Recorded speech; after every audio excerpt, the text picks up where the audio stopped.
Hello. Hello, everybody. Welcome. Unfortunately, this game does the annoying thing where it doesn't play the audio as soon as I tab out, so, fortunately, that's all we're gonna have to deal with here.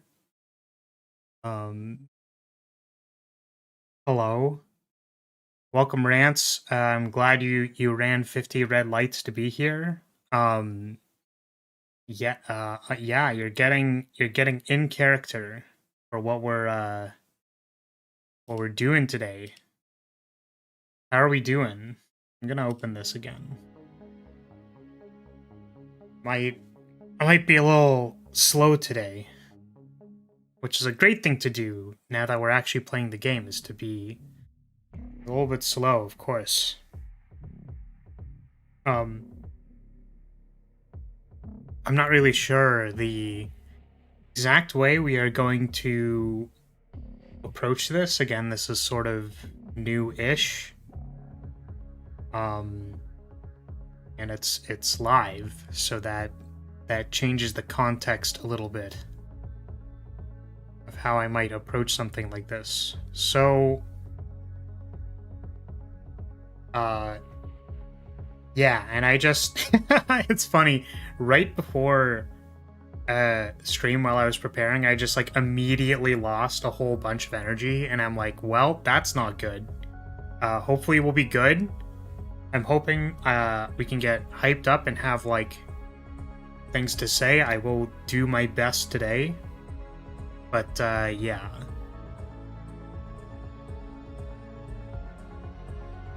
For some reason, my right ear decided to make a ticking noise every step I took today. Hopefully that isn't a persistent issue. That definitely sounds like you may want to eventually see a doctor. May? I don't know. I'm not your dad. Did you watch the Sejam Slam? That was so hype. I did not. Did not in fact watch it. What happened? What was hype about it?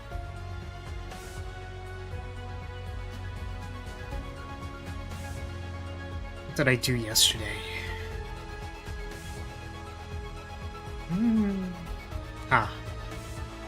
I was playing Magic yesterday. That's what I was doing. I accidentally went infinite. Which is funny. One of those things where, like, you just look at the cards in your hand and you're like, I'm pretty sure this goes positive on mana, and then it does. And then you're like, wow, I guess I just have infinite mana now. That's kind of broken.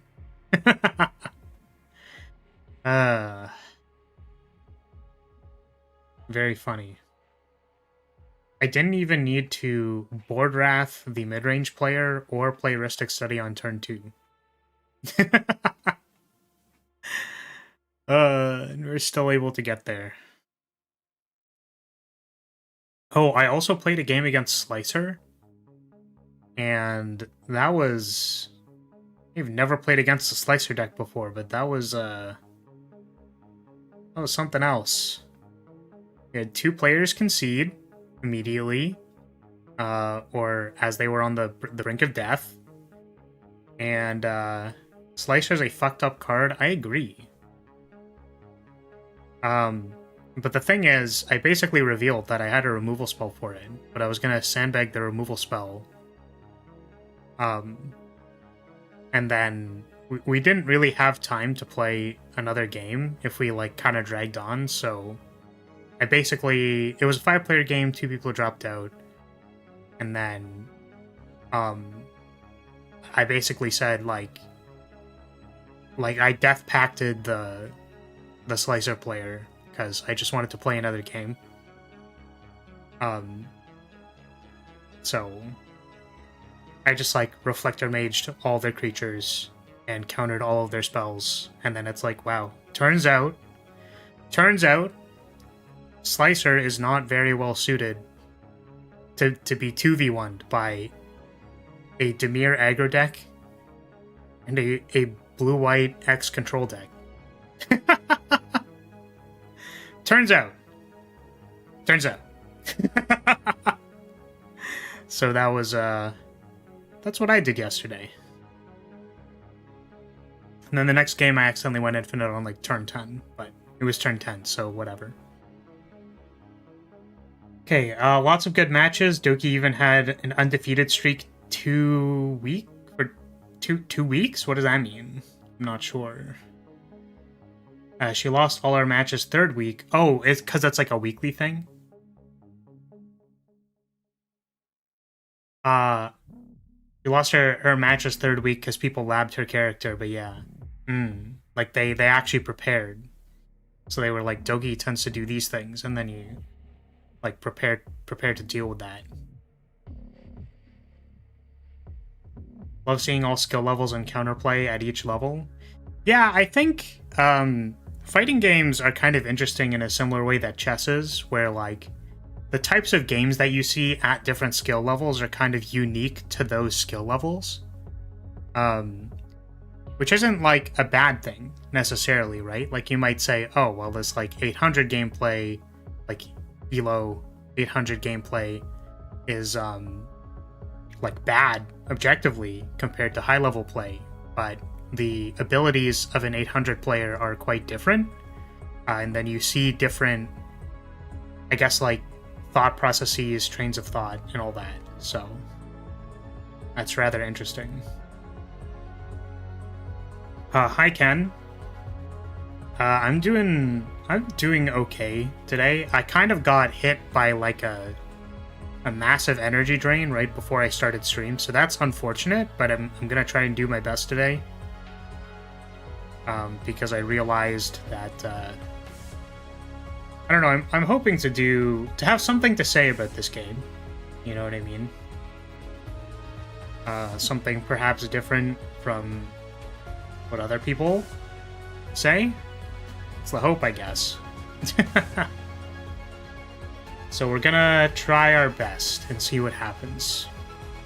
I didn't end up doing any extra work on the document, but definitely some thoughts ran through my mind, so we will probably discuss those. So do note that the game does not play audio when you tab out, so unfortunately we will have to deal with that. I'll have to deal with my awkward talking while there is no while there's no other things happening. So we have a cool, if it works throughout the entire stream, we have a cool way to swap between the document and the game. There's a bit of lag when the game source is revealed because I believe it's capturing the same screen it ends up with a bit of delay when it's showing. As long as you don't talk about woke stuff, you'll succeed.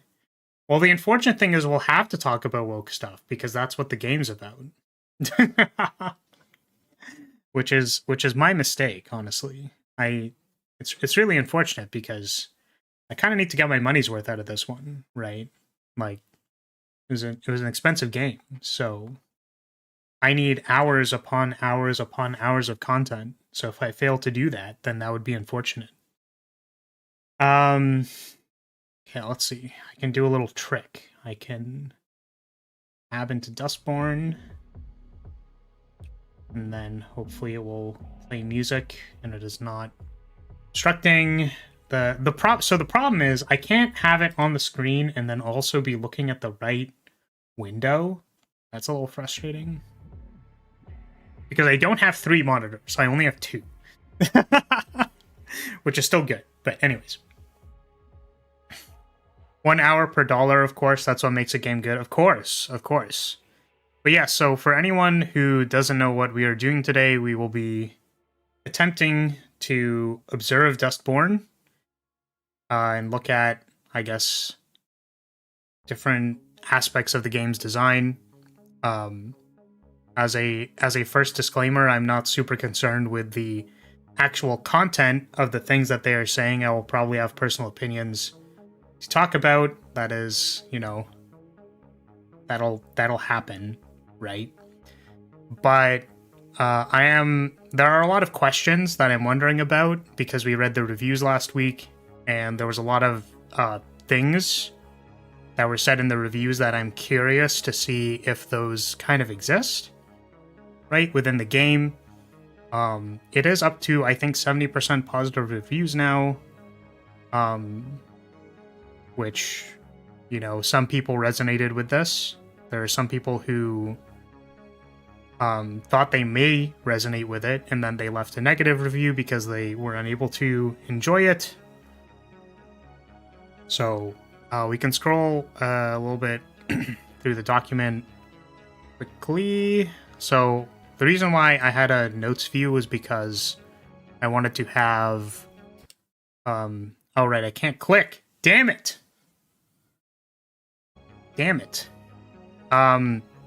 Where we will have, like, rough notes for things in different design categories. I did some napkin math for the sales, which obviously, you know, outside of this game being useful for whoever it's useful for, you know, not that I think that monetary success is necessarily the telos of artwork. As you can probably tell by my stream having like 2 people in it, that I think there is value outside of making profit. But monetarily, this game is pretty clearly a massive flop. So there was a bunch of reviewer feedback that we looked at. It was 67% last week. We noted some stuff. So, like, characters were a little divisive. Like, some people were like, they liked interacting with the crew. They liked kind of the story game kind of thing. Right? Some people felt like it was accurate representation of characters. And then some people thought it wasn't accurate and it was very heavy-handed. So I'm curious to see what's going on with that.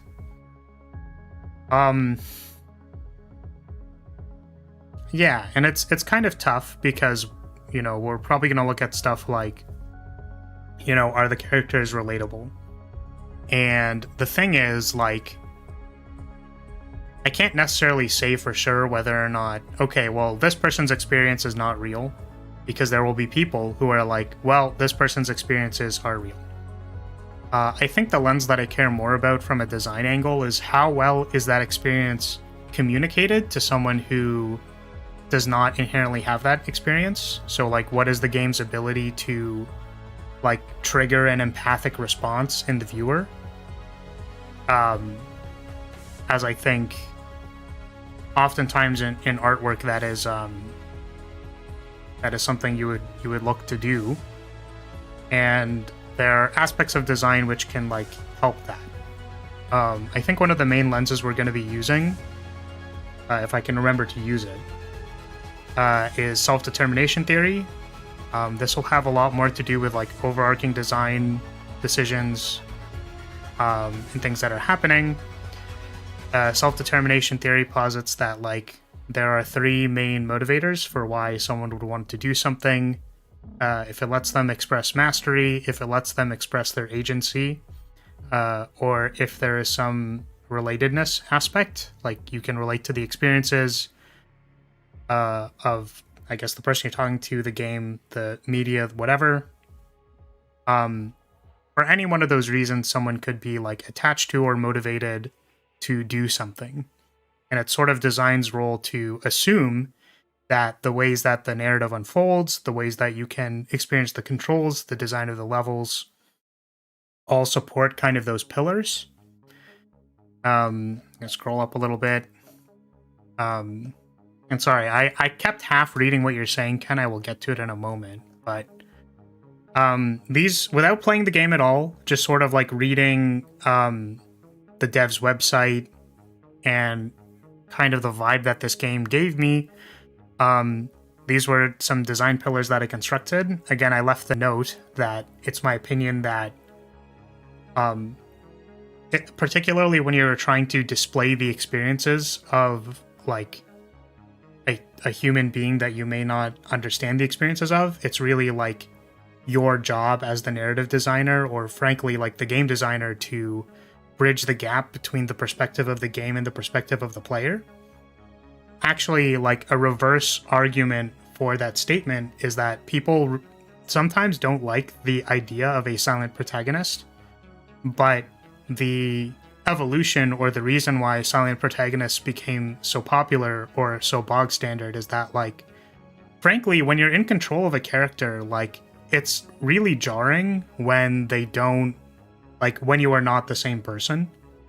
So, like, you want to be able to bridge that gap. Like, you want the player to be on the side of the character so that they can be emotionally invested. So it's your job as the narrative designer to bridge that gap. It's my speculation based on the like response to this game that like that's not going to be done very well. That's what I'm really looking for. And obviously my bias going into it is that I don't generally have high opinions of these kinds of games, but I am very curious about like what were the design decisions. And I guess the other thing too is that like I think it's totally fine for artists to make what they want to show, and that like even if it only resonates again with like a set few amount of people, that like you're allowed to make what you want, people are allowed to judge you for it, and then like that it is what it is, basically. So what was my point with that?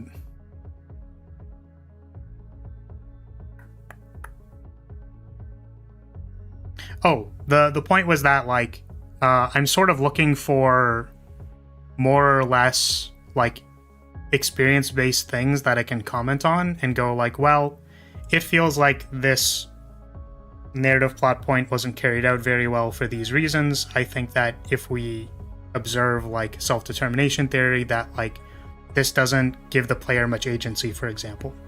I don't know what that would be, or perhaps there is places where it's like this does give the player agency, and it's good that they gave like the player a decision in this moment, right? So is this game a failing of like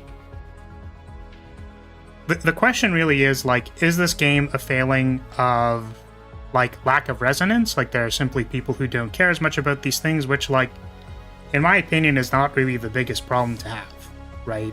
Like you could make art that is unpopular. Why does it matter? Who cares? But if really the reason why this game was not received well is simply because it is a bad game, like it is designed poorly, I would like to validate the opinions of the people who may have resonated with this game and simply tried to play it and it was unfun. And it's like, well, you had an opportunity and you fumbled it. So we'll see what happens with that. Who knows?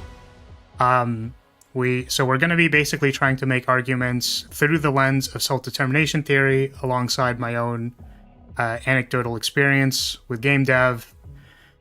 And with these design pillars, and also in relation to the studio's core beliefs. So again, these are some things we wrote down based on their website. I think there was one, yeah, we want to use the unique strength of games as a storytelling medium. So again, they didn't really elaborate on what that is. I can think of a bunch of different things that would go here, and maybe we'll find out whether that's available or not available. Again, people praising it for like sort of a movie-like experience doesn't lend well to this principle actually being upheld. Because a movie-like experience is not a game experience. It's not actually utilizing the unique strengths of a game in order to tell a story. So definitely a little suspicious of that. And we'll see how it goes. Oh, another one that I was interested in was there were people saying like basically the characters were unlikable, the main character's unlikable, everyone hates each other. That one I'm very interested in because I'm curious to know like where that disconnect is, and maybe if there was a better way to do it. I think I also have opinions about like communication, more from a personal standpoint of like how you communicate in conflict. So like I will probably judge that on access of my own experiences. And yeah, like we're just gonna like look at it and see what we can find. I was gonna basically write notes at the bottom. If I remember to do so, who knows, maybe we'll just like kind of talk out loud and then figure out like I made categories, but like who knows. And then I was gonna maybe take those notes and then organize them in some way, but I don't know. Okay. Hopefully you get similar results from the reviews, like if you enjoy or complain about the game elements. Yeah, so it's like basically if there are things to like about it and people are like, well, they like interacting with the crewmates. So like we can figure out why a player would say I enjoy interacting with the crewmates. Like we'll figure that out. From a narrative point of view, I'm just interested to see if the characters feel authentic or just stereotypes. Basically, if they capture the vibe of people that would enjoy this game. Yeah, and there's no actual way for us to know that, right? Which is unfortunate. You know, it's more that you might put this in front of somebody in a playtest session and then say, like, whether or not they felt like the representation was accurate. I think that's something you would want to be very keen on in playtesting, but it's unclear to me whether or not that happened. So again, we're gonna write notes, see what happens. Most of the time, Hotline Miami does something really interesting. They take advantage of that and use it to make a statement about violence, asking the player why they like violence, basically. Yeah, so we'll see what happens. Again, I'm going to try and be cognitively present. But I don't know. I don't know anything about this game. I have not watched gameplay of it. Obviously, my opinion has been a little bit colored, and I have already acknowledged my own bias. So, we will find out what is happening. Okay. So, working document is there.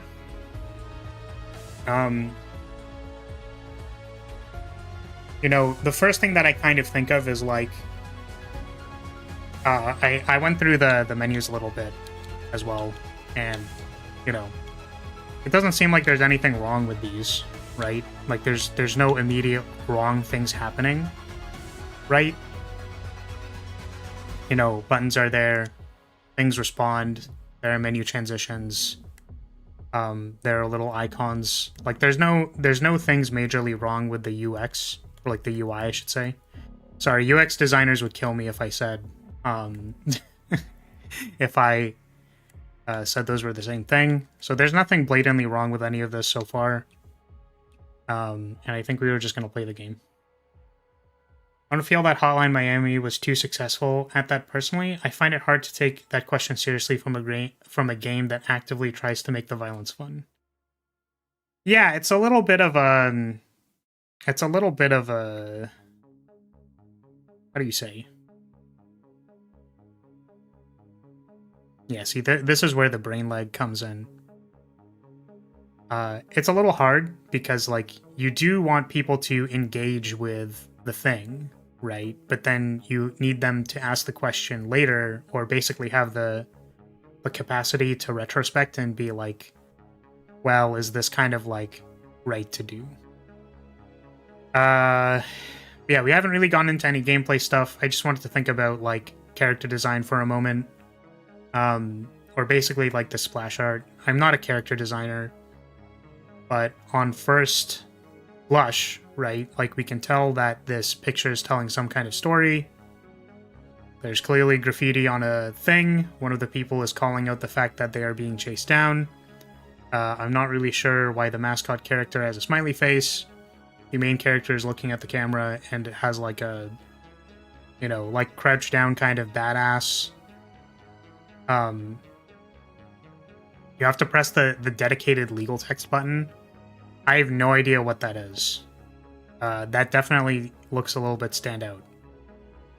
But sorry, what I wanted to say was that, like, at least there's some personality with most of these characters.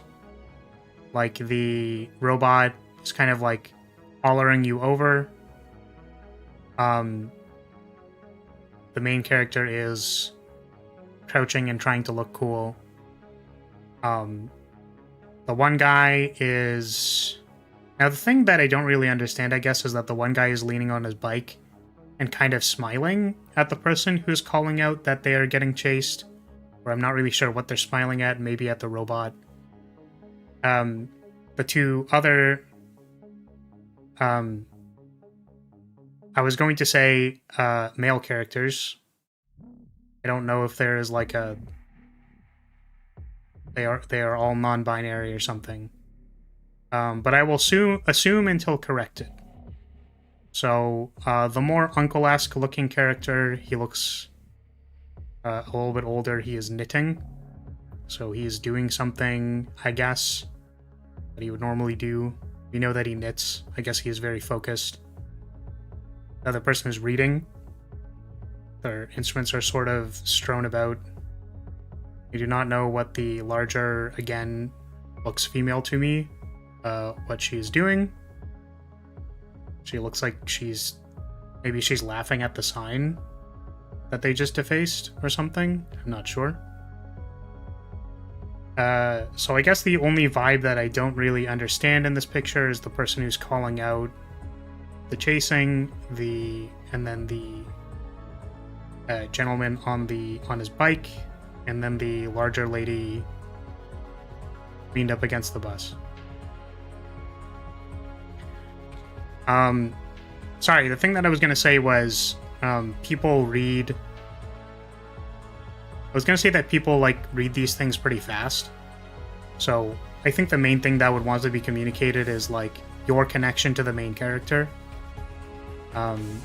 You know, which the main character looks kind of badass in the cover art, or, like, this main splash art. And then I guess the two male characters on the left look a little bit distant. There's, I suppose, some humor in the defacing of the sign. So yeah, I don't know, that's what I understand from these characters at a glance. That is important. But yeah, so what is the dedicated legal text? Okay, well, I mean, I am kind of curious why, like, this is a thing, but I'm just wondering why she has half a glove. You're actually playing it live, sup? Yeah, we are doing an analysis of this game, or I'm going to at least attempt to give it a design critique. It's unclear whether or not I'm actually capable of doing this, but we're gonna find out. You were looking for the word tonal dissonance? I don't remember what I was talking about, but maybe. Oh, was it in relation to like Hotline Miami? Yeah, I mean, the more specific term, I guess, is like ludonarrative dissonance. So it's like when the gameplay supports one thing, but the story is saying another thing. Avoid playing if you are too tired. Too late game. Yeah, we already are rather tired. Is that actually what it says? Avoid playing if you are tired or sleep deprived. Ensure that you're playing in a well-lit room. When playing, take 10 to 15-minute breaks every hour. Thank you, but I think we're going to ignore that. I'm wondering why she has half a glove. Yeah, I'm not sure. Bruh? Wait, what bruh? What, is it the you should take breaks every 1 hour?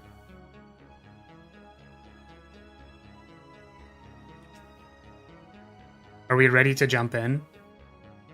Because we are going to jump in, and maybe we will have things to type out. Again, the purpose of taking the notes isn't to be particularly coherent during the stream, it's just so that I can write it down and then refer to it later. So.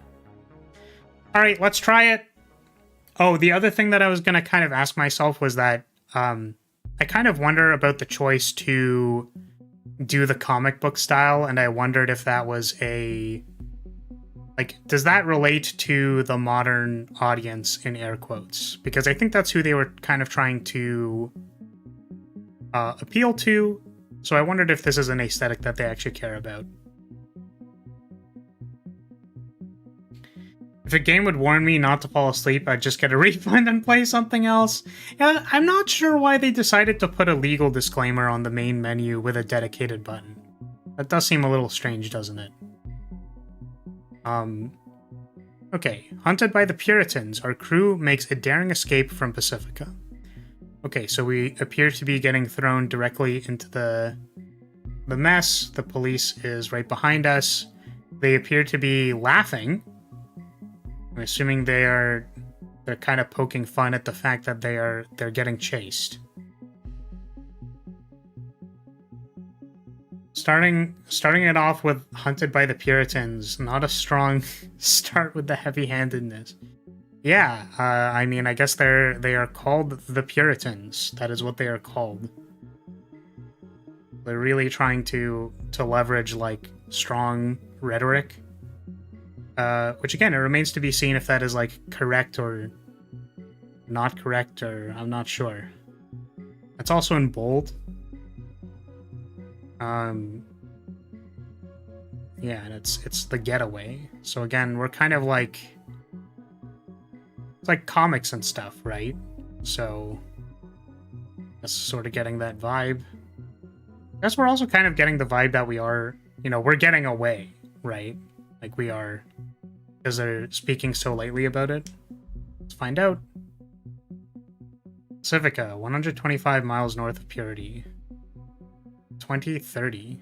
Near future, huh? Shit. Sorry, kid, this is not the best way to begin a story. Am I okay? You're the one who got us into this. You fuck.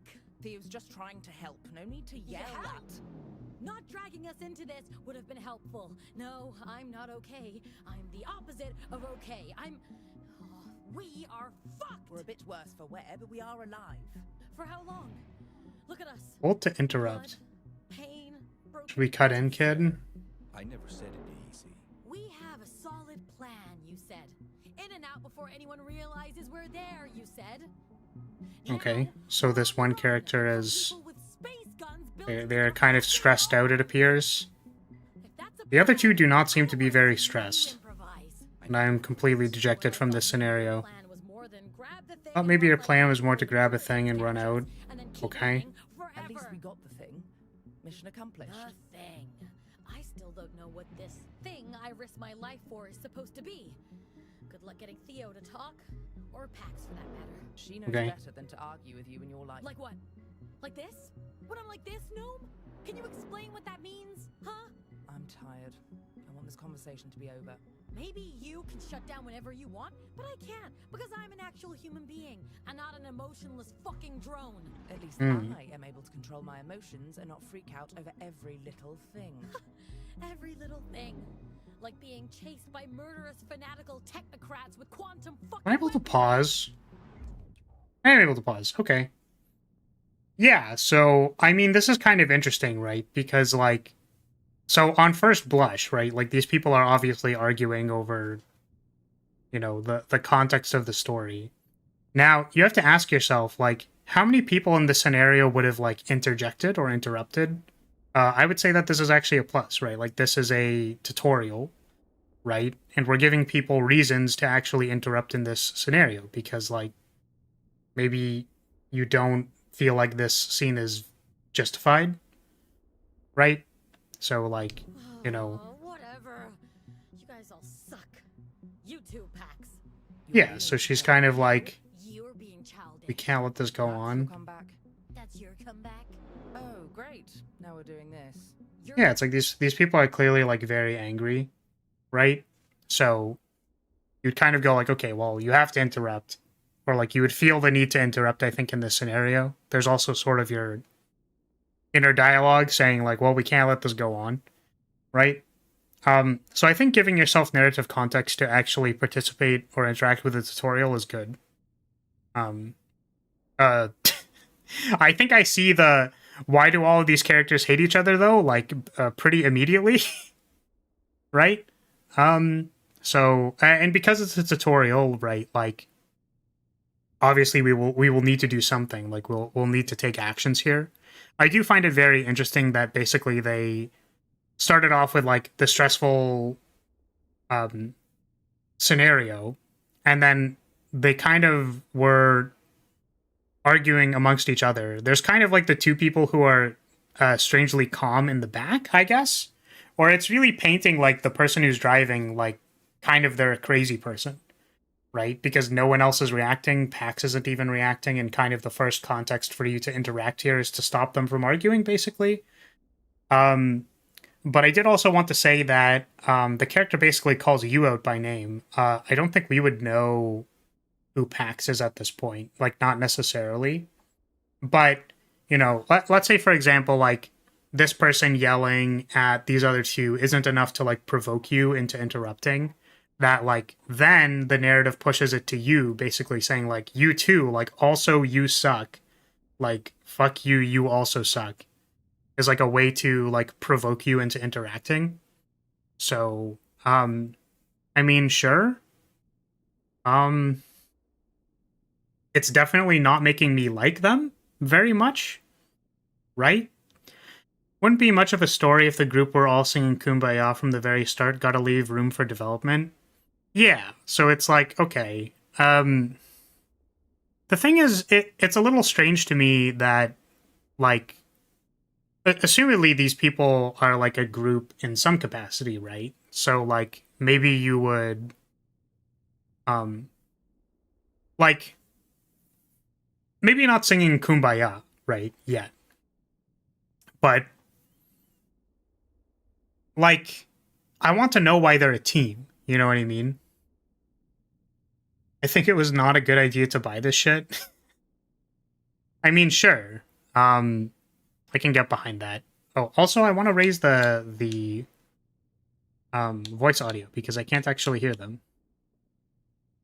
But yeah, basically, there's a lot of information happening all at the start. I think that it gives good reason to the main, like, to the player to want to interrupt. I think we can see that, like, between these two people arguing, that there's sort of the very, like, we understand more about them. Like, this person is basically yelling at everybody, and this other person is, like, trying to be more calm, I suppose. Not even necessarily, like, they're stonewalling a little bit. And I don't think the other person has said anything yet, so I don't know. But they're clearly being inflammatory in nature, which, like, would lead the player to want to interrupt in this scenario. So let's do that, I guess. Also, game save less than a minute ago. It would appear that we aren't able to manually save, probably. I heard complaints about that. So So let's figure it. So we're gonna interrupt and assumably move along with the tutorial. Seriously? Seriously? I'm not talking to you anymore. You just Are they gonna stop talking? You're being Actually, childish. No, I wonder. you're being childish. That's your comeback? That's your Oh, this is the loop. Great. Okay, so they're Now we're looping doing now. this. You're the one doing this. Seriously? Seriously? Yeah, and by the way, if you have opinions and want to like, voice them, please do. And I'll try to think about them. Again, this is sort of an experiment for me. Like, I'm not sure if I'm able to do any kind of analysis justice, but we're gonna try. It's hard to judge whether to interrupt since we don't actually know what happened or how justified the anger is. All I confirm is that it's annoying. Yeah, exactly. So I think inflicting the player with they're annoyed, right? And then being like, well, interrupt because this shit's annoying, right? I think that that's fair. Now, I do kind of question whether or not you would want to interrupt because you're annoyed. Like, is that a good reason to start the narrative, right? Because let's say you're supposed to be the leader kind of character. I would assume that the leader may want to interject because they have a better grasp of the situation, right? So maybe they know like how in danger they are at the moment, and then they can like reasonably interject and then kind of calm everybody down. Interrupting here makes me feel like a dick.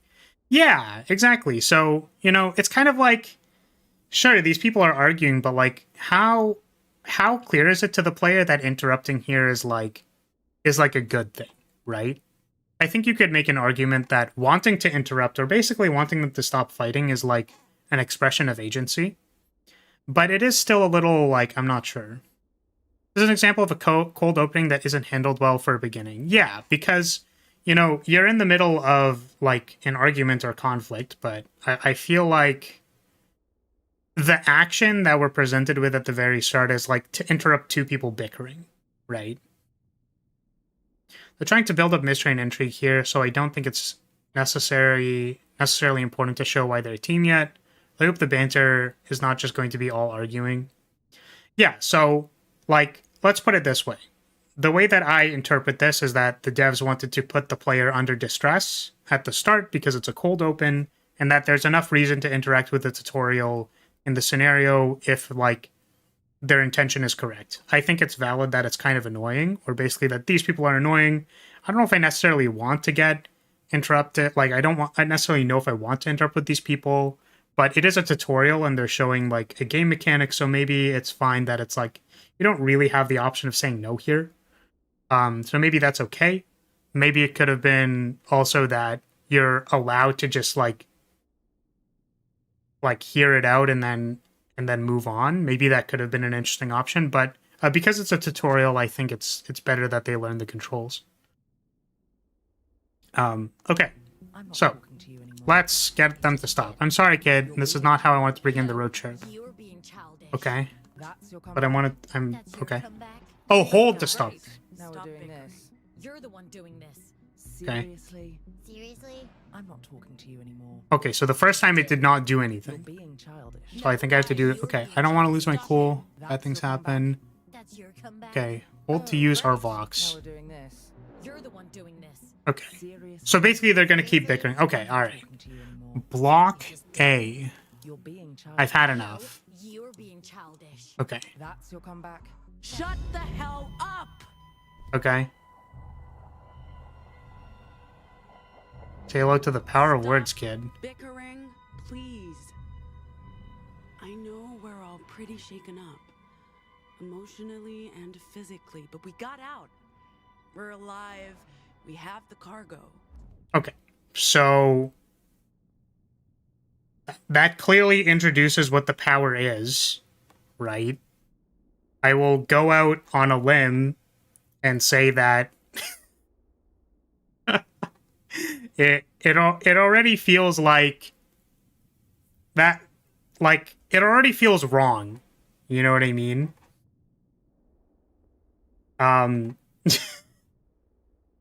Like it feels, how do I say it? So when you're asking a player to do something, right? It's like you feel bad for needing to like basically get these people to actually shut up by doing this thing. Hello, Kane. Welcome. Like I feel bad doing that, right? So, you know, there is a. They need to demonstrate what the power is, but it's also kind of like, damn. I hope I don't need to do that too much.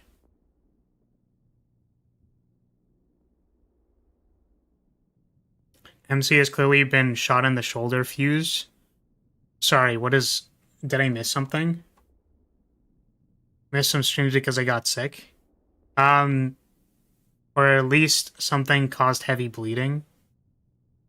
Was that like the green marks or whatever? But yeah, so it's like... Basically, they're already propagating that, like, telling people to... Oh yeah, I didn't notice that they were shot. Okay. Like telling them to shut up, I guess, like, works. Let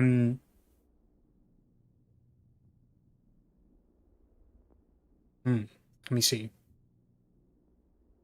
Because basically, if we go back to, like what I feel like they're trying to do, right? Oh, does it not show the... Oh, okay, it does. Is that like... So use goals. So literally the power of words, we wrote that down. But it's like studio goals and beliefs, right? Is that like... So they want to tie this like ability to make people shut up, basically, or like literally have like a controlling voice to be tied to the gameplay. Like, it's going to be your ability to do that, right? But it doesn't feel very good to me to do that to these people who are supposed to be kind of my team, right? Like, so you see how there's already like some kind of like dissonance there with the player? Like, this is definitely a vibe check of sorts, right? So it's like, would this feel empowering to somebody who, like, let's assume that somebody wants to play this game because they want to be on, like, good terms with their crewmates, right? So they're, like, they want to, like, help their friends mend things over and stuff like that. You know, is the best way to do that by, like, literally getting them to shut up, right? Like, that makes me feel bad. Like, does that make anyone else feel kind of bad for needing to do that, right? And is that the point? Because, so this is another example, by the way. So I said it's probably okay to take away agency from the player to demonstrate a tutorial, but I think it's important to be very careful with when you take agency away from the player.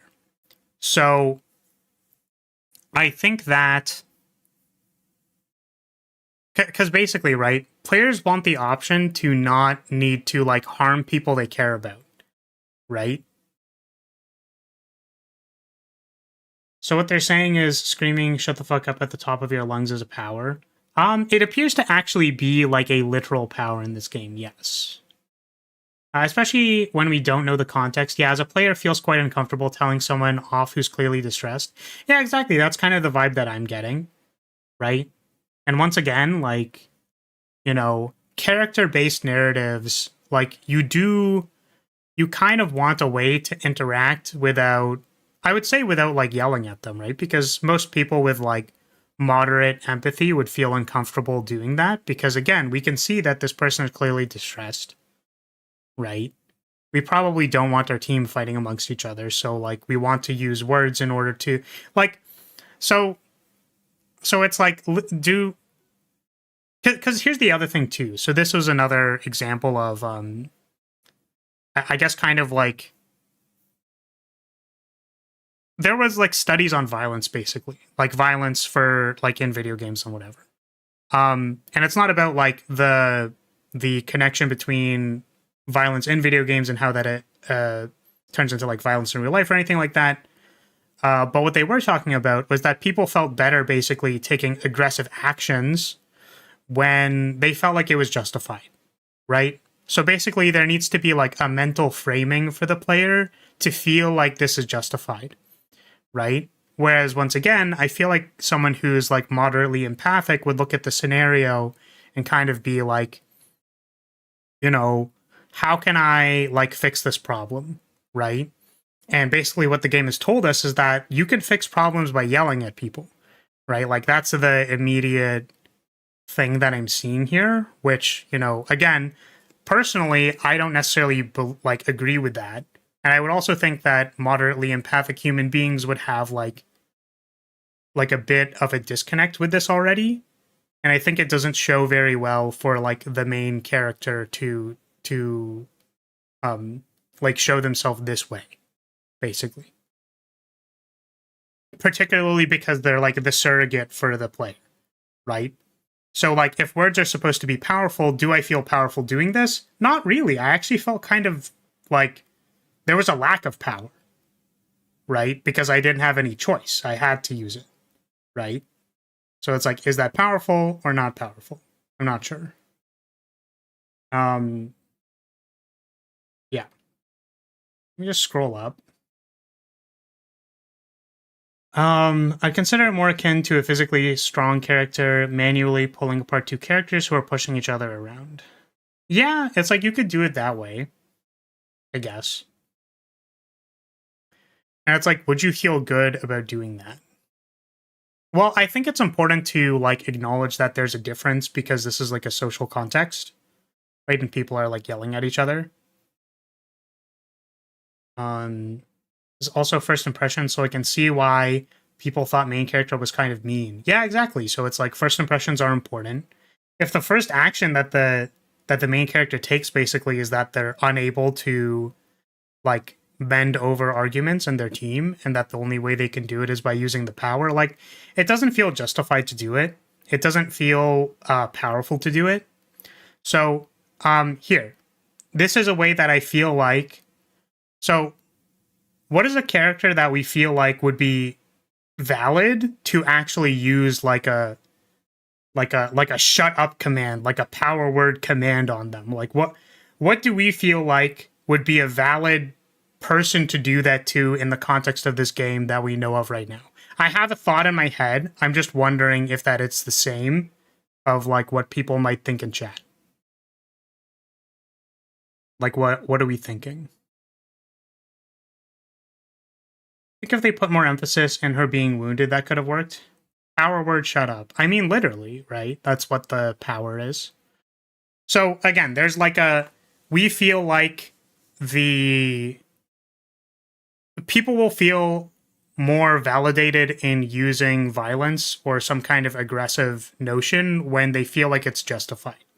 So for example, when you're a soldier in a Call of Duty game, like you feel like it's okay because you're against the bad guys and you're the good guys, right? But I'm pointing out how there's awkwardness in this because it's like your team, those are your people, right? Do you necessarily want to like use power word shut the fuck up on them, right? It's like, it's kind of like that doesn't feel good. So it's like, how could this tutorial have been redone in a way where it's not like, you know, doing that? I feel like this character, since she's shot, I just feel like if she was reacting to the pain, why everyone was arguing the player would be able to sympathize more. Right, so what you're saying is that if the context of her being shot or wounded was more clear, then, so yeah, so we could have a scene where, like, what if instead of they're, like, peacefully driving away, they're still in the midst of being chased, and she's kind of, like, on the ground, like, in pain, and then they're, like, bickering, right? So there's, like, more immediate urgency based on the circumstances that, like, they have to run. And then, like, these people are bickering, and it's like, guys, shut up. I just got shot. Please help me. I am dying, right? So there's a reason for her to point out that, like, hey, I need medical assistance, and we need to run away. There's, like, narrative urgency. We're not just, like, peacefully driving down the freeway and having, like, a bickering fest. It's like, we're in danger. There's now a reason for me to, like, use this power, right? So it's all about giving the player a reason where it feels like it's justified. in this case, there have been people who have pointed out that it's like, it's kind of uncomfortable to interrupt someone in this case. It's like, why am I doing that? Right? Like, I don't necessarily want to cut these people off. Like, I feel for this person who, like, feels like they're in danger. They're like, why am I in this scenario? So is it really a good way to show that this power exists by, like, effectively, like, invalidating one of your crew members by, like, yelling at them? Is that, like, what we want to do here? Again, feel free to actually answer a question that I'm asking, but what I thought would actually be a significantly more, like, a more powerful way to show, like, your power of words thing, right, is if you were in, like, an interactive story moment or movie moment, right? Again, like, let's put them in urgency, let's put them in danger, let's put them, like, where, like, it matters what we're doing. So we're watching, like, kind of a movie cutscene where, like, we're running away from the cops or something, you know, and then, like, they're chasing you and it looks like they're going to catch up. Like, the cutscene basically shows that, like, they're catching up to you, they're catching up to you, they're catching up to you. And then either you interject by using, like, your voice or something.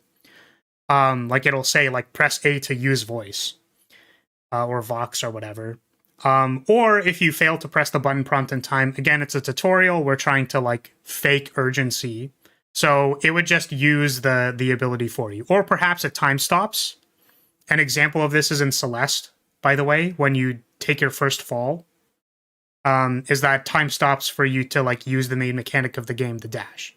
So that would be an example of a game that gives you urgency to interact with the tutorial. And it's, like, a reason that you care about as the player. Like, I don't want to fall to my death, so I'm going to interact with the tutorial. I'm going to save myself, right? So, like, a good reason would probably be in self-defense. A good reason would probably be, you know, inherent danger, right? And also we need to feel like who we're using the power on is justified, right? So the cops are the bad guys in this game, supposedly. So me telling, like, if I used power word, turn around and go fuck yourself, right, to the cops who are chasing me, like, that would feel like a good thing, right? I would feel justified in doing that based on the circumstances, and that I would feel like that's a better way to introduce this mechanic, right? Absolutely what I'm thinking. Just give better context behind the scene that is happening, and having more urgency would give more justification to interrupt in the case of an argument. Exactly. So this is basically what I want to do with this game, right? Which is that, like, okay, this is what they're trying to do. I think that there's many ways we could rework this scene based on what we understand. So, like, let's double check with, like, one of your other pillars, or again, these are the pillars that we made, is F the system, right? So we want to be able to stand up against the system. So having an opening cutscene where we use our voice against cops that are chasing us, we can tell them to go fuck off. Then that would show, again, like, the power of words. That would show F the system. How else could we... the other pillar is value and diversity. So, again, it's a little unclear to me how you would want to show that in the starting cutscene. But, let me think about it. Like, each person on the crew is, like, doing something... like, doing something important, basically. Like, everyone in this action cutscene, everybody does something important, right? So you can basically elaborate that each team member is valuable, right? Like, each team member knows how to do something, they're useful individuals. So having that first action cutscene where everyone is being useful, I think would make the characters seem valuable. And then you get to step in and be like, no, fuck the system. And then, like, that's a big pillar that you can show that you have power with your words to say fuck the system, right? You could maybe say that there's still an argument for agency there, where you could, like, let's say another failure condition for you not choosing to use your voice is that, like, your teammates save you. So that gives you the feeling of, again, you got to choose to not use your voice, like, you don't, because you don't necessarily want to. And also what it builds is that, like, it builds that your team is there to save you, right? So again, you're put into danger, there's urgency, you are tempted to use this power that you have, but you fail to use it, and then, like, the larger girl, for example, like, pulls you in, like, pulls you past the door, and then says, like, hey, smarten the fuck up, we have to get going, because she's, like, the freak out person, right? She's like the, hey, don't you know what's going on in this situation? Like wake the fuck up, right? And they snap you out of it, and then, like, you get going, right? So that would show, again, that these characters are valuable, that they will save you in, like, times of trial, right? And that there's agency. You can choose to use your voice. You can choose not to use your voice. That's your decision as a player. We're not going to force you to do it. If the message is dominant enough, it should be obvious what the player should do in the scenario. So, depends, really. Does that make sense to everybody? Should I elaborate on that? Do we feel like reworking this cutscene to have, like, some amount of, like, urgency, some amount of justification, how it's kind of awkward to interrupt the people in this scenario, how it doesn't really feel right to, like, to cut these people off because you want to, like, you want to build bonds with these people, right? Because it's a character-driven narrative. You want to be, like, on these people's team, right? Don't you know your friend who's freaking out is the system? Are they the system? Okay, I don't know. But yeah, a positive I say is that it's at least trying to build up intrigue. Not starting with an info dump was the right idea. Yeah, I just feel like right now this kind of sets up the MC to be unlikable, which might be what they're going for. I don't know, so we'll see. Yeah, so again, I want to be very clear. Like, there's a difference between traditional narrative and game narrative. By putting the player to take responsibility for the actions of the MC, it's actually very pertinent that you, like, respect the player's agency, because otherwise people, like, won't feel good about it, right? Like, that, I don't make the rules, like, that's the reality. Right? Like, you can see it in games like Last of Us 2, where people felt really bad about characters you had to play as in that game. Like, we have examples for this, right? So, yeah, I think that making the MC basically unlikable within the first, like, tutorial of the game is, like, already really not the best way to start it off. Like, it's a cold open. I felt like this was a little unsuccessful, right? These guys clearly wanted to be the next Telltale.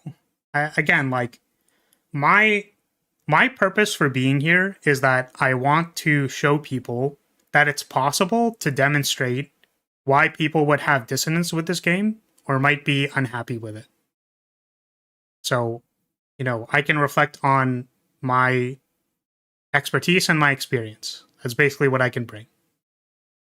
I'm not here to do other things than that. Okay, so our team was bickering. We told them to shut the fuck up. And now the character is trying to be like, hey, we're pretty shaken up. At least we have the cargo. Tomorrow we'll be out of the country, and on our way to Nova Scotia we'll be fine. Better than fine, we'll be free. But if we keep fighting, we won't make it through the Republic. We need to stick together. We need to be a crew. Okay. Who just used her vocals to forcibly silence everybody. Yeah, exactly. So, like, the game is kind of pointing out how, like, uncool that is, but again, why is the game chastising you when they force you to do it? Right? Oh, you can talk again. You can talk again. Well, that was I hate it uncomfortable. when you do that. What's going on? Pax used her vocals to block us. I can feel my adrenaline spiking. Fascinating. I didn't Sigh. notice a thing. Your hands there. I know. That's what happens when I get agitated. Pax. I'm sorry. but you really need to chill. Because if anyone Thanks, sees... I know. Shut up.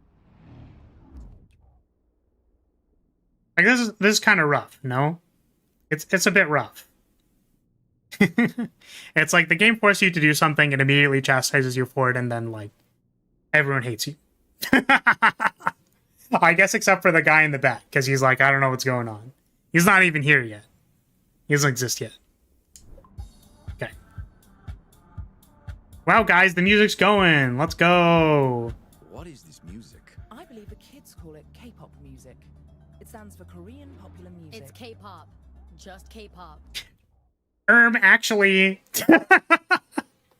I believe it stands for Korean popular music. Actually. But yeah. Right. K-pops. Pop. Fuck's sake. It's, nice. But maybe turn it down a notch, Sai. Fine. How's your arm, Pax? Stings, but I'll survive. What if I... Okay. It's nothing, Pax. Barely a scratch. I've seen a lot worse. It's gaslighting, but it feels better. What? It's nothing, barely a scratch. I've seen a lot worse. So the idea is that they're lying to you? So they do know she's hurt. Yeah, okay. This dialogue. Yeah, again, so it's like, it's called K-pops. I don't know, it's their attempt at banter. It's gaslighting, but it feels better. K-pop, cop, she truly is the system.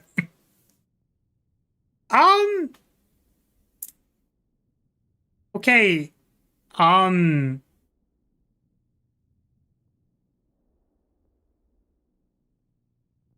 so again, like, what's being demonstrated here is basically like, so this person also has some kind of mystical power, which I guess is gaslighting.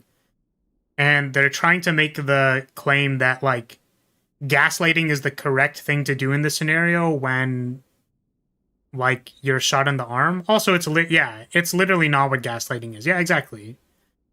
So, it's not gaslighting. The idea that you would, okay, I'm trying to remember what this is, right? It's not, because it's not explicitly, like, lying. It's like, okay, so it's like saying in the moment, like, you're gonna be fine, because it's like, you can't have people freaking out. You know what I mean? Yeah, and they're bickering while she needs a doctor. Yeah, exactly. I can't. Yeah, well, again, like, so here, it's like, here's the concern is, oh, like, well, you can... So, they're trying to make the connection that, like, lying here about the wound is better than acknowledging that it is there. Which, again, I suppose I will fundamentally disagree with. Like, what is the purpose of... You could say, like, what is the purpose of words? I kind of wonder if there's going to be, like, a bunch of different ways. Yeah, this is just reassuring her. Which isn't really gaslighting. Yeah, like, it's not gaslighting, right? Like, gaslighting is literally trying to make people, like, believe that something didn't happen. Gaslighting in this scenario, I guess, would be something more like, she's like, guys, I got shot, right? It's like, hey, I got shot. And then it's like, no, you didn't get shot. Like, you got that wound by falling on, like, a broken piece of glass. Don't you remember? Right? It's like trying to rewrite the narrative of why she is wounded would be gaslighting, right? So this is like inaccuracy, basically. So, like, we could say that the narrative is inaccurate here, or, like, it feels wrong because it's inaccurate to our understanding of what gaslighting actually is. I feel like that's her power convincing people. Whose?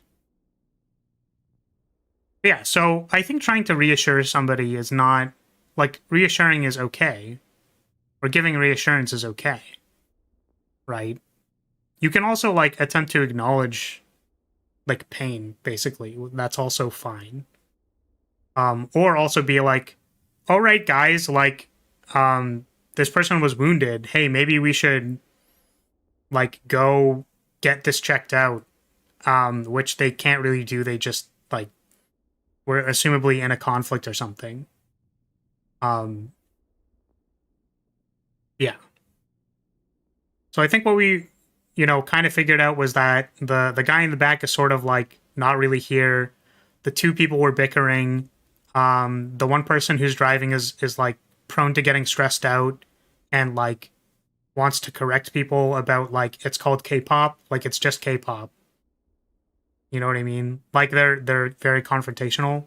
And also that like our character or the main character is like, I got shot, I will be okay. Now, interestingly, I feel like that's all it needs to be, right? Like, it doesn't necessarily need to be more than that. Like, we're kind of showing that this character is strong. Like, she got shot, right? Like, that's, like, they're in pain. So saying something like, let's say, for example, that this scene did not involve using the voice, and you were just like, hey, guys, like, we need to focus here. Like, we can't be bickering right now. We're literally running away from the cops. And again, like it's just a little bit of whiplash getting from that conversation to like, by the way, you're shot or you're in pain. So I guess maybe the bridge would be something like they give that very inspiring speech, right? Which, define inspiring in this case, but like they say something inspiring. They say something to like get the group back together. And then they kind of show that they're in pain. And then they're like, okay, ow, I'm actually hurting, right? And then people acknowledge, like, oh, right, by the way, you're hurting. I forgot. I guess. I don't know why they would forget. But then she says, no, I'll be fine. Like, it's not that bad. She says it because it's from her strength that she can say it's not that bad. And then, like, the scene moves on. Like, they don't need to harp on it anymore. Right? So what they're trying to accomplish in this scene is to establish that gaslighting is good and valuable to the main character. I think we can see for many reasons why that is not, like, accurate and also probably wouldn't sit well with people. Honestly, so far feels like this group shouldn't be together in whatever it is they're doing. Yeah, it's like there's certainly a disconnect here. So I think there's a difference between, like, wanting to have direction for character development and then like literally hating each other, right? Yeah, I already feel like the character really didn't understand their demographic. Like, it feels like the game's roasting me. Like, very few people think gaslighting is a good thing. Yeah, exactly. So let's just take a step back here and understand that like them saying that gaslighting is a good thing is inaccurate. I think we all agree that this is inaccurate. I feel like a better framing for this scenario, once again, if we literally called this what it is, which is reassurance, right? It's not gaslighting, right? It's reassurance. They're trying to offer like kind words to like reassure the pain that this person is going through. I think twofold. One, if the main character was able to say, no, I'll be fine. I have seen worse, right? Then you could say like, it's like the inner voice, right? Says something like you try to reassure yourself and you feel better, right? Reassurance is good. You should reassure yourself. Or if the other character in the back, again, tries to reassure the main character and you say like, it says something like you don't necessarily believe it, right? Like some people have some, like they have some dissonance with it, right? So the inner voice might say something like, he's just trying to reassure you because like you don't necessarily believe it. You got shot. Like you're in pain, right? Like he's just trying to reassure you, but you feel better, right? I think that's like a better way to present this point, right? And again, we're going to be doing this a lot, right? Or as much as I can handle, right? Where it's like, okay, this is what they're trying to do. We can all see that there's inaccuracies and disconnects here with how we feel about it, But like, how would we actually want to demonstrate this principle, like of reassurance? If we're assuming that reassurance is a valuable thing that we want to communicate to the audience, I think there's two very good ways you could have represented that in this scenario. On a scale of 1 to 10, how much have you cringed? I'm going to be completely honest with you. I think I already hit 10. This first scene is very rough. Very, very rough. Also, how do we define gaslighting? So I already defined gaslighting. Gaslighting is when you literally try to rewrite the events that someone believes happened. That is gaslighting. So for example, or my example was this person got shot. Presumably she knows she got shot. So if she points out that, hey, I got shot, and then then the person who's gaslighting her basically tries to say, no, you actually didn't get shot. Don't you remember that you fell on some glass? Like, are you okay? You know what I mean? Like, it's misrepresenting reality, or basically misrepresenting what happened to this person in a way to convince them that something different happened. So that is literally like the definition of gaslighting, right? It is not any other thing that like that is what that is, to my best understanding. I've seen 0 gameplay and I'm already at a 10 just hearing about it. Yeah, so, you know, like, buckle up. It's bad, but not the worst. Listen, man, the game asked me to, like, command voice shut the fuck up people, and I was like, hey, I didn't want to do that, man. Why would I want to do that? This doesn't represent any of the reasons why I want to be playing this game. Like, okay, so let's think about it this way. Let's change the framing. So value and diversity, right? There are two people expressing their opinions on the situation. There's one person who's freaked out because like they're stressed out by like the job went poorly, like they're escaping right now. And there's one person who's like, you know, I think we're going to be fine. Like, I feel like you're overreacting, right? Let's assume that both of these viewpoints have value to it, right? Like there's value to freaking out in the scenario because you're getting chased. There's value. You need to know you're getting chased. It's valuable to panic. But also it's valuable to say, hey, like just because we're panicked, just because we're stressed, like we need to focus on what we need to do now. Both of those do actually have value. So why are we getting them to shut up? Why can't we bridge that gap as the leader, right? Maybe we're not prepared yet because like we're not like we got shot and we're under distress ourselves. But again, like, does that really say that these characters are valuable if I need to get them to shut the fuck up? I don't know. I don't think that outlines the principle of their diversity matters by telling them to shut up. She's the driver, which is not the ideal position to be panicking. Yeah, exactly. So like getting them to calm down in some way is a thing. That's not what diversity usually means to people. Yeah. So I think my definition, or my working definition for how it's going to be represented in this game, or how I want to represent it in this game, is that, like, you know, if there is value in the cast of characters around you, that means that, like, what they're saying needs to be competent in a way. So, like, I don't know about the rest of this stuff, right? Like, I don't know if there's truly going to be, because it says there's value in diversity, right? So I guess what I want to point out is that, like, I feel like that means that the experience or the way that they're acting, like, needs to be valuable in some way. Like, they need to be likable or good characters. And to me, the main character telling them to shut the fuck up does not paint them in a good light as being valuable or useful characters. Does that make sense? It's basically calling both of them stupid, because you're telling them to shut the fuck up.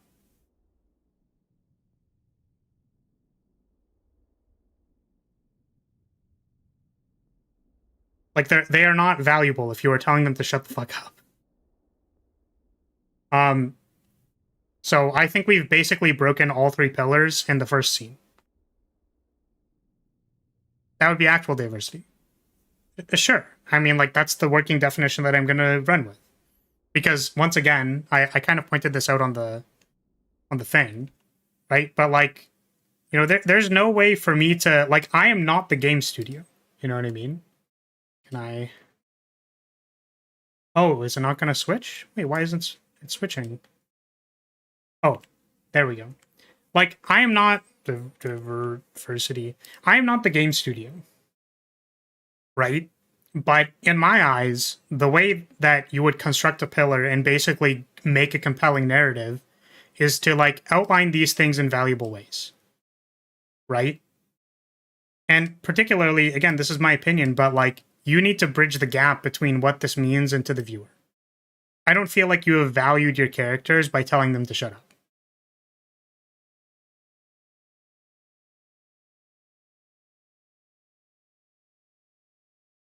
Similarly, it's like words are powerful, but it's like, are they powerful? What about the words of the people saying like, I'm stressed? Is it powerful for them to be talking to each other and saying like, hey, I'm stressed? Is it valuable to have that conversation? Doesn't seem like it. Did we get to say fuck the system? No. So it's like, I don't know yet. The vibe I got with how they talked is that they're a team formed for a goal, not a friendship. So their usefulness is their skills to achieve that goal, not in their friendliness. Granted, you don't know those skills yet, so no value is known, but you can fill in the gaps. Sure. Which is why I said, like, if we remade this cutscene, if they were all in danger, and then we were able to point out how each of them had a unique set of skills. Like, again, think of if we redid this entire scene, Pax had to say, like, hey, shut the fuck up, turn around, and then one of the cop guys, like, got a shot in as she was saying that. So, like, sure, she got the cops to run away, but, like, she just got shot. Like, she got a bullet wound. And then the guy comes over, again, you know. For the people who care about it, I don't know what their genders are. But the guy comes over and he's like, oh, you got shot. And then they cast reassurance on you and say, like, you're going to be fine. We need to get out of here, right? Bam. That character is now useful to you. They interacted with you immediately in a time that you needed them, right? So it's like, yeah, a police siren behind them would have gone a long way, for sure. But I think even like a more, like a better scene that could like show off even, so let's assume that it's not about friendliness. The reason why I was talking about friendliness was that like, this is a character-driven narrative where people were saying, I liked interacting with the characters. So why? Like, why is it nice to interact with these characters? Why should I care about them? And I feel like a very good cold open that shows them like why they're useful, why are we a team? Why are we a team? Why do we care about each other? What are they capable of doing? Establishing all of that, but like with urgency and with some like perspective of how these people would treat each other, I think would help. Like that would help a lot. And also not calling it gaslighting. Like that's, once again, like that's just like literally inaccurate. So who knows? For me, my personal problem is, while I can get behind words have power, I personally think it's harmful and to incentivize the character to say, oh, my pain is gone. Well, yeah, for sure. For sure. I don't necessarily agree that having it being labeled literally as a healing power is necessarily the best thing to do, especially when they have a gunshot wound. To be like, hey, you should just do that. But this is the way that they wanted to represent it. But we can clearly see why that sort of undermines the greater point of like, we want words to feel powerful, but it's like, okay, well, how are you demonstrating that? Right? I think that this scene fails to do that. Okay, let's go back to it. So once again, we have just been reassured by our friend that we are going to be okay. Snow. Talk to the crew. Okay, so I can talk to the members of the crew. Okay, and the camera lets me talk to them. So let's talk to this guy. He just reassured us. X is BXing. What? Oh. Anything on the Nexus, Snow? Nothing about a daring heist committed by an unusually well-dressed crew of devilishly attractive thieves. Well, that's the first bit of good news. Tap to today. preview. Hold to speak. So I Tourists can... want to keep this under wraps.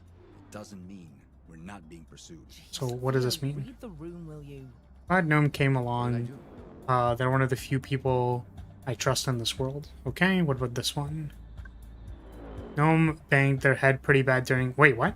Oh, the Stones are playing Shoreline tomorrow. Ah, they, them. Ah. Okay. We chose the wrong day to be on the run. Entrepreneur, investor, on again, off again. Partner, permanently off. Comic book collector, hopeless romantic. Vocals cancel out strong emotions. Excellent for gaslighting. Okay. Vocals cancel out strong emotions. Excellent for gaslighting. Does that not mean invalidation? Oh, sorry. My apologies. My bad, my bad.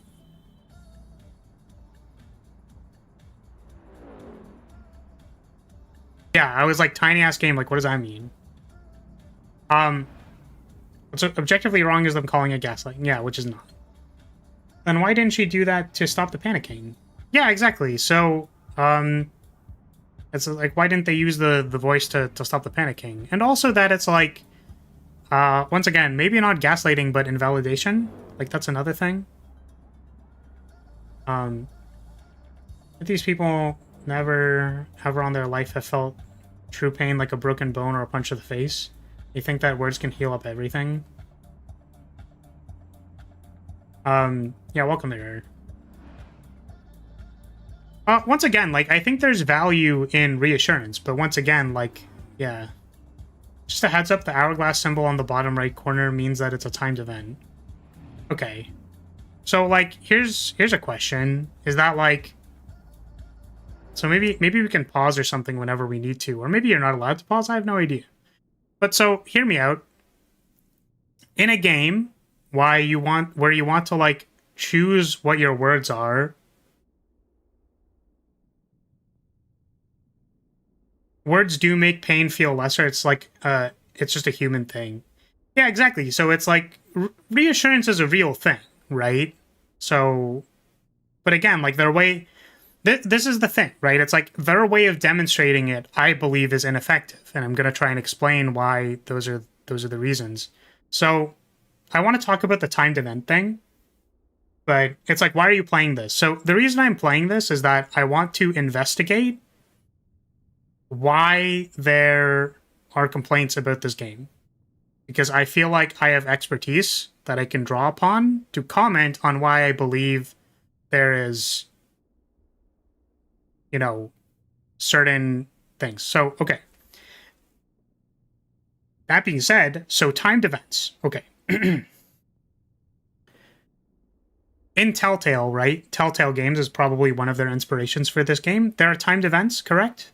Like where you need to make a decision quickly, right? Normally, I'm assuming the reason you need to make a decision quickly is to... the reason why you need to make a decision quickly is because of urgency, right? Like normally there would be like a zombie chasing you or something, so you need to like choose to crash the bookshelf down on them very quickly, right? They stated Telltale as an inspiration on their page. Okay, so Telltale is one of their inspirations. Usually there's context for why it's a timed event. And also, so, again, like, this is why we're doing this. Right? Like, guys, think about this for a second. Their system, their dialogue system, gave me the option to tap the button to investigate why I would say that option. So I had two options. I could tap in order to see why I would say that option, right? So I'm asking the user to tap, to investigate, to evaluate what I'm going to say in the scenario. Adding a timer when you're asking the player to investigate their options in a game where you care about saying the right thing seems strange to me. Making that a timed event does not make sense.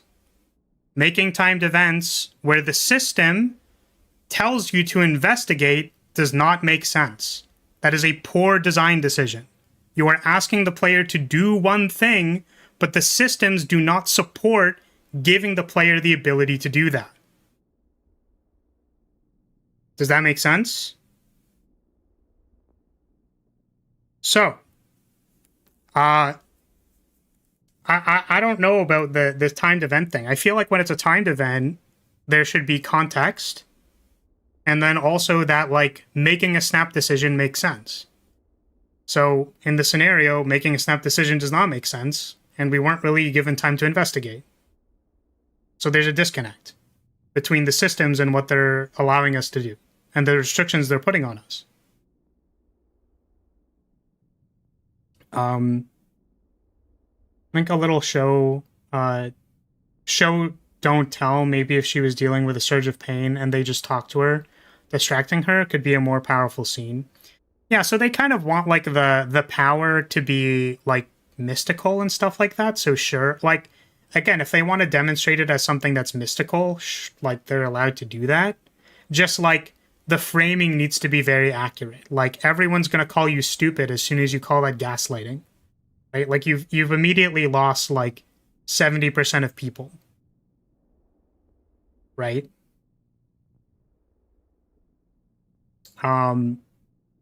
Okay. Did we want to make a note about this? Should we write some notes? I feel like we should write some notes. Okay. Let's go to this. Let's try swapping. Okay, so in the first scene,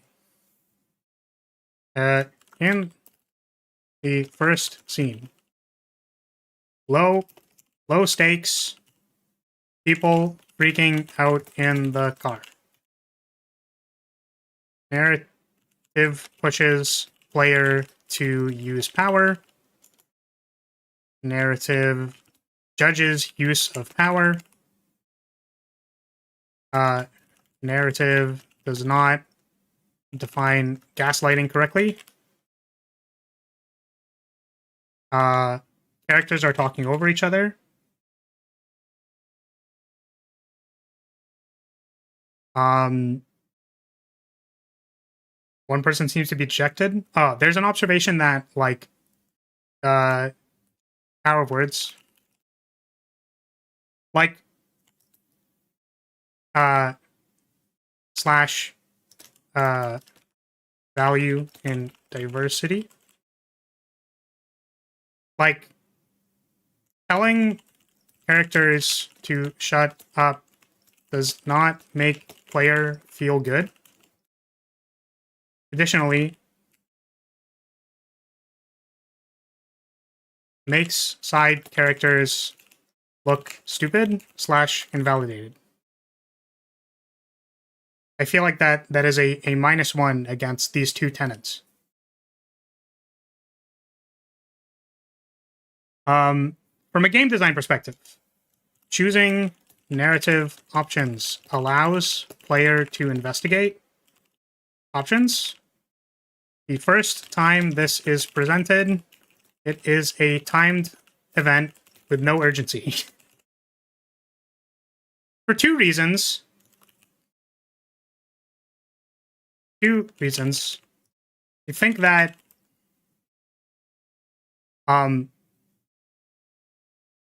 there were two things in my head. I think that a system which allows investigation but then is put on a time limit is self-defeating.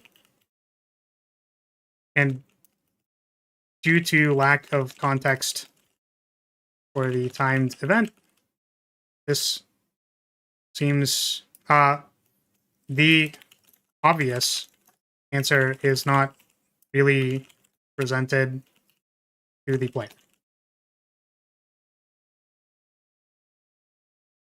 So again, like, we are going to take notes. I'm just saying that, like, I'm hesitant to write or to tab out and take notes because, like, we're going very slow. So again, I have questions about this, like, investigation system and timed events because I didn't feel like I had time to read the options. Okay. Making the power something that's more relatable can make the story more relatable and applicable / comparable to real life, so I think it's fine, or at least can be fine.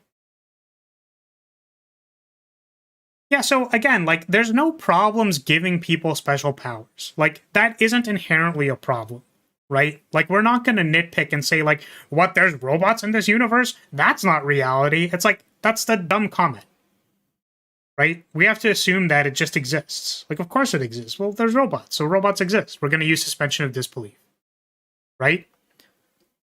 But, right? Like, it's the framing that was like, yeah, I understand. That's why I read PR's comment. Like, that's why I understand, like, it's strange that, like, so we have a mystical power, right? Now, the purpose of the, like, the magic sword, like Excalibur or whatever in stories is that it gives the person the story, like, this is traditional storytelling. So, like, the person, the hero's journey. The hero starts in the real world. They go to the fake world. The fake world presents them with a magical power. They use the magical power to learn something and overcome their demons, and then they come back to the real world to apply what they learned in the real world. Very basic hero's journey, right? So, the idea of having a mystical power from a narrative perspective is to, like, empower the person who's in the story to, like, figure out or overcome adversity.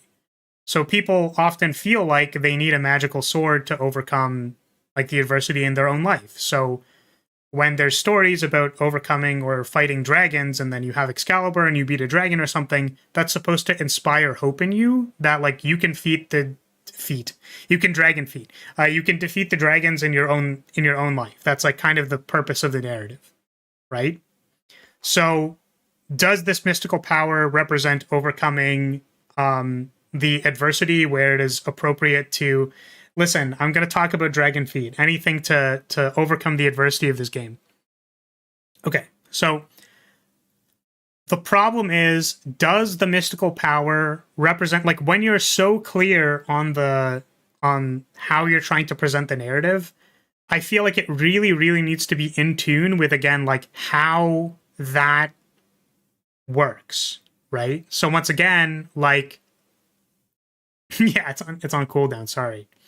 Once again, like, calling it gaslighting instead of reassurance really doesn't, like, reassure anybody that this is, like, a good mystical power to have or something that, like, we care about. So, like, we're judging them for doing that, but reassuring people who are in pain is something that's, like, relatively human, right? So why are we doing that? Okay, switch back to the game.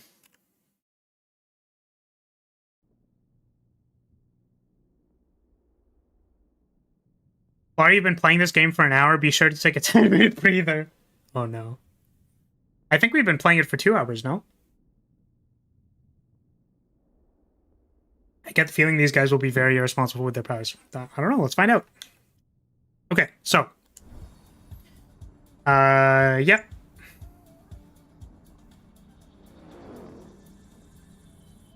Okay. So let's talk to everybody. The boss man, sort of a man of few words, okay. You're being very quiet, Theo. I'm counting trucks. Counting tracks. Okay, so we can pause.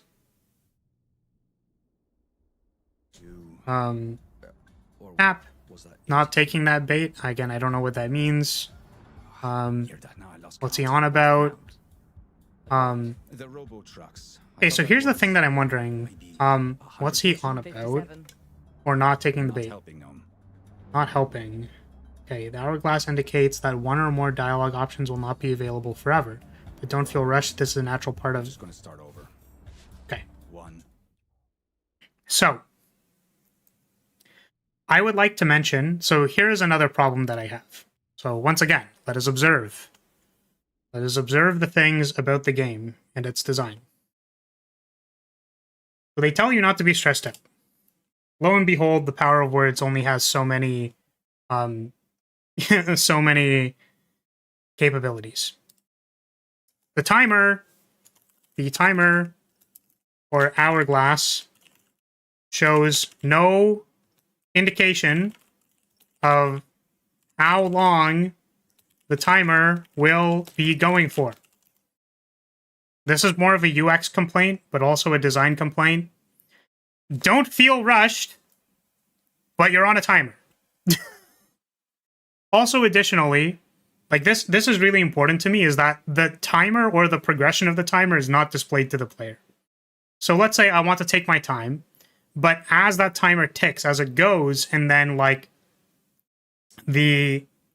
as that circle starts coming to a close, I go, actually, I just need to make a decision now. Let's choose one, and bam, I'm going to decide. I'm going to make a decision. Don't feel rushed, but time is running out! Yes. So, but again, I think that's kind of okay, if not for the fact that, like, they just don't tell you how much time you have. Like, why not? Why don't they tell you how much time you have? Right? I can make a more informed decision as a player if I know how much time I have. So the fact that the system is not communicating to me, like, or giving me the ability to make decisions. So this is ultimately like an agency thing, right? So it's like, I want the ability to make decisions that I feel good about. So the fact that both there's a timer that I cannot make good decisions, and also the fact that, like, I don't know how much time I have is, like, not great. I also tend to like to hear out the whole dialogue before responding. Not sure if I like my options being relegated as QuickTime events, especially in narrative games like this.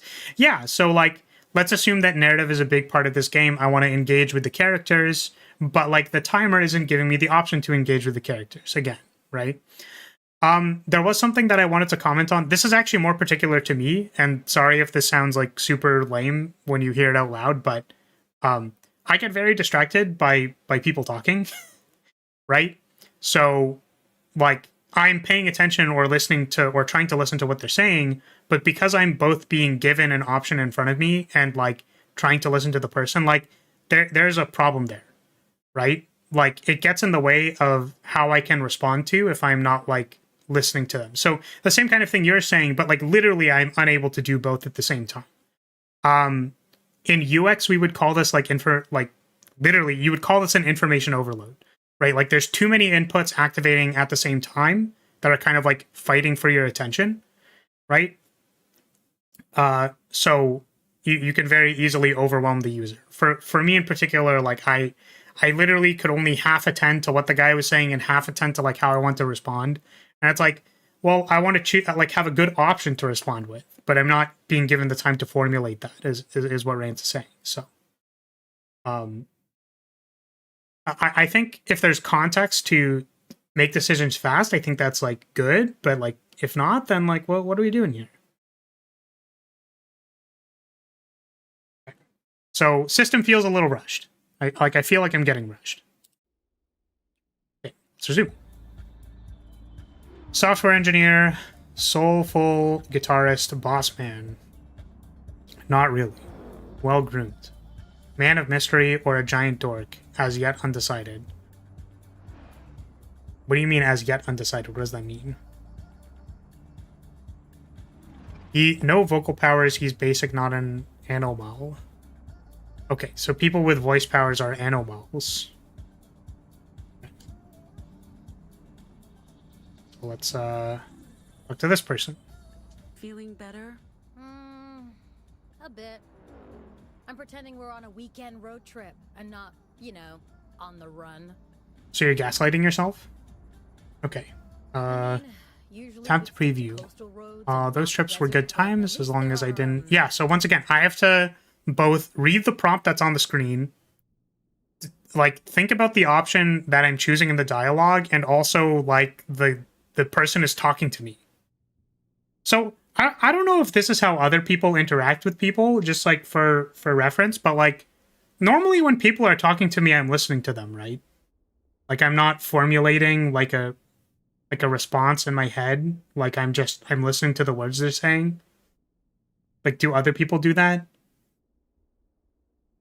Welcome, Zeph. I mean, we're figuring that out. I think I've made some decent points so far.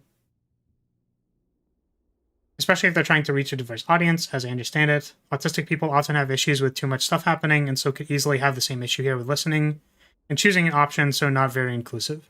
Yeah, I think even having a setting here that's like how do you call it?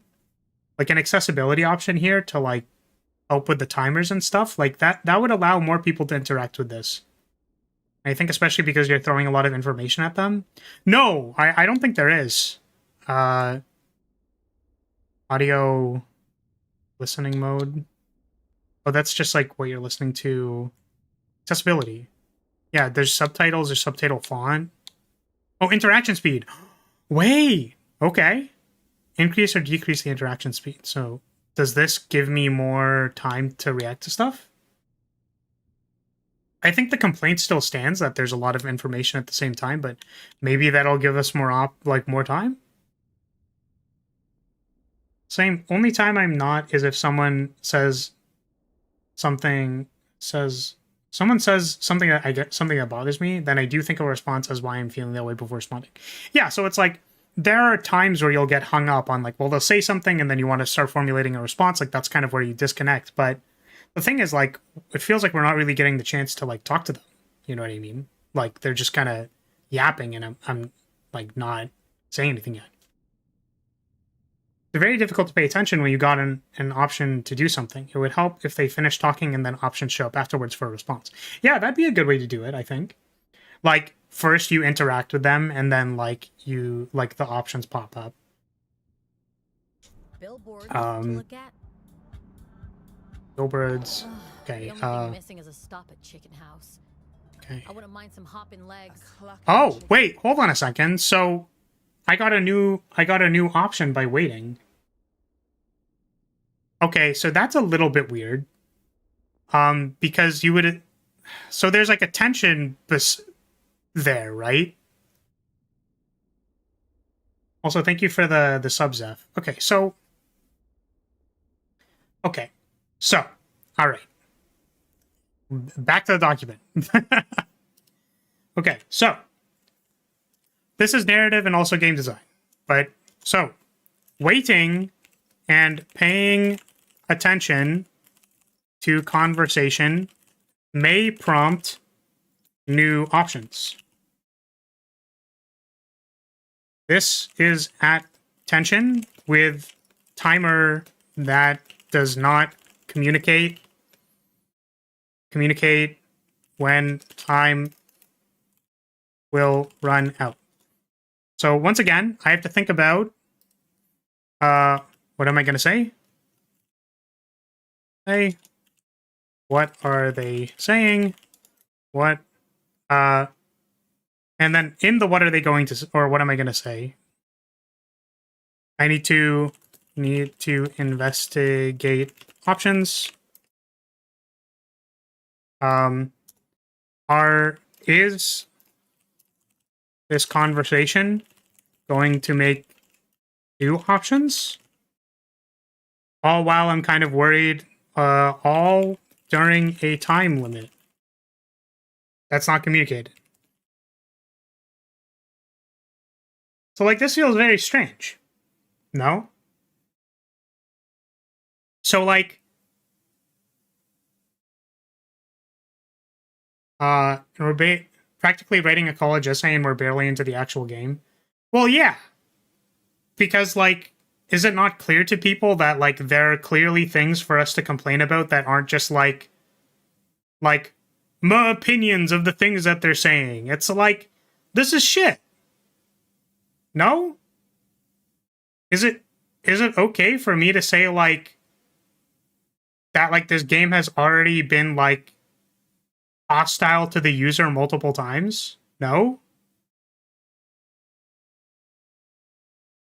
I'm gonna time you out, Lunar. We're trying to talk about why this game is pissing everybody off.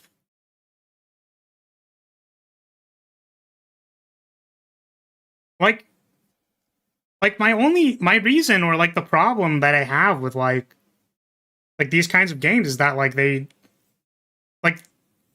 have failed in multiple ways already. Like, I'm so confused. How did you expect anybody to make it through the tutorial? Yeah, the game can also be bad regardless of real-world public discourse. And my problem, right, is that, like, once again, my stance is that, like, people should be allowed to make the art that they want to make. Like, they should be able to present their ideas like anybody else. It's just like, you're not doing yourself a good job, right? Like, you're not giving yourself your best shot by, like, running it this way. Like, here's the thing. If I was doing this in a playtest, like, would I not have seen people in, like... can't wait to see how long this is going to be by the time you finish. Yeah, like... To me... So, hear me out. When I watch people play games that they're not familiar with, like, I can clearly see when people are uncomfortable with the controls, right? Can you seriously tell me that they playtested with like 100 plus people and that they did not see a single person in the playtest that was like stressed out by the timer and the options? Really? Are you seriously telling me that? That not a single person, not one person in a sample size of like at least 100 was like, wow, it's hard for me to make decisions in time for this timer. And I can't really pay attention to the people who are talking to me, and I want to pay attention to them, but like there's a timer. You're really gonna tell me that didn't show up at all in any playtesting data? Are you fucking kidding me? Like, what are we talking about? Yeah, at least they have logs on the pause menu in case you did miss what they said. Interesting game choice, and if you wait to get a new option... Not new to me, but I can see how that works. Yeah, it's strange that, again, like like this system is very strange to me. It's not supporting itself. Why am I going to hear somebody out if you're rushing me? That doesn't make any sense. Okay.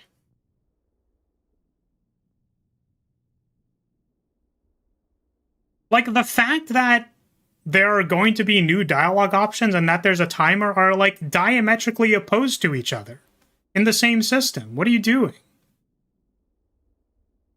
I hope I used diametrically correctly. It's like a dichotomy. Like they're at opposite ends of the spectrum. Like the behavior you're promoting by putting a timer is to like have quick options. But the behavior to wait and listen to somebody is like opposed to the idea that you're being rushed. I'm guessing people were freaking out, but their solution was, but don't feel stressed message. Don't feel stressed. It's okay. Don't worry. I'm going to reassure you that it's fine. All right. Okay. Here, let's ask them about Chicken House. Extra spicy. Oh, crunchy chicken bits for me. That shit will kill you. It's better to burn out from chicken bits than fade slowly away from tofu salads. Amen to that, bud. What? Although, if we get... Sorry. What? I want to get... Oh, sorry. I want to get chicken bits. Yeah, okay. Feel free to remind me when I don't switch over. That's totally fine. It's okay for you to tell me that, by the way. Because I will forget, and that's on me. Okay. So, sorry. The dialogue was crunchy chicken bits. Like, I want crunchy chicken bits. Which, first of all, I have no idea where we are in this conversation. But then the response was, that shit will kill you. And then it's like, I would rather have that than tofu salads. And then they said amen to that. Was it not just their opinion that that shit would kill you? So, okay, again, like, it's been established that this character is a little bit more opinionated or judgmental. So, why did they just go from saying that shit will kill you to be like, no, but I prefer that. Like, subjectively, I just prefer that anyways. And then they're like, amen. What?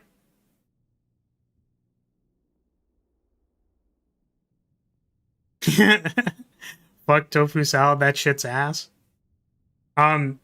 Yeah, you know what doesn't help people not feel stressed? Telling them not to feel stressed, of course. The thing is, like, reassurance can be used, but not... Guys, the devs were trying to gaslight you into thinking it was okay.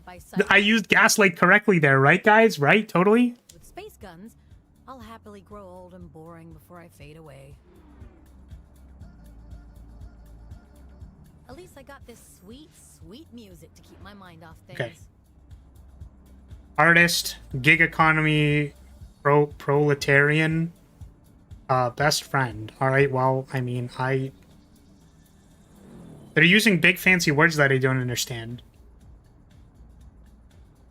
Define. Oh, shit. What does that word mean? Insecure. High-strung, occasional drama queen. Well, that doesn't seem very nice. Ever had tofu, never want to? Oh, for full transparency, so I eat tofu. Do you want to know why I eat tofu?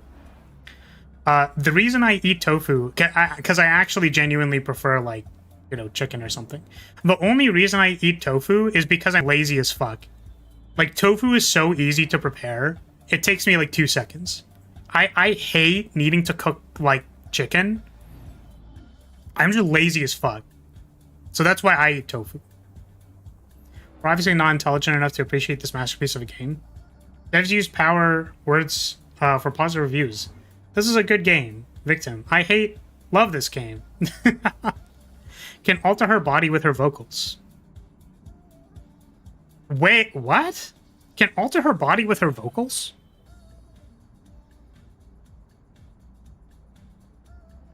Okay. Also,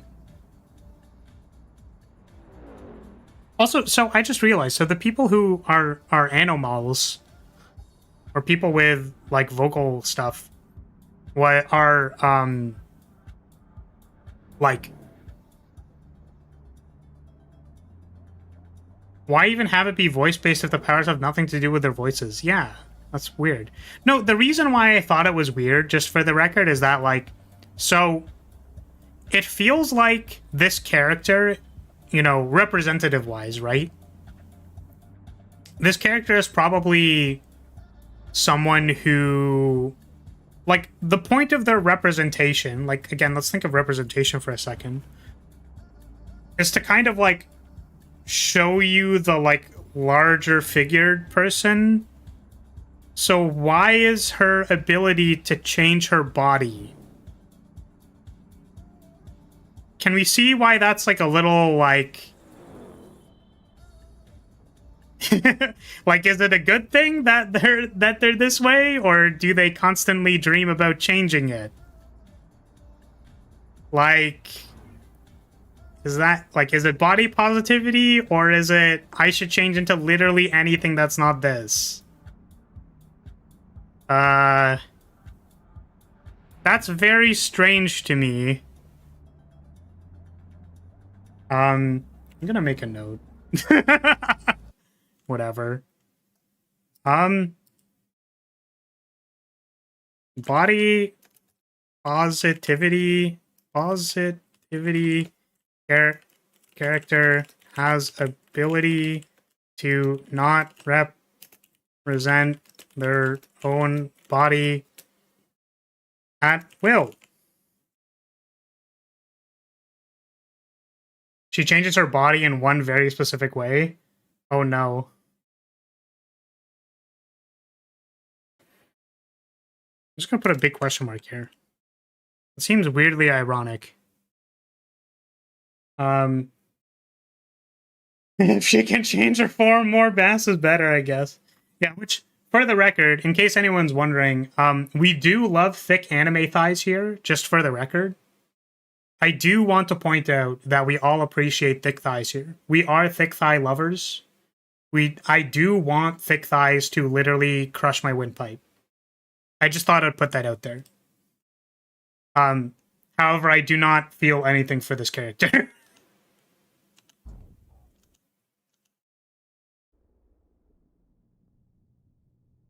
You'll see. Okay.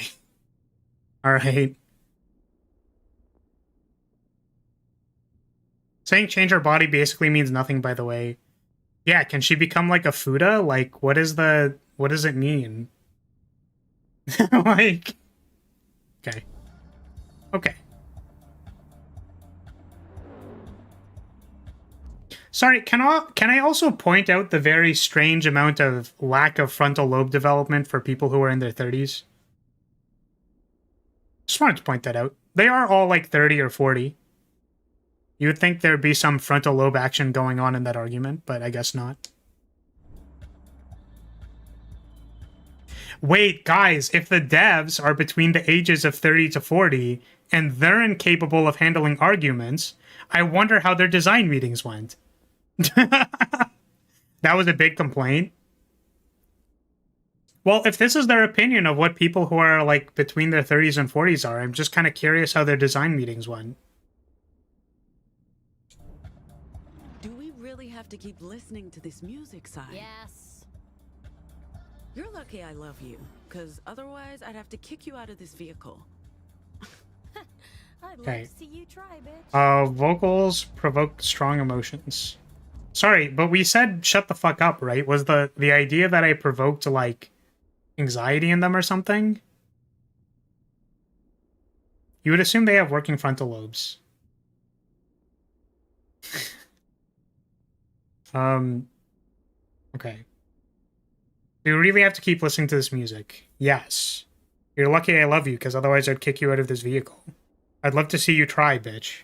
Is this a real conversation? What music? Do you have copyrighted music off? I do. So, like, I don't know.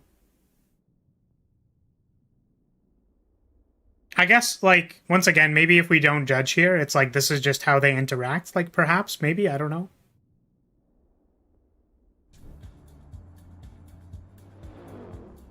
Desperately seeking liberty. Hardy, headstrong, resourceful, doesn't easily make friends. Seems great for a leader position. I do talk smack to my friends like that, kind of. I was gonna say, like, I do as well, but in, like, a kind of different way. If a Strange 2-3 and just didn't replace it with anything, man. Okay. Yeah, it's like, we all understand what, like, chatting shit with your friends is like. You know? I think we know that. Like, how was I talking the other day with my friend? I mean, we were playing Magic, and I told him I was going to kick his ass, so... Actually, that's incorrect. So, basically, the last time I played... hopefully, I don't lose you guys by explaining Magic things, but... basically, my friend was at threat of dying to, like, a big attack. And then I said, hey, do you want to die? And they were like, what do you mean? I'm not going to die. I'm preventing the damage by blocking. And then I phased out all their creatures, and then the trample damage killed them. So today, or rather yesterday, they were getting attacked. And then they were like, what? You're not going to ask me if I want to die today? And I was like, no, I don't have to ask you because you're going to die. And then I alpha striked him and he died. It's like... Yeah, I understand chatting shit with your friends, right? Like, I get it. But... So, sure, I'm not going to complain about the, minutia of the dialogue.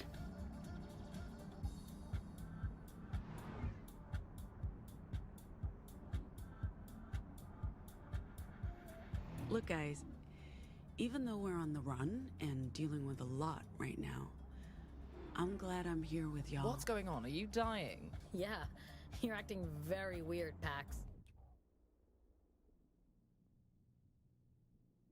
Oh, so I'm sorry I said literally anything. What the fuck? Hey guys, I actually really appreciate you guys being here. Are you dying? Oh, you're acting very weird. Yeah, she got shot. Oh, I'm sorry that the leader character said literally anything about acknowledging the current state of happenings. My bad. So works better than the query did. The mode that was supposed to turn off copyrighted music would still get copyrighted regardless. Great job. Just feeling grateful. That's nice. Shut up, Shut up, Theo.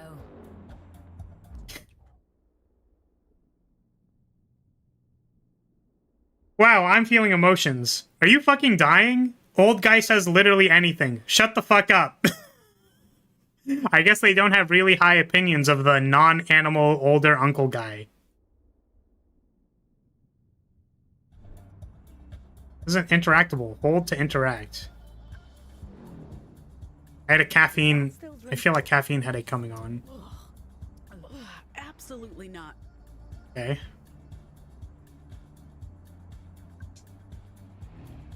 Can't stand any more of this music. Can I just wait? She said she wanted to keep the music on. Can we just wait?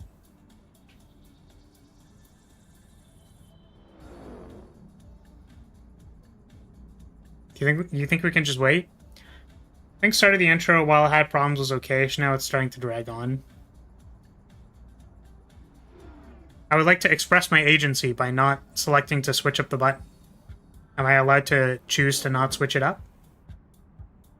Is the answer to this question obviously no?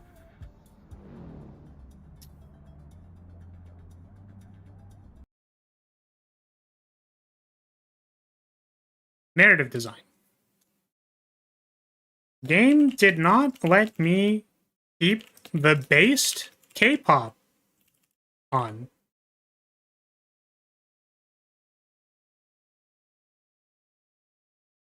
Hold. I wanted to listen to the K-pop. And they're telling me I have to turn it off.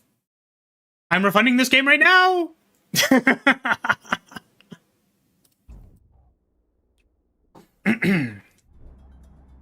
Also, just for the record, them telling Theo to shut up. What, I can't defend him? I can't just be like, no, you guys shut the fuck up. You had choices, but you only get one choice. Well, no, it's like, listen, I want to tell them to shut the fuck up. Theo is being a good guy. He's the only guy on my side right now. He said that's nice. And I was happy about that. And they told him to shut up. I want to tell them to shut up. I'm going to use my Vox on them right now to invoke extreme anxiety because I hate them. Alright. Hey, leave my music alone. Oh shit, I love this song. Okay. So, if I attempted to try and change the music, and then they communicated leave my music alone, and then I had the decision to stop changing the music, I think that would have been a good moment. Because I could choose to respect their wishes through my agency using mastery of the controls to either hold the button or not hold the button. For things that I don't really see an issue, it's just a cutscene. There being a button prompt doesn't change that to me.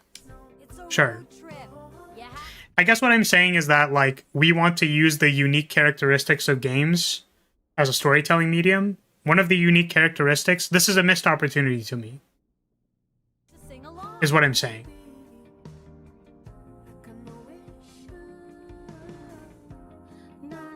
Oh.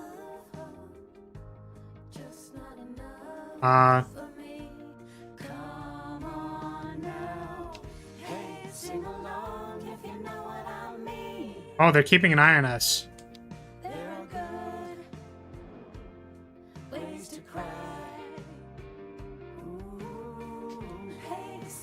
Okay, this is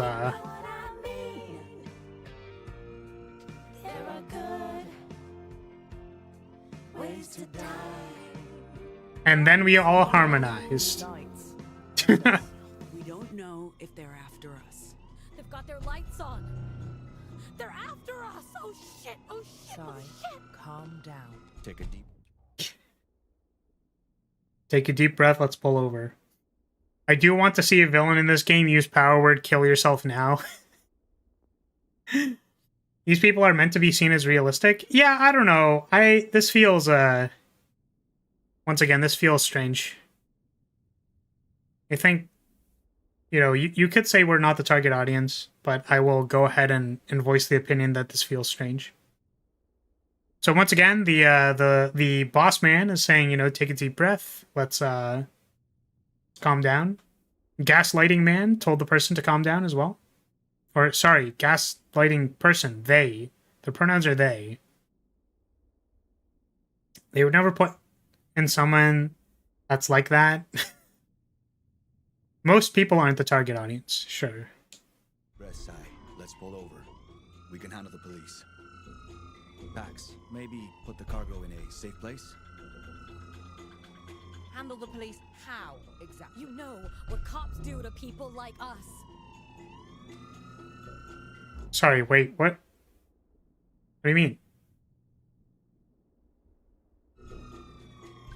There's no point running. How do we handle her? We don't even know what they want. What do you think they want? Better to make a run for it than just surrender. What do you think will happen if we try to escape? Do you think this car can outrun theirs? I ride share, Theo. I don't know a damn thing about cars.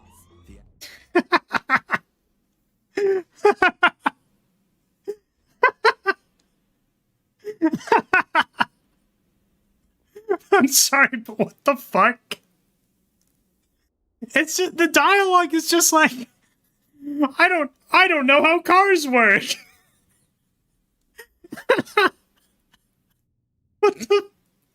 What the fuck do you mean? Oh man. Bossman is best character so far. He just likes trains. I like trains, and he's not the only one. He's the only one not being unlikable. I kind of agree. Answer is no. No, we can't outrun them.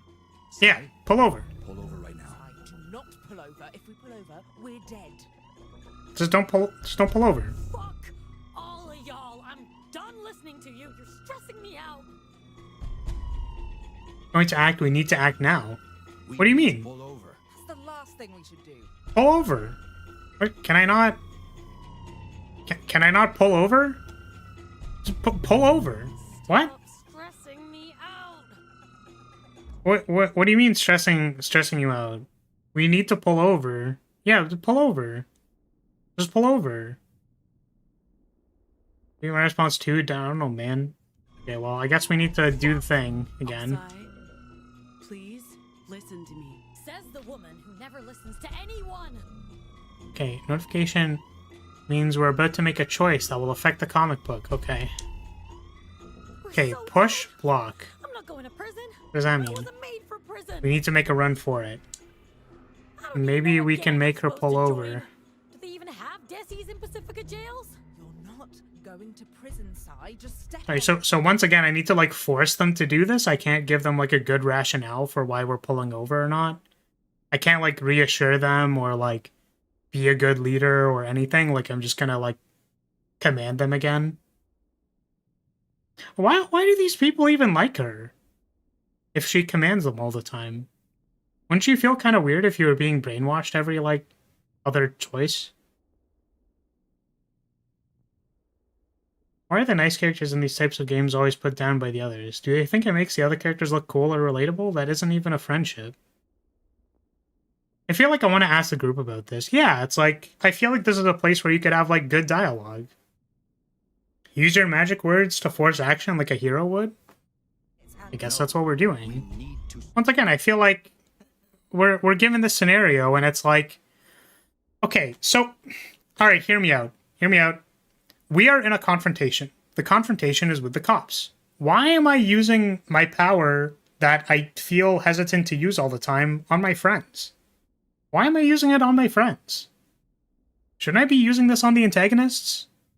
Like, I feel like there's a disconnect between the justification of, like, when I use this power, right? Like, I feel like that's just, like, both options have been bad so far. Yeah, I guess also there's no way to...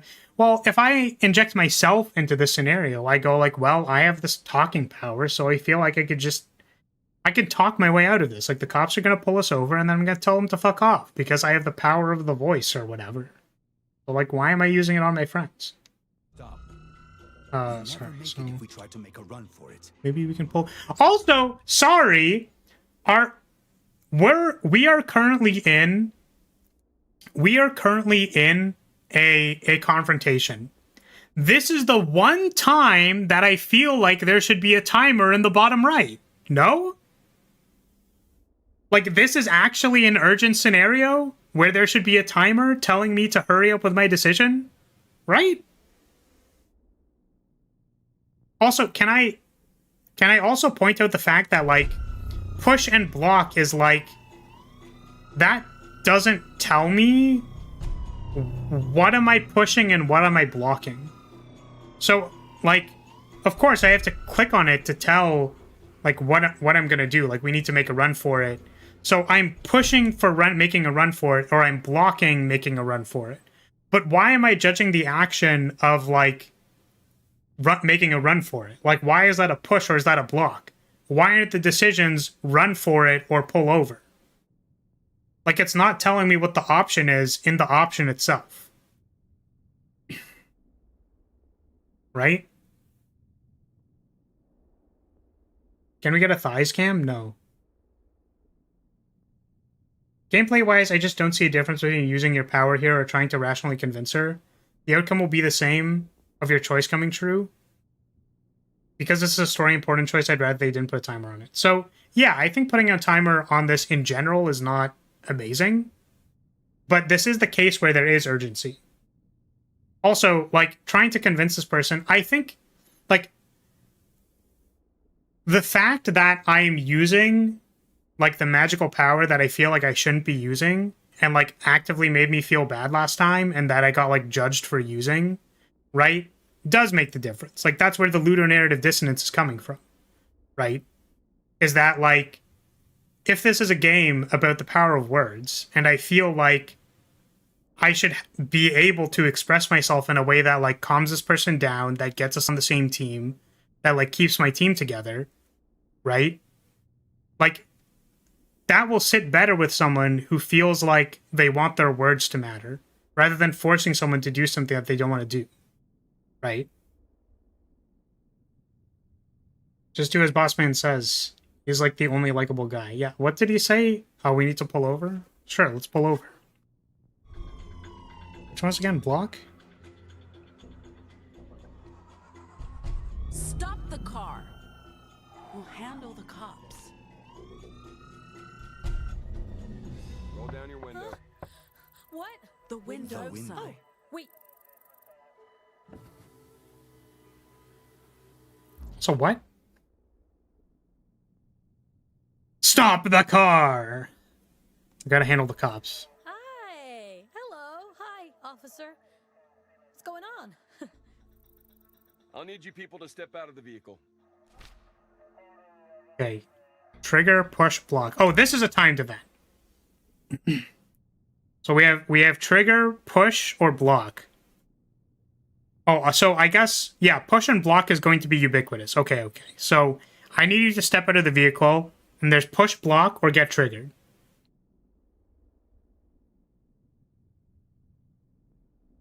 I feel like just Jedi mind tricks are friends. Yeah, so, okay. So now I feel justified in using my power because it's like the authorities. But interestingly, this is the one decision where I am allowed to make a rational decision that's not using the voice. So I kind of wonder if... Okay, so here, let's try this. So if I block them, so I'm the player, I feel like these are the bad guys, I feel justified in using my superpower on them. So let's see what happens. I'm gonna block them. I'm gonna block them. You hear what I said? Step. Stop it. Oh, what the hell, Pax? What now? Drive. Drive. Step on its side. Okay. We'll choose get triggered next time. Is he still just standing there? Yep. How long will that last? Not long. But he also won't remember it. Any of it? Regular brains just fill in the gaps. He might forget everything, he might remember most of it. We don't know. Oh, fuck! The Pacific Authority will know something's happened. You know what cops do to people like us? We're dead! We need to stay calm. Getting caught speeding won't do us much good. I don't think he was looking for us. It was just a random stop. You still got the cargo, right? It didn't go flying out of my bra, if that's what you're worried about. All of this for that fucking thing! It better be worth it, Pax. You know what? I'm letting this thing drive itself from now on. In fact, I'm never driving again. I'm done. Done. Auto drive engaged. We're less than 20 minutes out of Sacramento. We'll make it. is happening in this scene? Okay. Especially seeing as the power has an actual effect on people, I'm not comfortable using it on the group.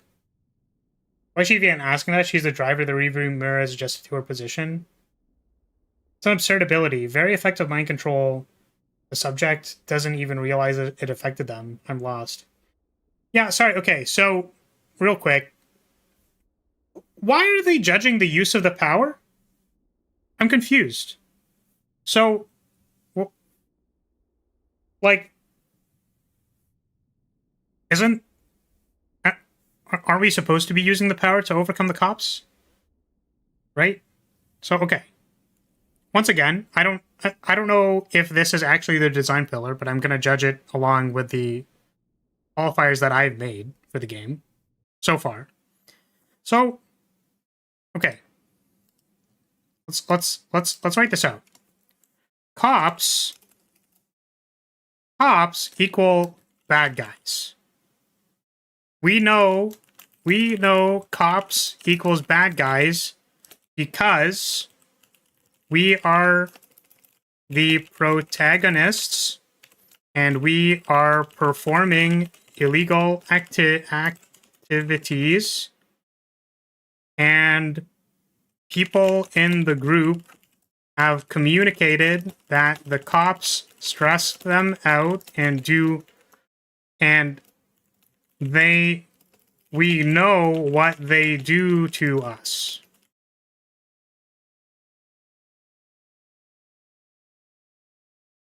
So, because it gives away your position / jeopardizes the mission. Sure, but it's my magic sword.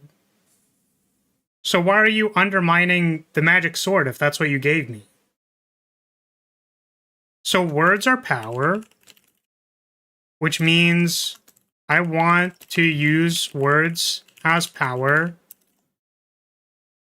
against the bad guys. So the one time this is justified is that the cops are after me. So I want to use our words against cops. They're trying to keep their powers hidden, but they said that they won't remember anything. Or maybe they will, I'm not sure.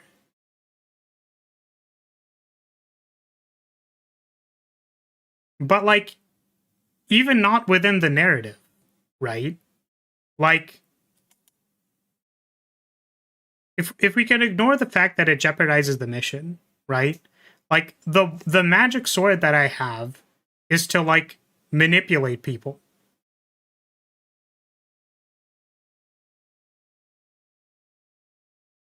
Like, but I feel like you're missing the point if they gave us a magic sword. Like, you undermine... Right? It's like, if I'm playing this game because I want to, like, yell at people and use my power words, then why am I getting judged for using the main mechanic? It's like saying, like, I'm gonna play Mario, but, like, why did you jump in Mario, you stupid idiot? It's like the main mechanic is to jump and get power-ups and stuff. So, like, why are they judging me for using it? So I don't get to say F the system with my magic sword. What were the other pillars? F the system. My words don't feel powerful because I can't use them in times of adversity. And my team has been mostly incompetent.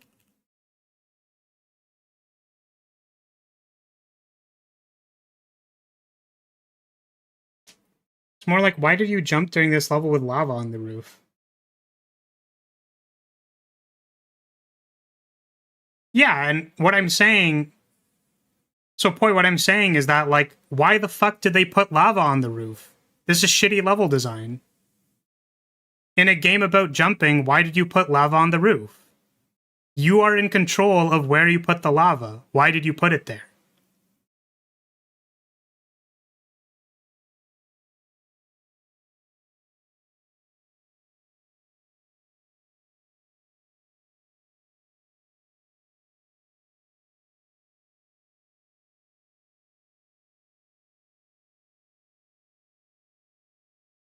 Getting a magic sword, then being chastised for using it feels bad. Because not every situation should have the same solution, and this could be a moment to teach that. Disagree. This is the first time we are given, like, the main bad guys, so I want to use my magic sword. We were even tutorialized on how to use it.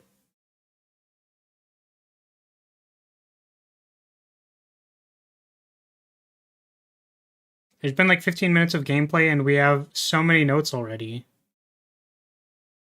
Yeah, so like, I don't know, that's very strange. Like you're negative feedback looping your main mechanic. We don't know if this game is all about relying on your voice powers. There could be more to it. Sure, but they like forced me to use it in the beginning. It's just the worst. And do not tell me we're lucky to be alive. I've had it up to here with being alive. You and me both, but here we are. All we can do is keep moving and hope all of this will be worth it in the end. Oh, is it a self-driving car? That's why she's not driving anymore?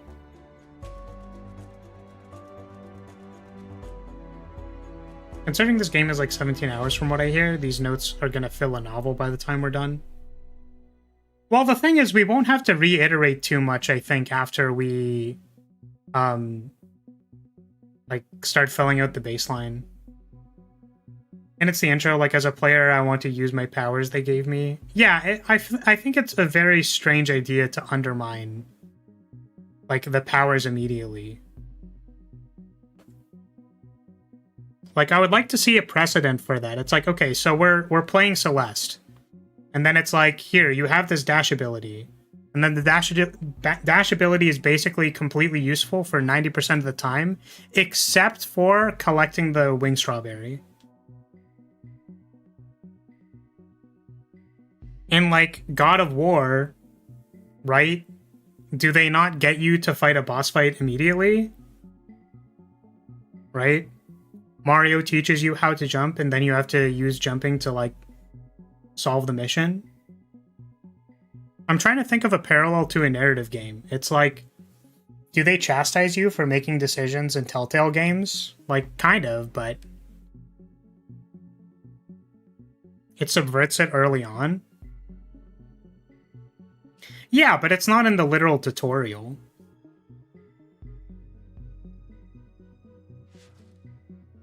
Okay. X user vocals by blocking the officer and escaped. Okay.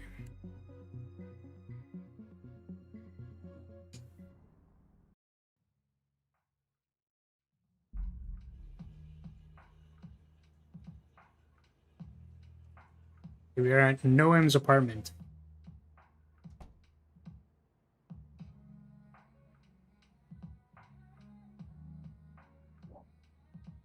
Can I move around? Okay, there's take a moment.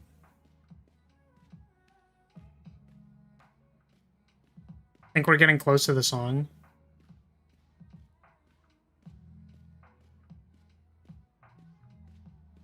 Ah, she's finally out of the toilet. Yeah, sure. I mean, like, it shows it to you that it's not a one-size-fits-all solution. But it doesn't call you stupid. Like, your team literally says, like, what the fuck are you doing? Right? Loving the music, Gnome. Tough cookies. This is my place. What? Are you joining us? Is that guy just standing out there waiting? Theo. The what guy? He better be. I don't want him touching anything. Wait, what's wrong with Theo? Why do we not like Theo? I can't get over this fucking. This is not our apartment, instrument, kid. Wait, We should hang here more often. am I allowed to play the... It gets old. I prefer hanging somewhere less ostentatious. I'll take ostentatious to sharing a studio apartment with a woman who never cleans up after herself, Pax. Yeah, because otherwise there'd be no indication that it was a suboptimal choice. I'll never know. Yeah, listen, I don't really know how to say this. You just get desensitized. It's still strange. As an only child of wealthy and emotional... Can I talk to this guy? I never had to deal with another person. Until boarding school, that was. Can I not talk to Theo? What is taking her so long? What is taking her so long? Also, can I like run? We should finish up our little discussion. So I can take a moment, I can... Hey, kitten, it's amazing. Fair bit of time in his bed from time to time. We even slept in it. Theo is just a punching bag? Yeah, and it's... I mean, but why? He seemed like the only reasonable person. They need to introduce it somehow if it's to show up as a suboptimal solution later. Yeah, so I guess the question is, like, giving the context clues to do the thing, which maybe, like, the narrative would suggest that, like, okay, it's not a good idea to fight against the cops with your voice powers. Which, if we're gonna end up fighting against the cops and then using our voice powers, I'm gonna be very confused. Afford real pineapples? Okay, you got some pineapples. I'm gonna drink. And the stuff at our apartment.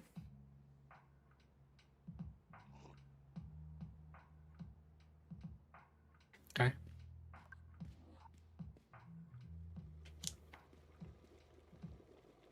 What did the boiling do? Nothing?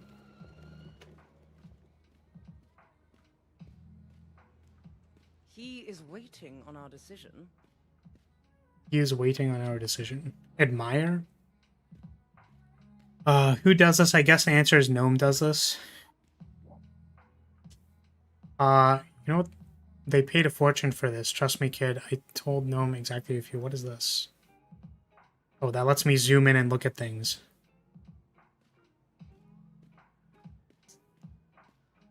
I guess you're only gonna end up fighting them when pushed to the brink to do so. In the middle of something important, kid. Yeah, like join the So I'm joining, right? So what do you guys think? I don't know, man. This whole thing feels incredibly risky. Riskier than being a deviant in Pacifica. Well, we already You, stole the you thing, so right? hot to trot, huh? You're rich, Gnome. I mean, look at that fucking view. You don't need the money. You'd be surprised. If anyone discovers what I am, all of this goes away. In an instant.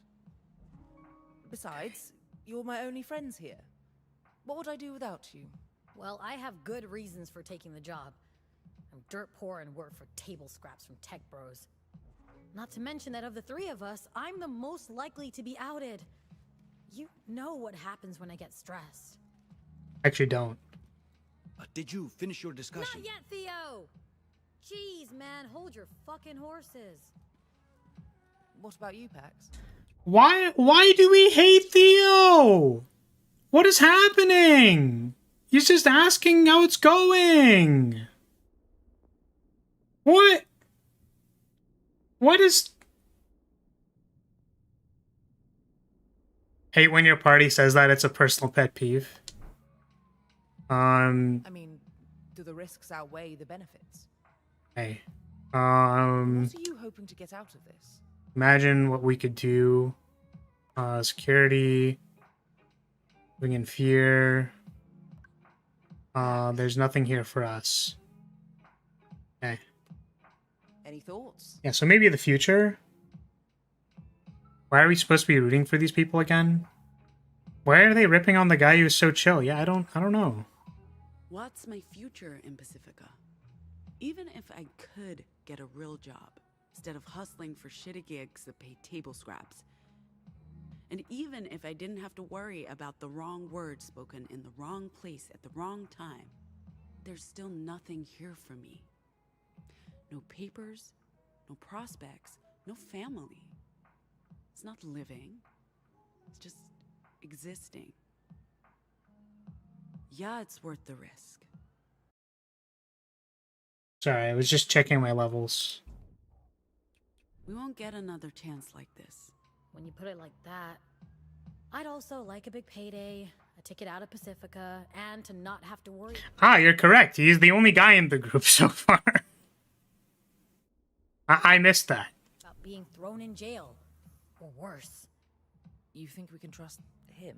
Theo, he's odd, but good odd. Like a dorky dad. I think he's legit. What's he getting out of this? Dude has a job with the Puritans. I'm sure it comes with benefits. Whatever his motivations, Theo's the real deal. And so's this job, Sai. Okay, at least we're on Theo's side, I So guess. it's settled? Yo, Theo! We're ready.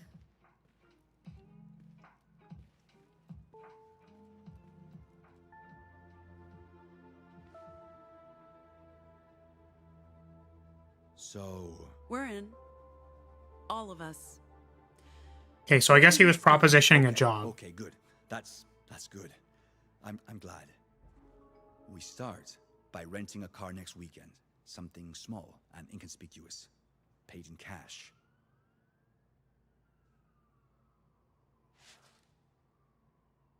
A lot comic. Wouldn't that make you more likely to trust him? He has a job with the enemy and is helping you when he could have easily ratted you out by now. Yeah. Yeah, so maybe since he's the new guy... Okay. They were deciding whether they wanted to work with him. Which maybe that could have been, like, clear earlier? Question mark?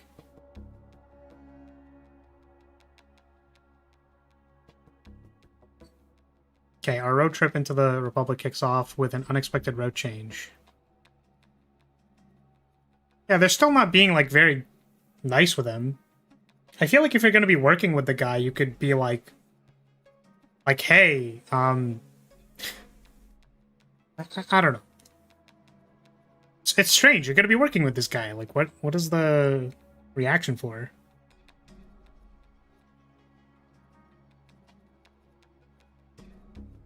Yeah, the motivations are odd.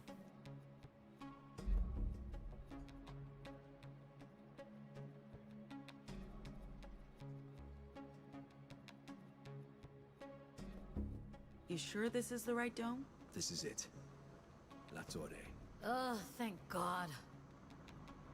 Wait, is that... When you said tour bus, Theo, I was picturing something more low-key. You're looking at a refurbished 1986 Cougar Cruiser. Isn't she beautiful? I love it. You, raise Jack. You, Jack up. What's going on? There's lady legs poking out from under that bus. Okay. Please assist. I won't be able to hold this vehicle up much longer. It's far beyond my load tolerance. So how do we... I'm stuck. The Jack won't respond. The Jack won't respond, she'll get crushed. Can you breathe, Luna? It's your lucky day, Rust Bucket. Okay. Did you break the antenna? You break this again, you have to answer to me. Okay. What are you doing? Oh. Is this way? Oh, I can do it in all directions. Okay. Okay, some hot and cold. Okay, so this way. It's gonna go up or down or okay, it's going up. Okay, there we go. Okay, so that's going, I guess.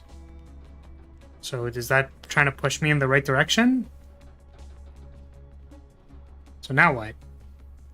So where am I supposed to go now? Okay. I turned on the thing.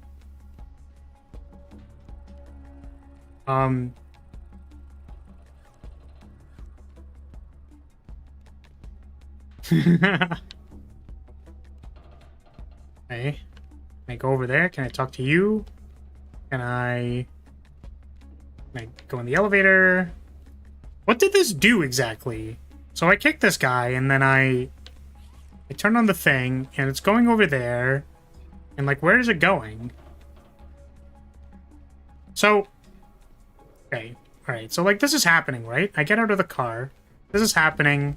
I get given the option to pull on the person's leg. There's this thing over here. I'm trying to think of, like... You know, I could understand that this is lit green, right? Raise the bus, I think. Okay. So I know that, like, going over here, like, made some degree of sense because of the lighting, but I can't see the lighting from here. So I kind of wonder if, like, when you try to pull the guy, if, like, then it'll, like,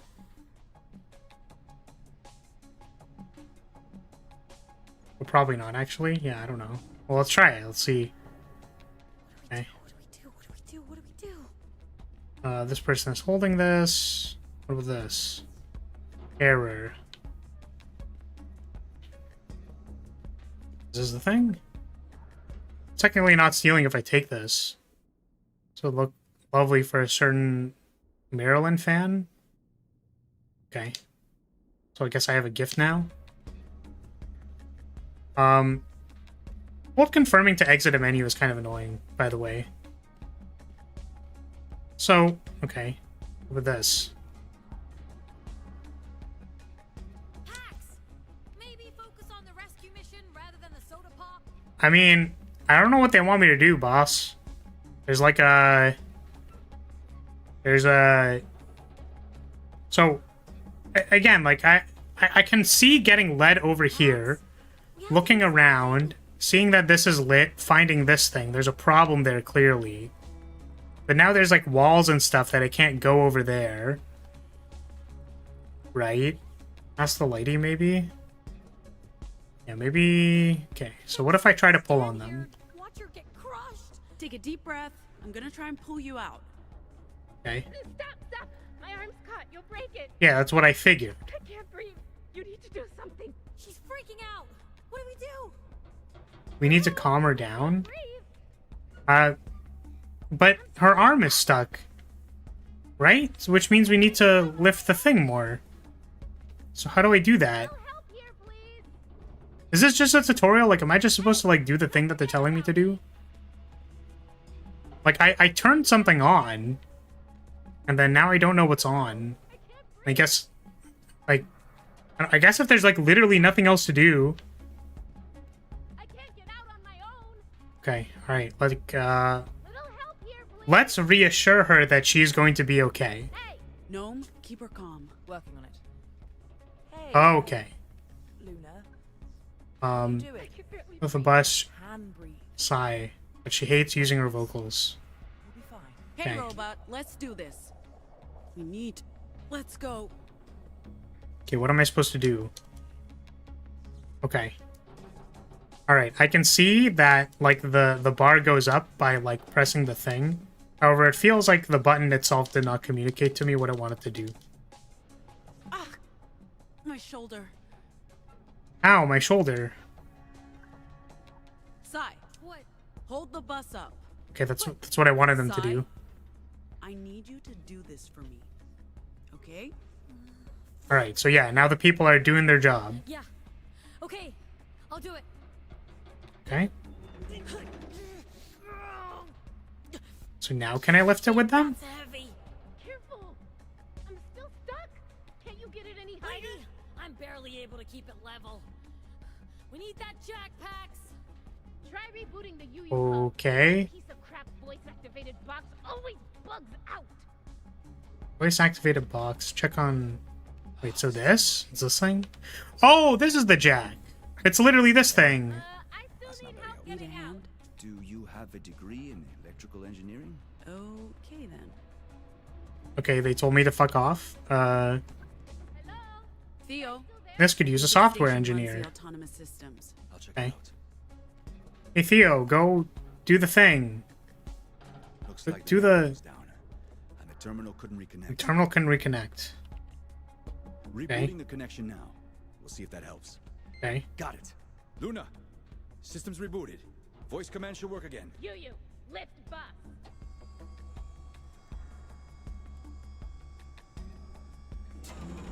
That's what the thing did, yeah. So I guess if we didn't do that yet, Finally. then... Oh, fuck me. That destroyed my back. Hey, Okay. maybe pull me out before the... Wait, you can't pull yourself out? Now that the bus isn't crushing you? Question mark?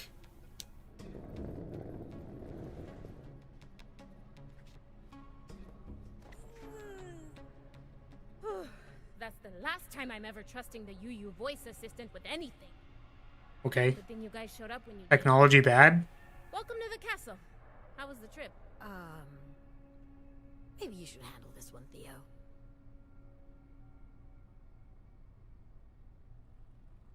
You did what? Lady, we didn't do anything. Pax used vocals on the officer. Vocals on a Pacifica. What were you thinking? If she hadn't, we'd be dead. And the cop probably won't remember anything. but- Probably. They'll realize something happened. If they weren't looking for you before, Yeah, I mean, now. we already stole the package, lady. Car's off the grid. It can't be tracked. Can't risk it. You need to leave Pacifica today if you plan to make it into the Republic. That wasn't the deal, Luna. Neither was putting a spell on a police officer. Today? Look, I'm grateful you guys showed up when you did. I'd probably be a stain under that bus by now, but Okay. we have to move the schedule up. Left trigger. Oh. Nova Scotia will understand. So, yeah, I'm on board with today. Like, let's Theo, go. there's a weave terminal downstairs. You can contact Interruptive. Nova Oh, I Scotia. could have What just about waited. Pax? Will it be ready? I don't think there's any damage.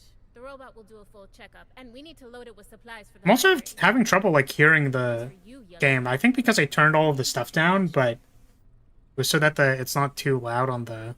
You won't make it across the border wearing that shirt and the open bullet wound. I've been telling her that since this morning. She's stubborn. Stubborn or not, there's more on the line. Wait, I've been telling her that since There's a morning. lot resting on Wait, your mission. didn't he tell me that it was okay? There's a lot resting on the mission. I mean, like, sure. I mean, yeah. Okay. Lucky for you, we have a dock downstairs. Short of critical injuries. I would I'll like get the to job done. fix my bullet wound. Yes. Finish your drinks, folks. I'll get the elevator. Is this going to be a problem, Theo? I don't think so. Cool I warp. just have to check in with Nova Scotia, and then we'll be on the road to Nevada. Sorry, I can't hear shit. Oops. Oops. Let me know if it gets too loud. But I can't hear shit. We have the bus. We have the cargo. We're just starting our journey east a day early. We'll be fine, Hey. Sai. Are you doing your thing now? Are you mollycoddling me? What? Mollycoddling? What does that even mean? Accept Inquire challenge? Elevator's here, guys. Check. What am I challenging? Road. Sorry, I'm stupid. Okay.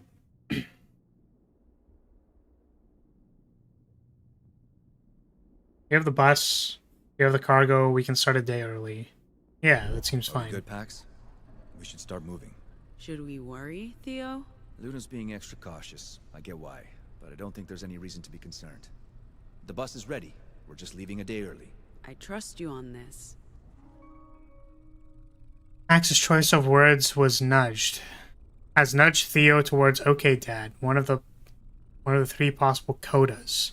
Codas affect the personal relationships you have with your crew and unlock new dialogues, branching narratives, unique character endings. Okay. Use the D-pad or right to access the coda screen. Okay.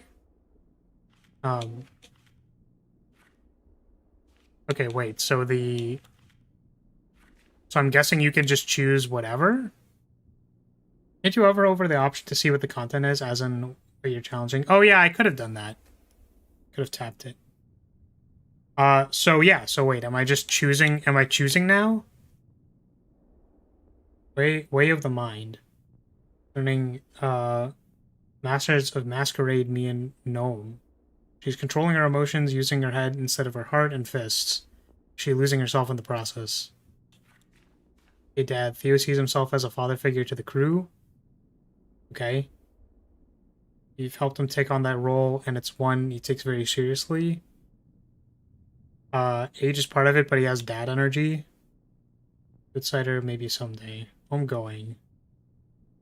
More about home, or at least the idea of home, and the thing about going back to resolve the unresolved. Okay. Entrepreneur, investor. Okay. Sorry, am I just... Oh, this is just a menu. Okay. I already chose the option. Okay. Cool.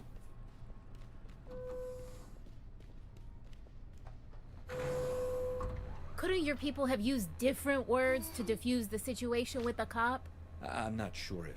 No, I went to say My fuck him. vocals increase the density of my body. I don't think that would have helped things. I use my box to gaslight, but the results can be unpredictable.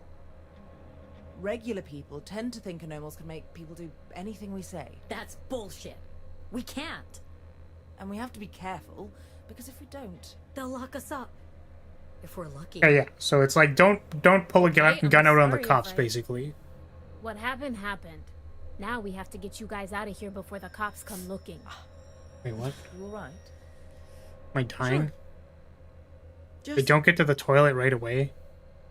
Am I gonna shit myself? Is that what they're saying? Let's get you patched up, Yellow. Yo, I need to shit real bad, bro. give me a minute. Yo, I gotta take a mad shit, bro. I'll go with you. I really have to pee. Massive, We've terminals huge, And I'll just big shit. stand right here. What's wrong with you? Nothing. Okay. Just need the can. Very much the same. I haven't peed since San Francisco. I won't be long. Oh, don't worry. You look like you're suffering more than me. I'll wait. Alright. Hey, what do you think of that Luna So lady? what are you saying exactly? Can you stop talking to me when I'm trying to go shit? Hello. I'm saying UU has a terrible track record, and they Oh, exploit God. gig workers. Oh, she's They should be vomiting. investing in Obitol instead. They're never Okay. getting a seat on the board. It's a waste of time and money. They have a shot, and I'd love to No. talk to you about an What? exciting No, opportunity. I'm not buying into Obitol. You can forget the Whoa. Yo, this vom's tripping me out, bro. That's What crazy. is that? Kid, we need to sleep soon. That's like mouth shit. I'm She's on a fine. bad trip. I'll be right out. Come on, Pax. Okay. Alright. I'm hurting here. Guys, they have a working mirror. How impressive. I don't know why. For some reason, the camera's giving me, like, motion my bladder sickness. is about to explode. You said I could go first. What can I say? I'm a Mac. Well, time to keep stealing stuff. Okay. Do not leave food to rot in the fridge. It's dangerous and disgusting. Please label all foods. Remove before expiration. Who was she talking to when she said kid? I believe she was talking in third person. That's got teeth marks, kid. Hello? Talking to the pizza. We never say no to cold pizza, kid. What's that? Not talking to you. Oh, did she... Is the, like, anomal taking over her brain? Is that what's happening? Can I steal all the stuff?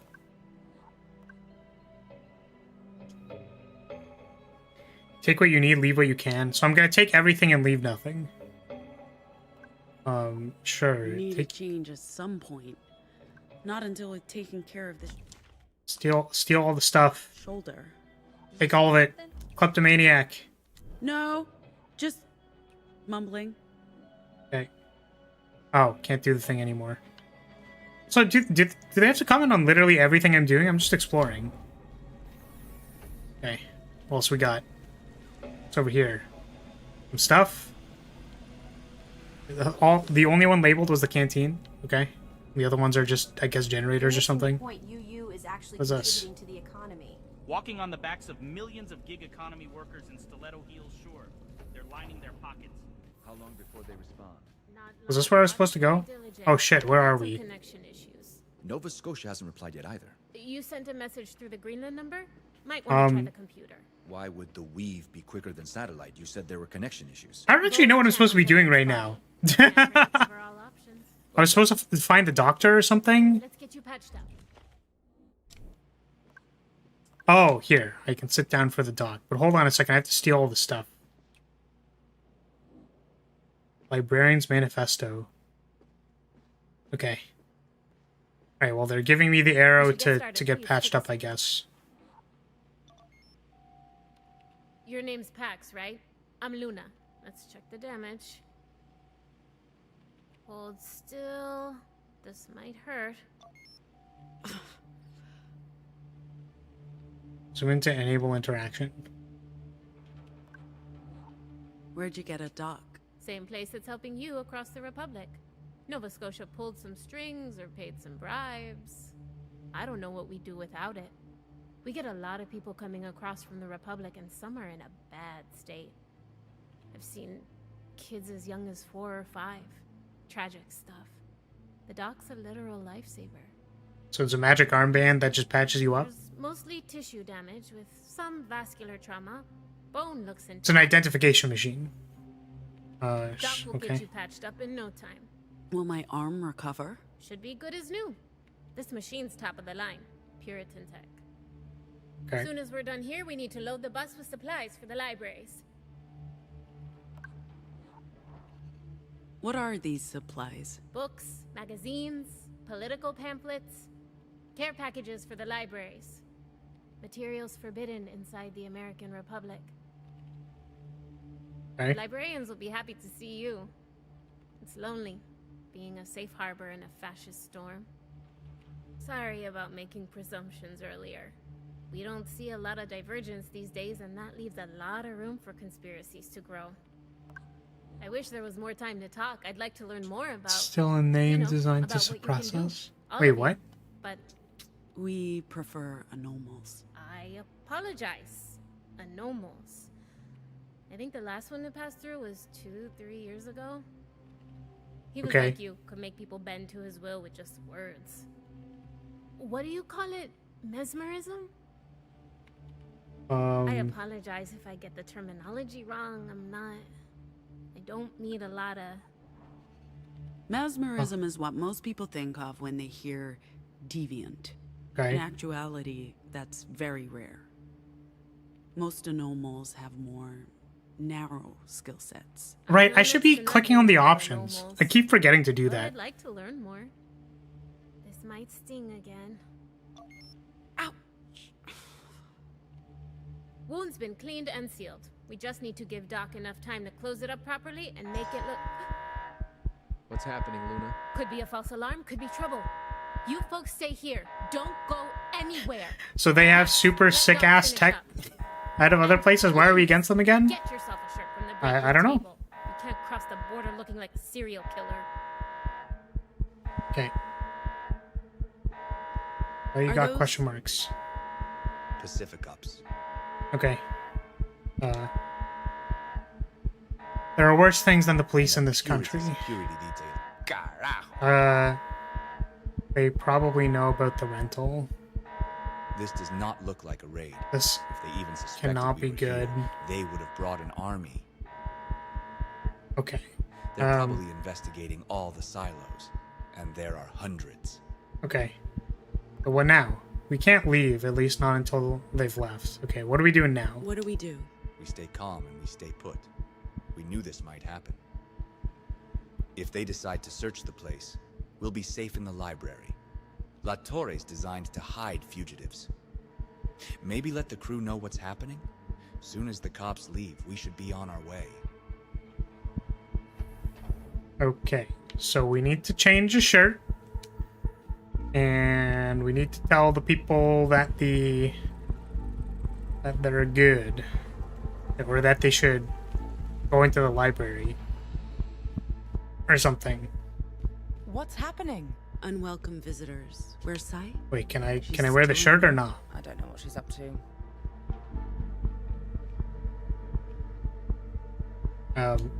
Sorry, so do I have to tell them to... Sai, Are you everything good? okay? Okay, the fucking alarm just went off. What we do next things will are not affect okay. relationships, but there's no wrong choice. Just let me stay. What do you mean in by here. that? Yeah, that's not an option. Wait. So what's this? No time for this. Wait, what did she just say? Just let me stay in here. It's not an option. Okay, I mean, I guess, can I give you this gift of jerky? Not like we're bribing Sai with food, but we're bribing Sai with food. I guess we're bribing Sai with food. I don't know. Hey, you hungry? Am I hungry? You're asking me if I'm hungry? I have jerky. Strong nuts. I'm having a mental health crisis here and you're trying to feed me jerky! Okay, I see how this might look bad, so I'll just hold on to this jerky for later. What? You're the worst. I'm not talking to you. Wait. Smooth. Huh? I guess it's time to bring out the big guns. Wait. I guess. So, okay, so I guess the option was trying to bribe her with jerky so that you can leave, or the option was like, you know what? I think they are really taking inspiration from Telltale, right? There's no wrong choice, by the way.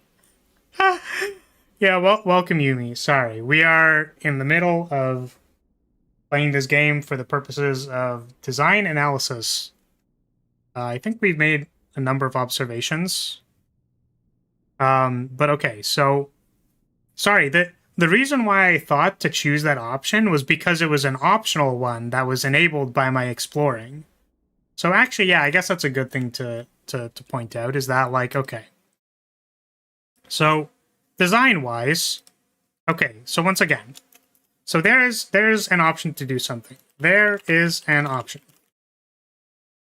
to explore. We explore. Explored. Then we were given an option based on the fact that we explored. So, does exploring lead to good outcomes? In this scenario, the first time I was offered an option based on the exploring gift options, no. They were not good. Listening to her might have been a better idea. Yeah, I imagine so. But the thing is, like, I explored. So I was like, okay, well, I'm getting rewarded with exploration by being given another option. So let's, like, do that. And then, like, I just assumed it'd be a good thing. Because, like, for example, like, if I have gifts in Fire Emblem, I can just, like, give them freely. Right? And that's like, here, have a gift. If I'm being given the option, then it's like, why did I get it? For that, to be honest, I really don't like it when I know what the right option is because it's a non-standard option and don't have to think about it. Yeah, but the thing is, like, I have a system. So once again, it's the idea of, like, here's a system. The system is you can explore. I want to reward you for exploring. And in this case, I was not rewarded for exploring. I was actually punched in the face. I would argue this is not good design, right? So again, it's just like, okay, well, you put a treasure chest at the top of a mountain, and then you climb the mountain to get the treasure chest, and then it's like, hey, you idiot, why did you climb this mountain? Right? Like that seems to be like what is happening, right? So it's like, why are you surprised if you're like, hey, do explore, and then, like, okay, well, I'll punch you in the face for exploring.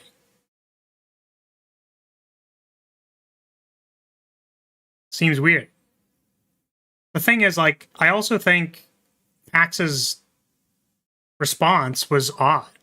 Like, the way that I pictured it was like, hey, you can, like, if you just want to stay in the can, like, that's where you want to hide, sure, here's some rations so that, like, we're gonna go hide somewhere else, but, like, let's assume that they're gonna be around for a while, so here's some rations, take a gift. It's good to have the right option be harder to find out. However, the game needs to make It's so we understand the choices that we're making. Sure, I just think that this is a very, like, simple. The system is you can explore and get gifts, and then you would assume giving a gift is, like, a good thing.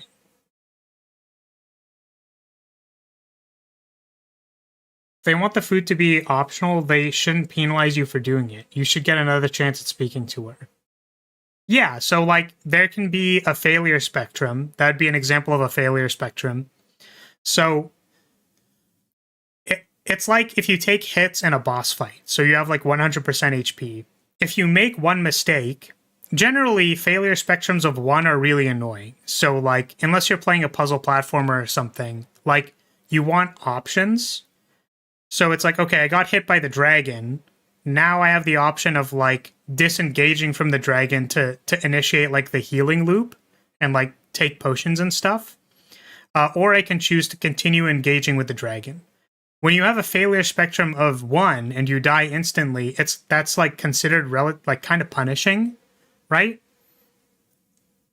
So I feel like you could continue the dialogue from that scenario and be like, oh shit, my bad, and then, like, move on, right? I agree it shouldn't happen on the first possible opportunity, but I'd rather have the exploration choices have the possibility of being wrong. Sure.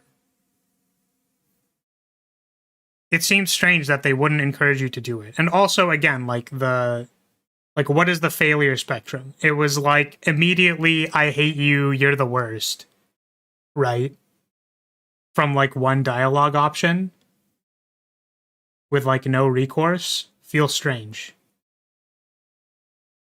Fallout 4 also had a problem with this. The option you pick from would be extremely unclear, so it frustrated a lot of players. Yeah, so I think it's not just about unclear options. Like, sure, it can be about unclear options. I just also think that, as Space is saying, like, maybe a failure spectrum could help, where it's like you kind of need to mess up, like each conversation kind of gives room for one mistake. So, like, in tea time, in Fire Emblem, you still get to do the other options unless you, like, fail 2 in a row, I think. So if you fail 2 in a row, they stop talking to you. But you can still have a pleasant conversation by failing one of the 3 options, right? So in this case, if they designed the conversation to have, like, here's your first set of options, and then here's your other set of options regardless of the first one. So, like, it goes, like, options A, B, C, right? And C leads to, like, C and B are both bad.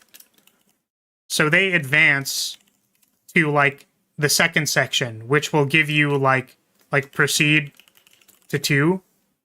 And then 2 is going to be, like, options A, B, and C. And then option A is, like, good. So this is, like, exit convo. As, like, a good. This is a good. But then, like, this is your opportunity to, like, apologize or something. I don't know if B and C are insensitive in nature. So then you have, like this would be an example of having a failure spectrum. So instead of, like, immediately cutting the conversation, you have an opportunity to, like, try again or express mastery. Generally, when there's a failure spectrum of 1, it's very frustrating. Because, like, you want to be able to make mistakes. Because if you can't make any mistakes at all ever, like, it's very, like, walking on eggshells, kind of.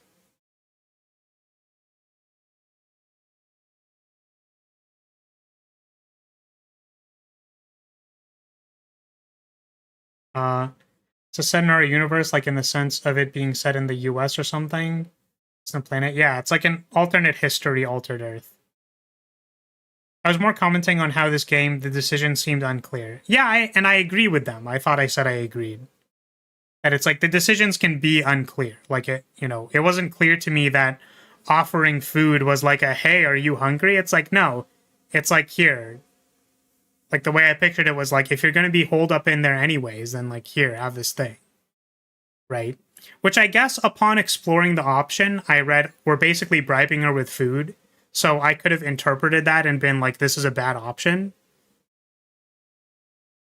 So I could have expressed mastery over the game's systems by exploring the option and determining it was bad.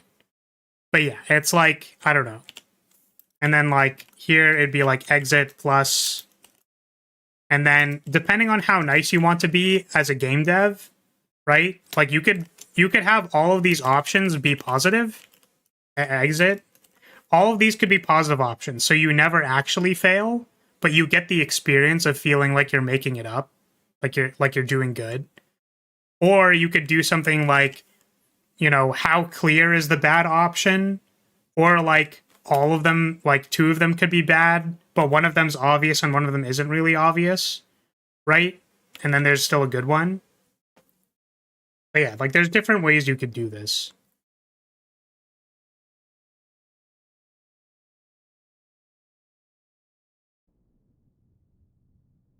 Also, man, my computer is turning into a fucking jet engine playing this game, dude.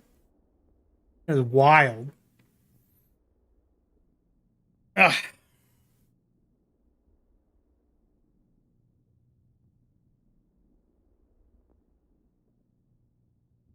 How are we vibing, by the way? Is this making sense? Do people care? That intense, huh? Yeah, I don't know. My computer is fucking going. The last game that had to take off, like make my computer take off like this, was fucking Armored Core 6.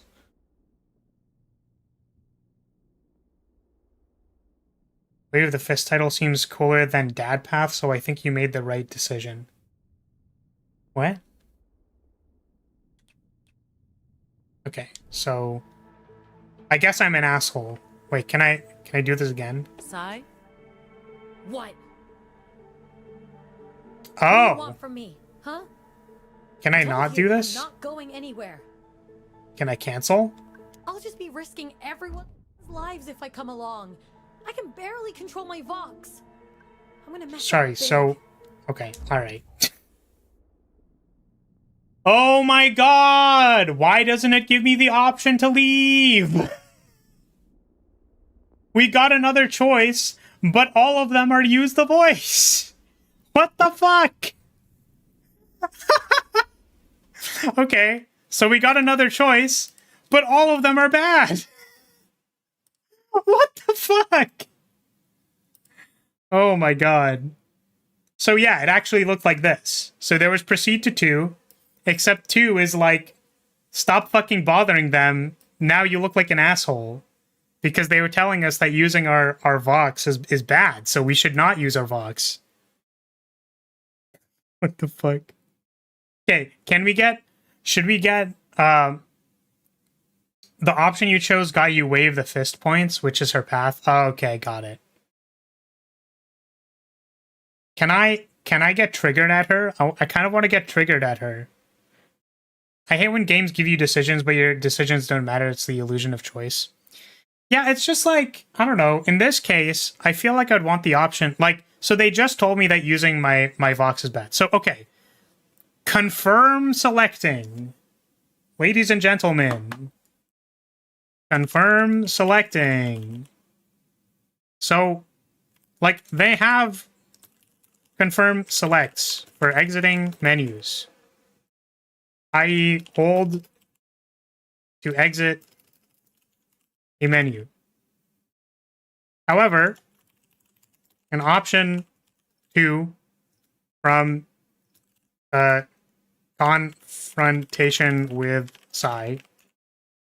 The options are all Vox options, and despite being told that using Vox is bad, there is no option to leave. It's like, well, now that you're here, fuck you.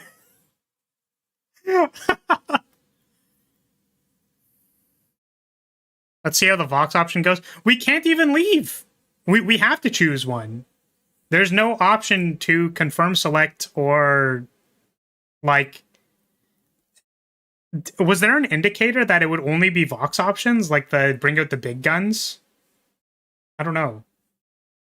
I wonder how your computer would handle a big survival game like Conan or Ark. I have no idea. Then what's the plan? She just stays there and you leave without her?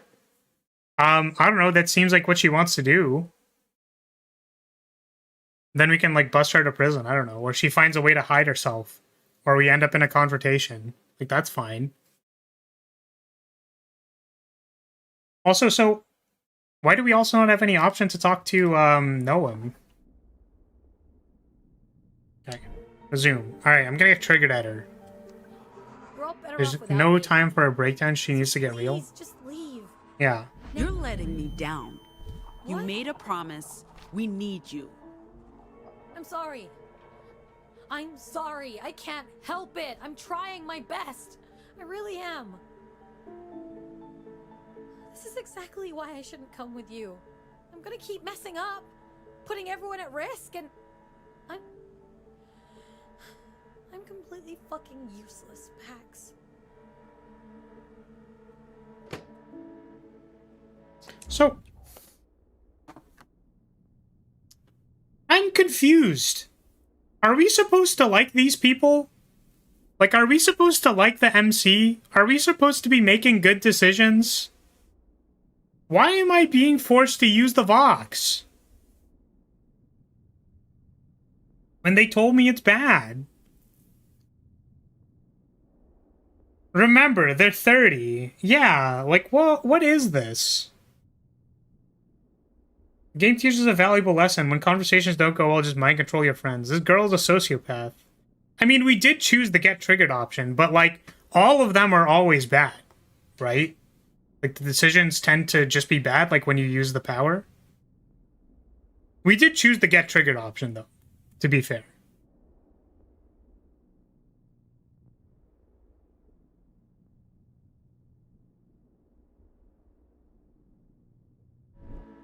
Okay, can I...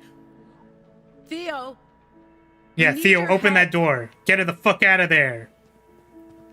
What's going on? Sai's not responding. We need this door open.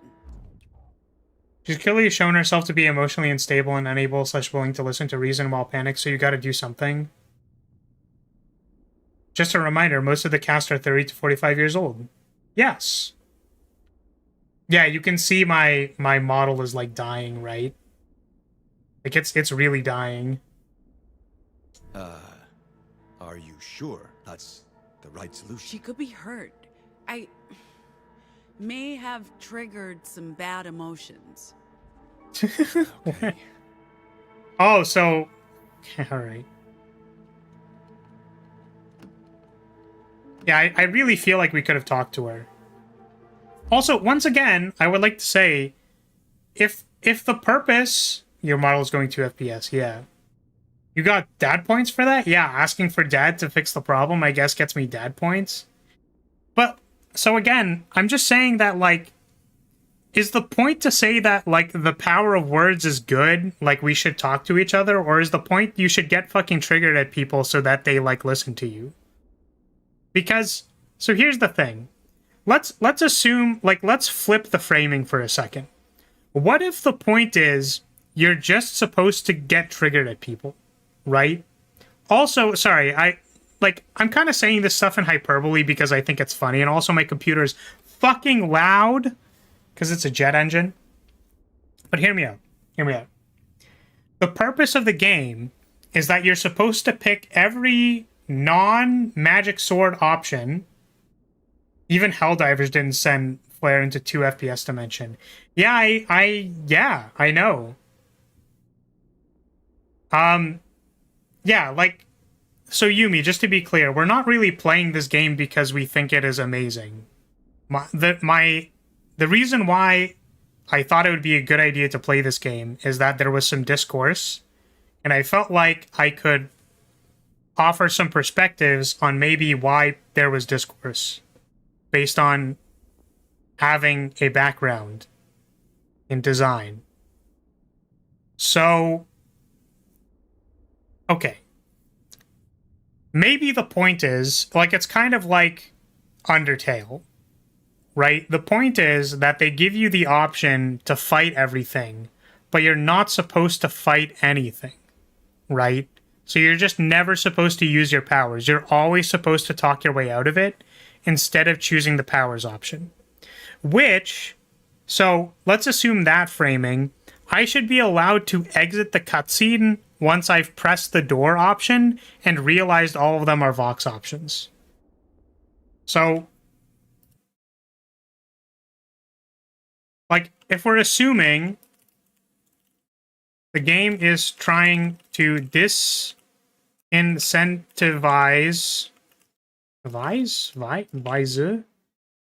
Vox options. Like, okay, we learned our lesson. Vox options are bad. Right?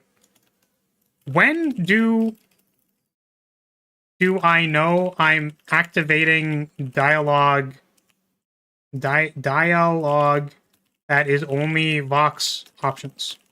Because it didn't look like to me that it was going to be Vox options when I like held the button to open the door, right? Why can't I leave when I know the options are bad?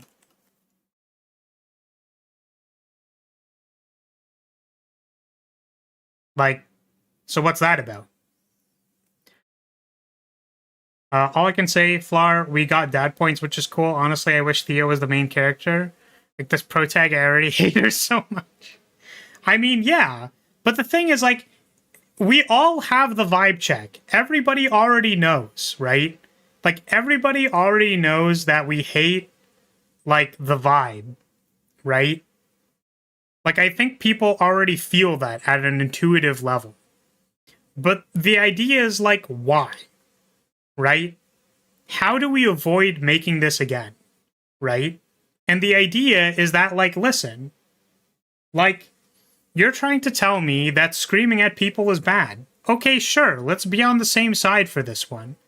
Can you make it so that it's easier for me to say screaming is bad?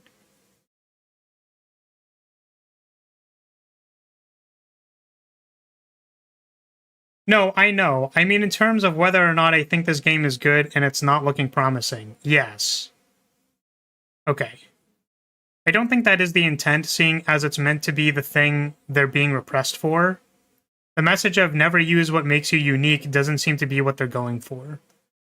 Well, so I think there's multiple interpretations, right? So, okay. Assuming they're trying to disincentivize this, then let me not choose them, right? Like, assuming that it's a bad idea, then simply give me options to not do this. A good example of this is, like, Dishonored.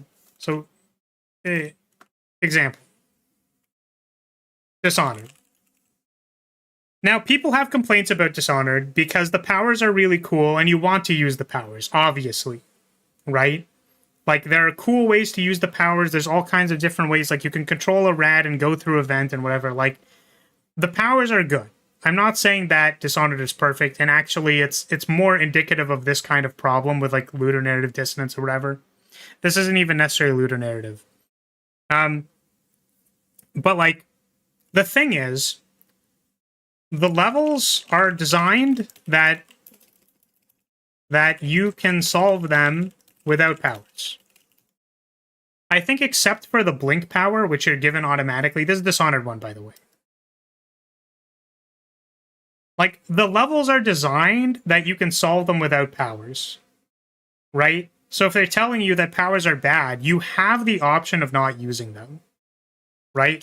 So the other option is, like, assuming the Vox powers are to be used, i.e. use what makes you special, then, like, my question there is, like, why are the outcomes for the powers always bad?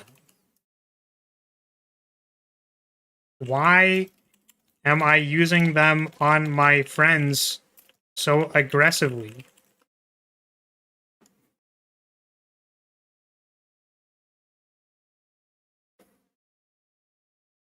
I understand the fact the power forces people against their will to do what you want. It kind of not the thing to be used on friends, as it literally takes away their agency. Again, like, I think there's a huge dissonance there. I don't think anybody wants to be yelling at their friends to bend to their will. Is that something anybody wants to do?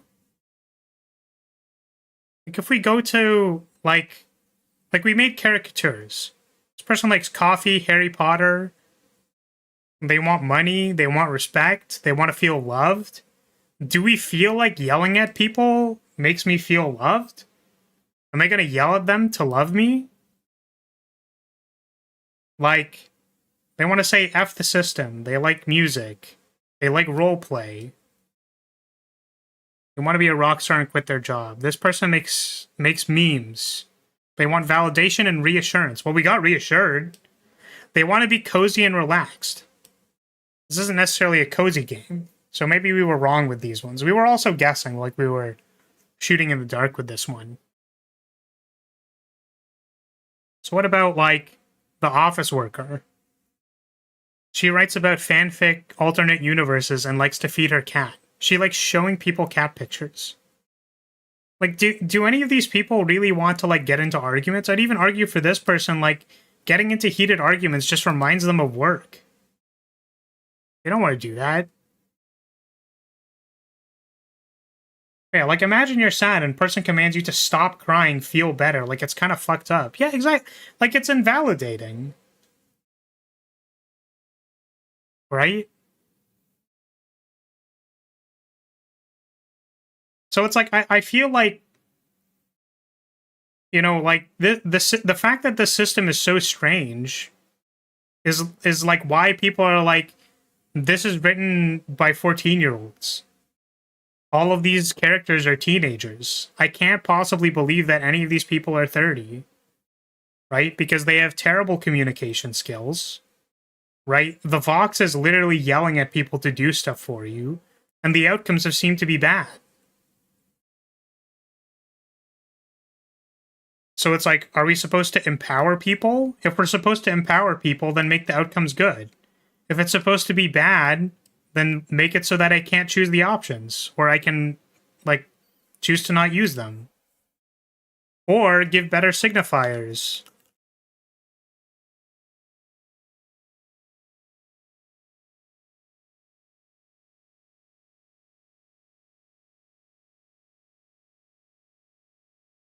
Like, use that spiky bubble indicator that it's going to be a Vox option on the door.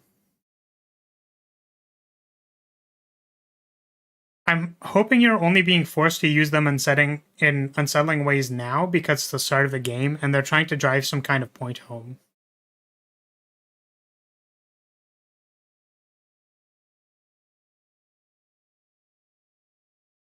You can't be crying about some shit while you need to get going. Sometimes force is necessary. Is the MC using it too much? Yes, but sometimes you gotta. Yeah, I don't think it's very clear.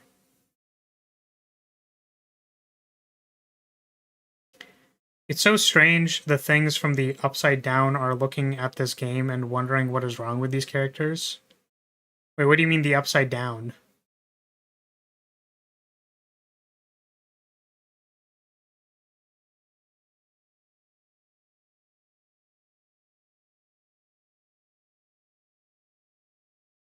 I highly disagree. We needed to do it, though. Like, give us the option not to. Yeah, so, again, this is the case. So, Poi believes that you should be able to force people in these situations. Rant says, I don't want to force people in these situations.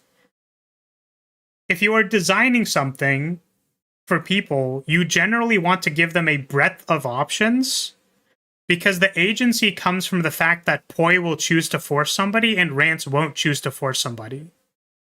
Right? You agree that we should have the option not to? Yeah, for sure. So, like, you know, if you're going to give the player agency, like, you need to... Like, this is not empowering their agency, is what I'm saying. And also, it's confusing what their main point is. Like, we don't know what their main point is yet. Like, how have we not figured out what the main point is by now? I know that we're effectively, like, 30 minutes into the gameplay, but, like, usually it's self-evident, like, very quickly.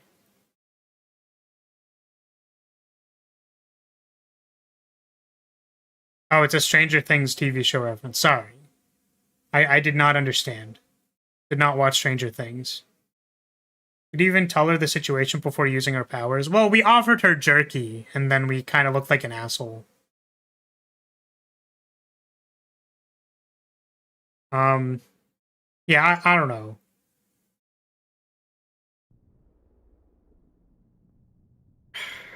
It's like, something rubs me the wrong way about it. Like, this is what I imagine, is that the power of words to the game studio probably means yell at them to do stuff when they're not listening. You know what I mean? Which I guess, like, my personal commentary on that is that is silly.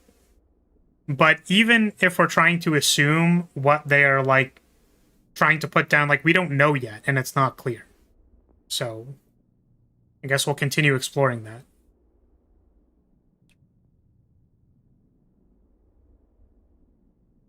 Like, does the studio think it's good, or do they think it's bad? Which one are we supposed to be doing? All right. What's up? Okay. So either I can get Theo to do this, or I can talk to her, I guess. Right. I don't know if we're qualified for this job, kid. I don't know how to calm people down. Okay, so this is... Let Gnome do this, I guess? Some people want to be heard, and this could be meant to be a sort of power fantasy where people have no choice but to hear them. Yeah, so it's like, if we use that lens... Okay, so let's use the lens that it's like, we are forcing people to hear me, right? I'm gonna use my thing to make you, my friend, hear me because I have no social skills. So my fantasy is telling my dumbass friend to get off her ass and get going. You okay? No. I'm staying. This is home now. Sigh. Go away. Wait, why can't I box her? Okay, we need help. Damn. This is a scenario where I'd want to vox her, and I can't.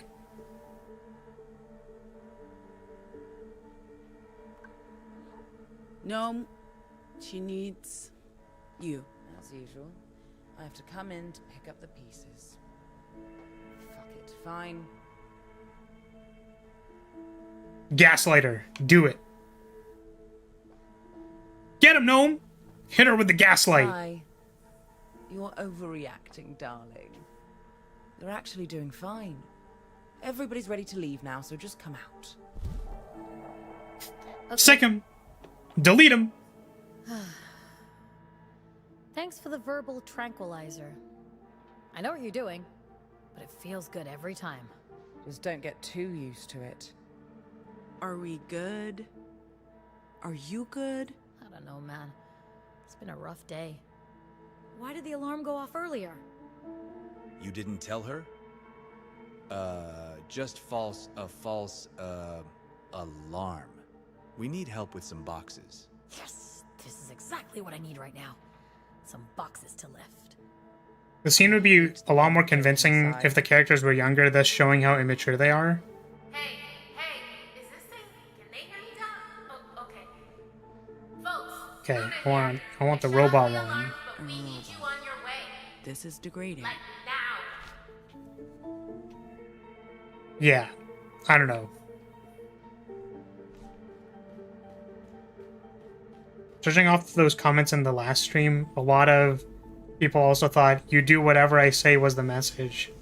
That's why they were upset.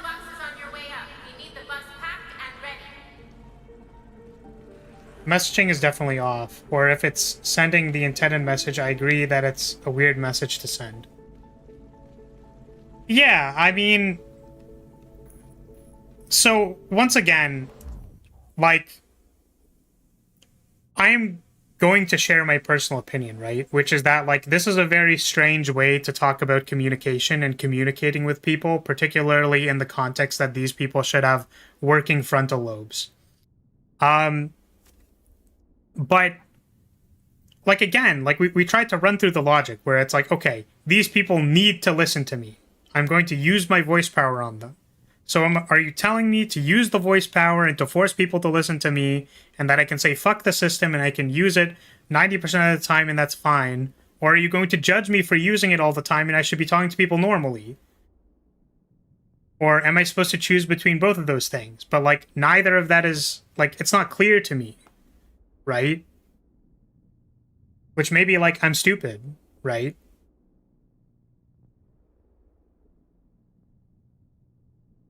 It's one thing to force someone to follow your orders in a crisis, and another for them to thank you for it. Sure, so it's like they can afford to be upset that I forced them to do something in a crisis, but they'll be mad about it. Like, again, that makes some degree of sense, but in context to, like, rewarding player behavior, you would assume that if you're trying to send a message that, like, you just let him have it. You know what I mean? Like, no one, like, in a game where you're killing, like, demons left and right, they don't tell you, like, oh, you fucking idiot, why are you killing demons? Right? Like, they give you, like, points. Like, Devil May Cry gives you, like, they, like, rank how much you can beat the shit out of things in a large combo, stylishly. Because that's what the game cares about. So like, why is it flip-floppy?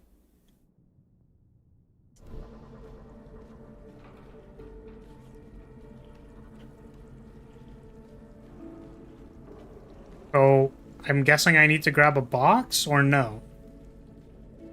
It's not giving me a large pointing arrow to tell me to get a box. So maybe I don't need to get a box. Oh, I do need to get a box. We'll pick up a box. Our passports, visas, invitation letter. I think that's everything. It'll get you safely across the Republic border, but after that... We're on our own. Until we reach the Salt Lake Library.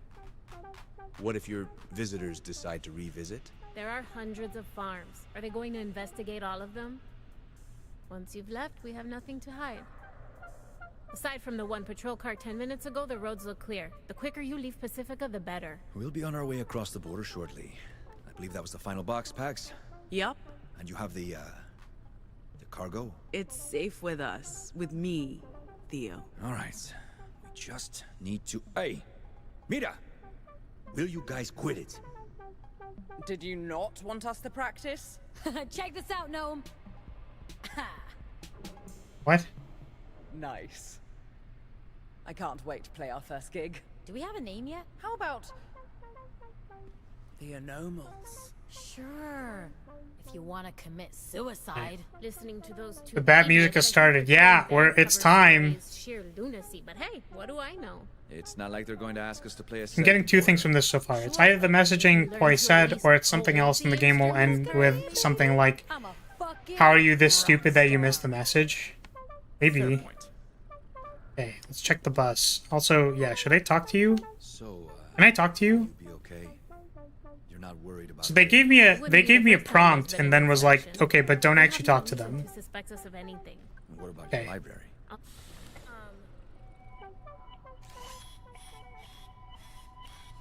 Hey, what's the golem doing on the bus? What? You mean your driver? We're supposed to have a human driver, Theo. What? She won't be here until the morning. So, one of us drives the bus. It's not rocket science. Wait, we won't be allowed into what? the Republic. We need someone with the license and skill set, Pax. Ma'am, I'll be happy to serve. Why are we... What did the robot do?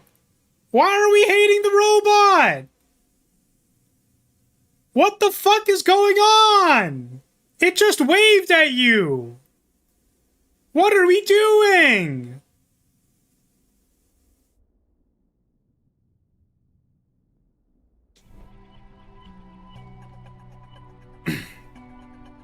I want to assure you that I'm fully capable of operating. Are you telling me that I'm not allowed to decline this option? Sorry, are you telling me that I'm not allowed to decline? Look, This vehicle. it doesn't say it's timed. My software is also approved for There's only transportation push. inside the Republic, unlike yourself. I don't mean that you have software, of course. You lack the paperwork, but I don't need any. My software contains instructions for over 1,100 vehicles. I'm perfectly capable of driving this bus.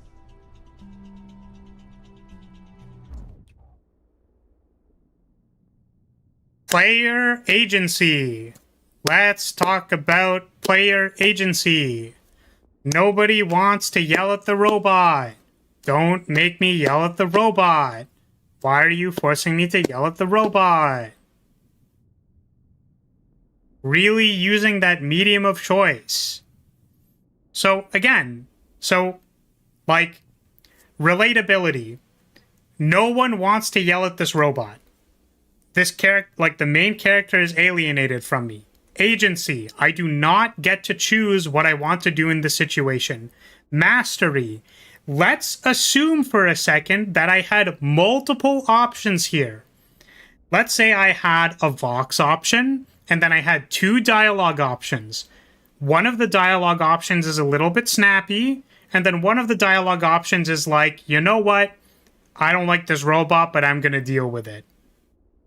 So, I can explore what those options are going to say using the controls of tapping on the option to see what I'm going to say. Mastery of the system. And then I could determine Vox option, probably bad. Hasn't had good outcomes. I could determine that the snappy option, probably not good because I investigated what the option was going to be. And then the third option, I'd be like, okay, this one seems like it's not great, but I am allowed to, again, interact with the system, show my mastery of the system, and choose the option that I want. So this scene has failed all 3 checks of self-determination theory. Right? Maybe if they showed why she didn't like robots, I'd be more inclined to push the robot, but with no context, it's just bad gameplay mechanics. Sure, so you could argue that it's bad storytelling because they haven't told us why she doesn't like robots, but, like, even then, what I'm trying to tell you is that, like, the tenets of self-determination theory would say that you should be allowed to choose what you want to do in a given scenario. So, I want to choose the least hostile option possible with this robot. Even if that means the character's going to be like, I don't have to like you, but fine, you can drive. Right? Like, they can still show that they don't like the robot. The character can still choose to act the way that it needs to act for the purposes of the scenario. But the player still needs the option to choose and express their agency. It's like better design. Because you run into scenarios like this, where we're like, why the fuck is the dev forcing me to do a particular option? Right? At least Telltale games give you actual choices in these scenarios. Yeah, so, like, again, you can still characterize the main character as hating robots, even though that's very strange. You can still give the player agency here while demonstrating that the main character does not like robots. But players will still want to choose the least bad option. For the purpose of the budget we ain't putting in that voice line, they developed this game for 5 fucking years! What the fuck were you doing with the development budget?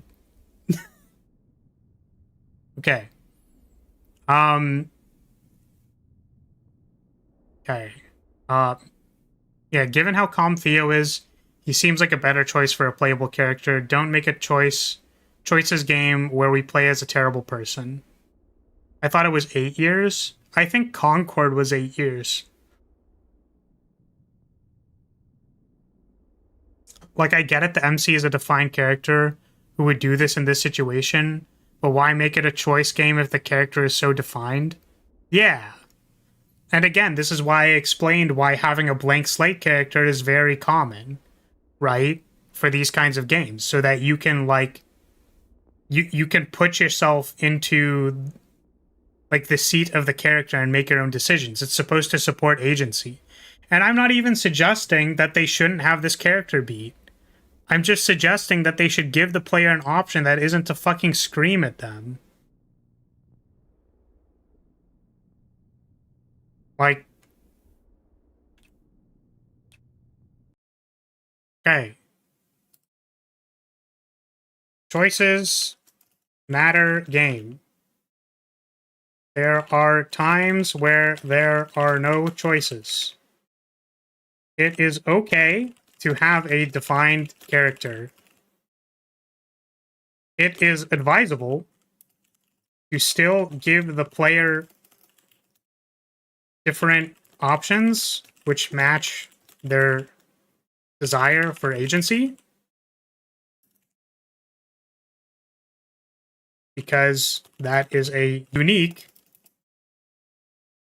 strength of the games as a medium.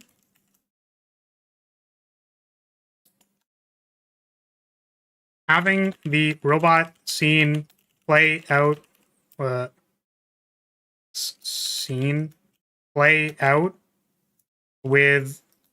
acts still being hostile, but proportionately less hostile was possible.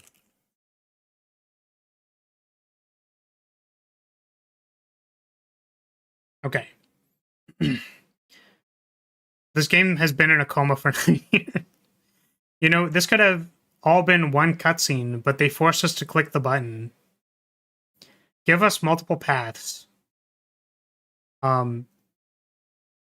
Shepard from Mass Effect was a defined character. The thing why it worked as he had multiple paths he could take. Well, defined character as in like they can only do one possible choice in this scenario. Like that's what Toy meant.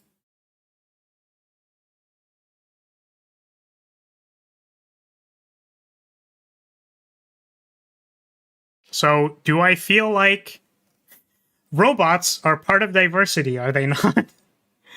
Are they valuing diversity by telling the robot to shut the fuck up? Are we telling F the system by telling the robot to shut the fuck up?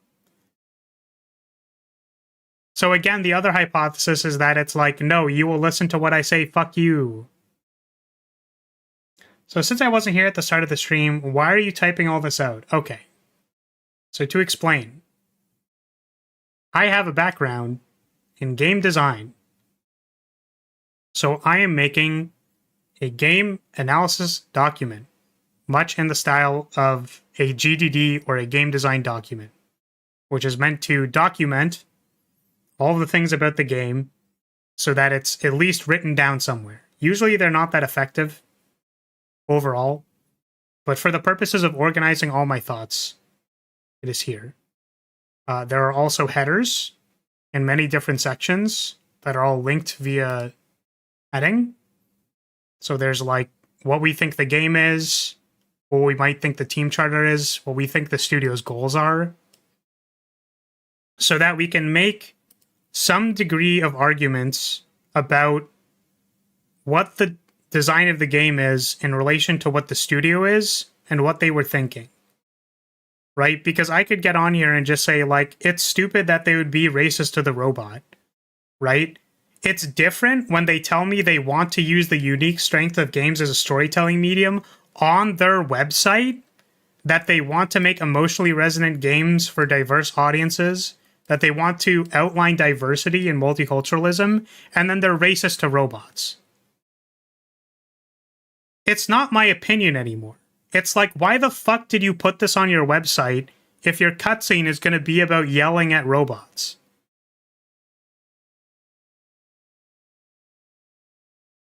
We also made theoretical design pillars. So if you are making a game, you might want to have guiding principles for the decisions you're going to make in the game. Like, for example, the power of words. We believe that words matter. This means that narrative choices should matter. This is more stuff that I made up, right? And then, like, value and diversity. This is another thing that they said. Like, these are things that I believed that, hey, if we made a game about these things, we could make something that's relatively compelling. And that there's like a certain sense of fuck the system that's like kind of happening in this game. Like you want to fight against the powers that be. So, do I feel like the game mechanics are supporting fuck the system? No. Do I feel like the mechanics are supporting value and diversity? No. They're literally both, like, they were extremely hostile to Theo, continue to be hostile to Theo. They're hostile to the robots. They're hostile to each other. Literally, the first thing the main character does is tell them to shut the fuck up. Like, does that undermine their feelings? Probably. We weren't even in crisis at that time. And then, like, what does the power of words mean? Well, I think about it in a particular way. I think that the way that they're representing it is not amazing. And then we're trying to figure out, like, does the power of words to them mean, like, literally yell at people until they listen to you? Because, like, it's not even accomplishing that. Like, it's unclear whether that's even being accomplished. So we were gonna, like, make another section of, like, what... Now that we've played the game a little bit, what do we think the design pillars are? What do they value? Well, I mean, like... Well, to me, like... What is the header? 3? It's heading 3. Like, 1.3 dot. No, this is 4. 4.1. It's kind of like you should feel bad for yelling at people. Or characters should have visceral reactions to your choices. That seems accurate. Okay, what else? 1.4.2. You should feel bad for manipulating people. That seems accurate. 1.4.3. Yell at Theo. Robots bad. What's the last one that goes here? Like, because it's one thing for me to come up here and say like these things, but it's like, is this actually what we're going for?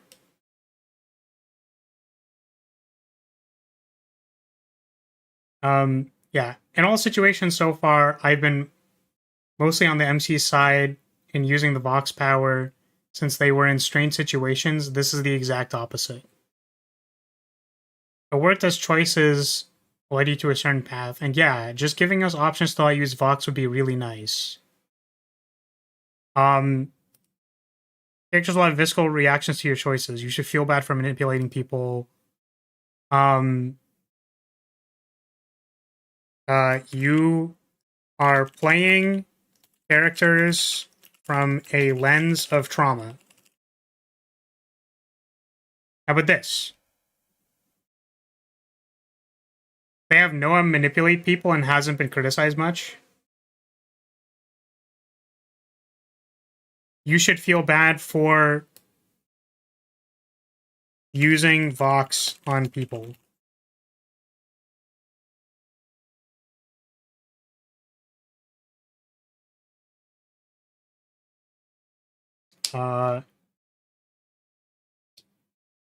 Ironically, just got a mobile game ad, and first line on the screen was removing choice. They also called him a normie, but not for having a power like bruh. They definitely don't think they value diversity. Well, yeah, because they said that it's like, well, this is just some old guy with no powers. He doesn't understand what we're going through. Fuck that guy. He has a normal job with benefits. He doesn't have powers, so he isn't diverse and therefore doesn't deserve respect. They do have visceral choices. It's okay, though. We can just use our words to make them do what we want to, then gaslight them. Yeah, no one was manipulating people. We talked about that. Or rather, I already read it out loud. That, yeah, no one was manipulating people, and then it's like, okay, That just seems like the correct thing to do. That's not even true, though, because the inner voice was like, it's unclear if she's going to be okay. Yeah, so I don't know, maybe this is more accurate. We could think about it some more. But yeah, so Yumi, the point is that like we're writing down stuff. We're probably gonna put the characters here and describe the characters eventually. We were talking about market research and then did some, it's like, what is a modern audience? I don't know. We made some assumptions, which these aren't necessarily, like, these are just a heuristic. They're not real. This isn't a real person. I'm not assuming anyone is actually like this. Right?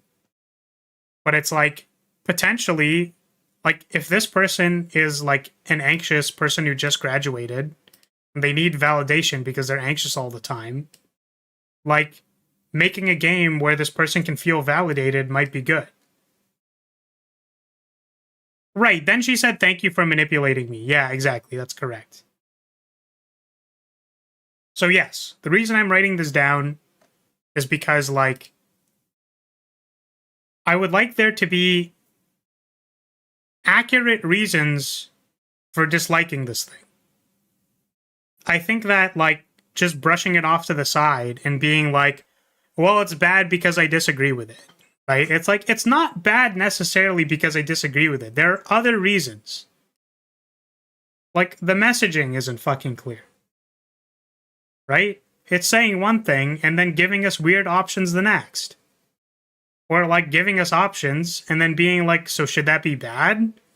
And then they're like, thanks for manipulating me.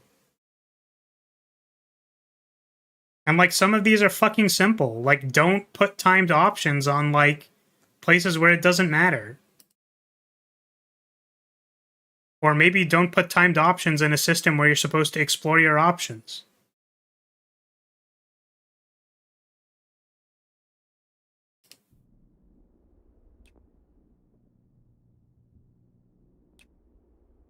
Did the mechanic have a power?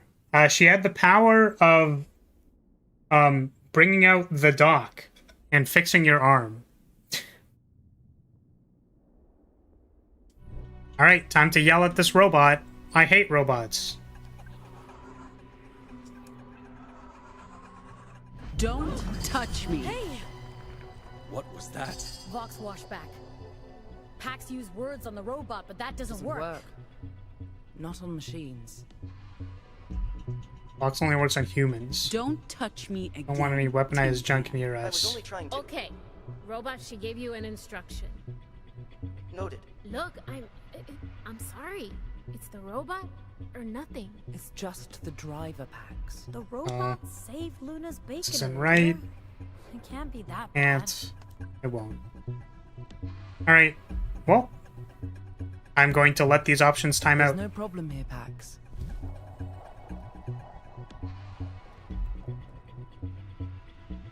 You won't even notice who's driving.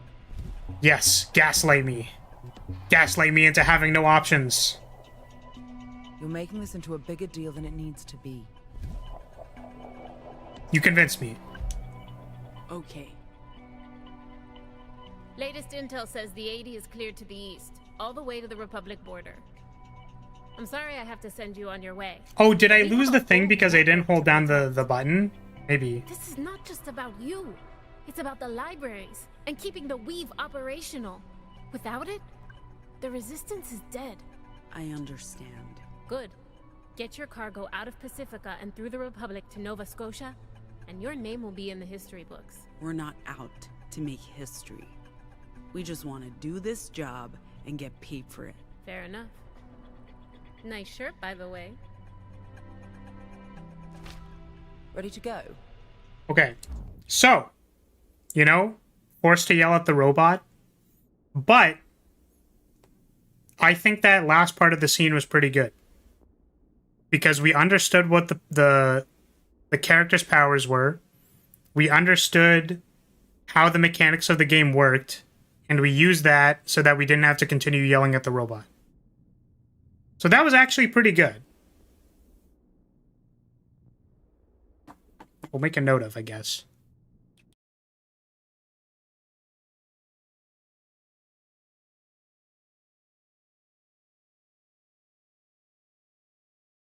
was able to not choose options and let Noam talk me out of arguing against the robot.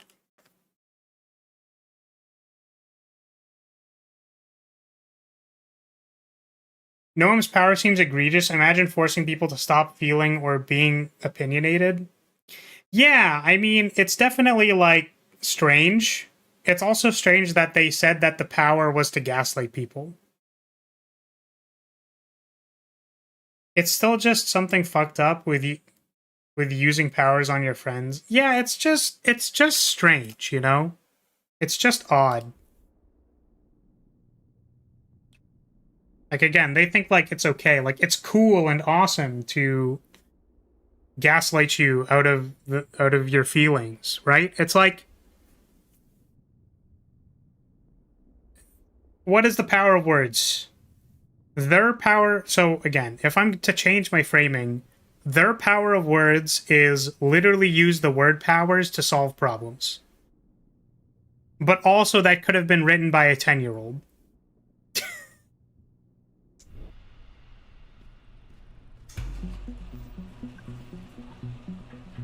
Welcome on board. Please find your seat.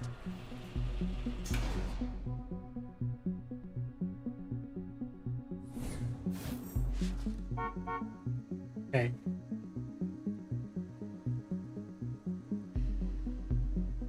Right. Our luggage is on board? All of it, ma'am. This is pretty sweet, Theo. Thank Luna. This seat's mine. Not sharing? Yeah. Plenty of room. No reason to sit on Like, top I thought of we were each going to other. use In that power of words on the case, cops, which I'm okay with, vintage but this feels. manipulation is Love it. horrible. I hate manipulating people like that. Not hating this. But I guess me and So, Devs have different what do we call opinions. Cool what? Yeah, see, again, like, that's the thing, is like, okay, so if we put ourselves in the mindset of the devs, they're like, well, the way to success is manipulating people, right? But then I should be rewarded for using my powers. It's like, pick one.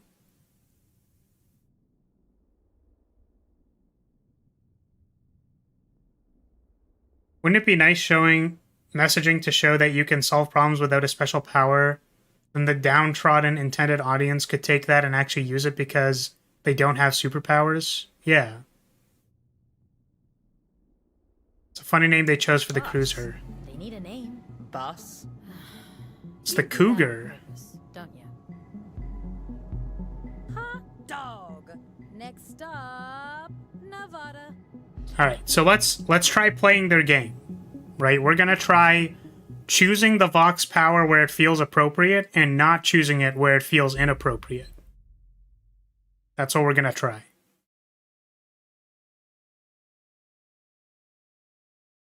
Nova Scotia won't be happy about this, Pax. So we let them know we're taking a different route To through do the- that, I need access to the weave, and that won't happen until... Also, like, again, maybe this is just the way that they're like, they want to do narrative. Why the fuck is everyone cutting everybody off? I say as I just cut this person off, but, like, for a different reason. Can you, like, listen to what people are saying? Is that possible? The power of words was cutting off people the entire time. we get to Salt Lake. We had a plan. Your plan. And it's not like you've been forthcoming on everything, like the contents of our cargo. Stole data from the Puritans and put it on this key. A one-way ticket off the continent. We can't lose this. It's the second most valuable cargo we've ever carried. Okay. I told you. I don't actually know what's in the data we hijacked from Purity. Nova Scotia's been tight-lipped about that. For good reason. The less we know, the better. We Crew's transport our emotional cargo state is to shaped Nova by their Scotia, codas. and we don't This ask affects their questions. responses. That was always the plan, and you agreed to it. Look, I'm not your enemy, Pax. I recruited you, and I'm trying to protect you. All of you. Okay, Dad. They're my friends, Theo. Protecting this crew is my job. And taking a different route across the Pacific border into the Republic is part of that. Informing Nova Scotia about the detour is not our only problem. given what happened this morning, the longer we stay in Pacifica, the riskier it gets. And if we don't show up for our booking in Winnemucca Tuesday night, we'll be in violation of our visa. We must get to Chicago by the 23rd. We don't We'll risk back being down. stranded This is in the about Republic. establishing authority on the team. We're not changing course, but let's at least try to mend some This bridges. detour could cost us everything. Yeah. And you know I'm as much in the dark about our cargo as you are. We're ahead of schedule, so why not make an extra stop on our way to Nova Scotia? We'll still make it to Nevada on time. Maybe. But I planned this route weeks ago. Now I don't know where we're going. Why? I've accounted for unforeseen delays, but this one didn't have to be. We're not changing course, but we can explain told me where we're earlier. going and why, at least part of it. Discussed it. We have our reasons. Theo needs to understand that. I know you're used to working on your own. But if we can collaborate, Guess we can figure stuff it's not a out. partnership. Fine. I'll tell you why we need to go north. Just go sit down. All right. Oh my god, talking actually worked. Yo, Theo. What you up to, my man? Perusing the map. Perusing? What's with the old-timey paper map? We're still in Pacifica. Don't you have your mobile? I destroyed my mobile yesterday. Wow. Okay, so let's try listening to the entire conversation, then responding. Okay. Hardcore. You can borrow mine. I still have some data left. None of us should be using a mobile. It's a burner. They can't trace us. They can trace everyone. Throw that thing away. You too, Gnome. Fine, Mr. Buzzkill. You're not the one with over 40 followers on Squibble. But whatever. No big deal. 40 followers on Squibble. I'll have you know, I have 1.7. Oh, man. Also, haha, funny, boomer dad says phones are bad. Okay. Attention. Hey. Hey. Hey, everyone, listen up. What's happening? Speech. I know the original plan was to cross the border east into Nevada, and from there on to Utah and the Rockies. But we'll be taking a different route north, through Liberty, Oregon. Before Liberty? I would actually like an explanation. I concur. I don't know what the reason Liberty? is. What did I miss? It's where I grew up. Sister, we need to talk to her. Just Where gonna my leave us family still hanging, lives, and we Max? can't leave before I make Give peace. her a moment. Liberty, where my sister is, and we need her to come with us. Okay, so there's like, Care to I need to explain, talk to Pax? them. I need to make peace before leaving. I don't know, these don't seem to matter that much. Liberty's where my sister lives. Your sister? Did you know she had a sister? I did not. Ziggy's... she's one of us. A Nomal. I think she does have white freckles. We can't leave without her. So, we're going to Liberty to get her. Why didn't you tell us this earlier? Why didn't you tell me you had a sister? Yeah. What else have you been keeping from us? So they didn't know either. We did not. Why didn't I tell them? Why didn't I tell Theo? To be honest, I didn't Hello? trust him. Are you gonna say something Okay. or just, stand there? I didn't think you'd agree to it, Theo. If you told me it was because of family, I would have. Hey, none of us have been home in ages. What makes you so special? I guess picking up her sister makes this a bit different. If we're detouring for Pax's family, why not drop in on my parents at the same time? You know that's not the same, Sai. This is my last chance to say goodbye to Moms. We're just picking up my sister, and then we'll continue the journey. We transport the cargo across the Republic to Nova Scotia, we get our money, and then it's up to each of us to decide what's next. Right. Plan on springing any more surprises on us? No? Fine. Fuck it. Let's go to Liberty. At least one of us gets to go home. What about the plan? We're just abandoning that? Whatever. It's not like anyone's listening to me. What was that, Theo? Nothing. Why do we hate Theo so much? That was exhausting. You haven't even told him everything. Something to clear ahead. How about... okay. Oh, let's go! We're gonna play a musical instrument, of course. Mm-hmm.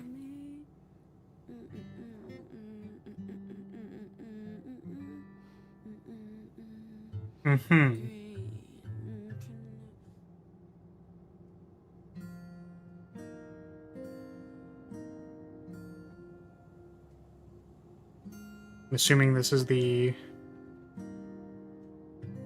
band game.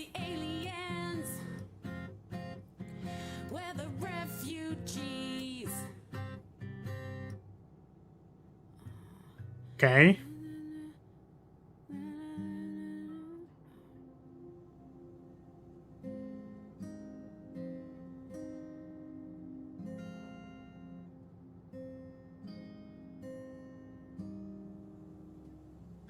No subtitles? Oh. Did I not turn on any subtitles? Subtitles are on. But I guess they're not there.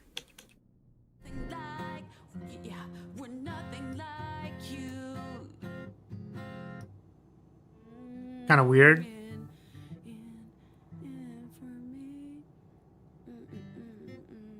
So I guess I wanted to talk about this a little bit. I should probably end up taking a screenshot of the UI for this, but there was a complaint about the UI for this, like the UI for the rhythm game. Now, I am not having difficulty playing the rhythm game. However, I do think that it's a little odd that I think you can press the buttons as early as possible and still get the same progress if you did it perfectly. Okay, I guess we'll figure it out. But, so the thing about this system is that, like, the notes come from different areas. Yeah, the rhythm UI seems workable even for someone who's bad. Yeah, it highlights where the thing is coming from, so maybe the natural mapping is okay. But I did want to say that I had small complaints with the idea that, like, the notes are coming from different places. Which I guess the idea is you don't look for the actual button itself. You just look for which thing highlights, like, lights up. So your view range of, like, where you actually want to press something is actually just the circle in the middle. So let's try that. Oh. No, so I can't actually press it. I have to press it when it lines up.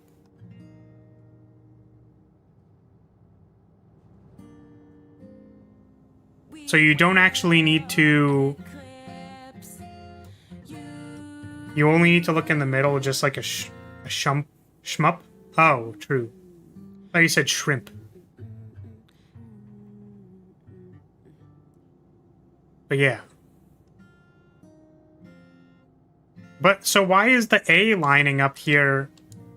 Like, why did it say that the A was going to line up there when it wasn't there yet? Was that just a bug?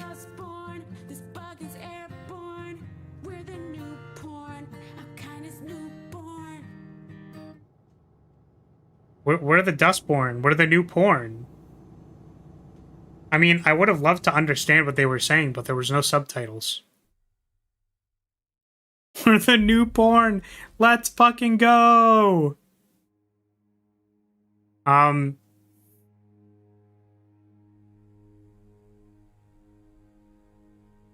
Another day, another dollar for a weird science experiment.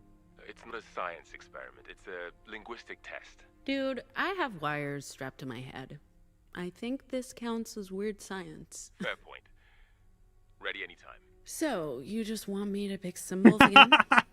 Yeah, I agree. That song is, Push a button. Okay. Let's do this.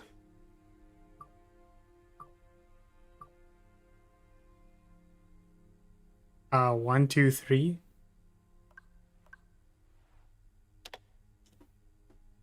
do you feel? What are we doing exactly? Okay. Pax? Oh, what? Oh, that was timed? Wait, I didn't see the hourglass. Did you hear me? How do you feel?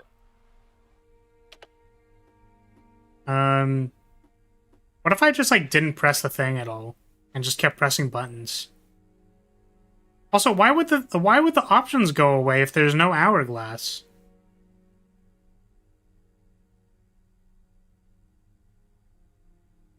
It's just not good at all, personally speaking. Yeah, I mean, I wish I could have some kind of things I could point to about how bad it is, but because, again, the practice that we're doing here is that we can all intuit that, like, this game is not incredible. But what are the actual reasons, if we look for any of them?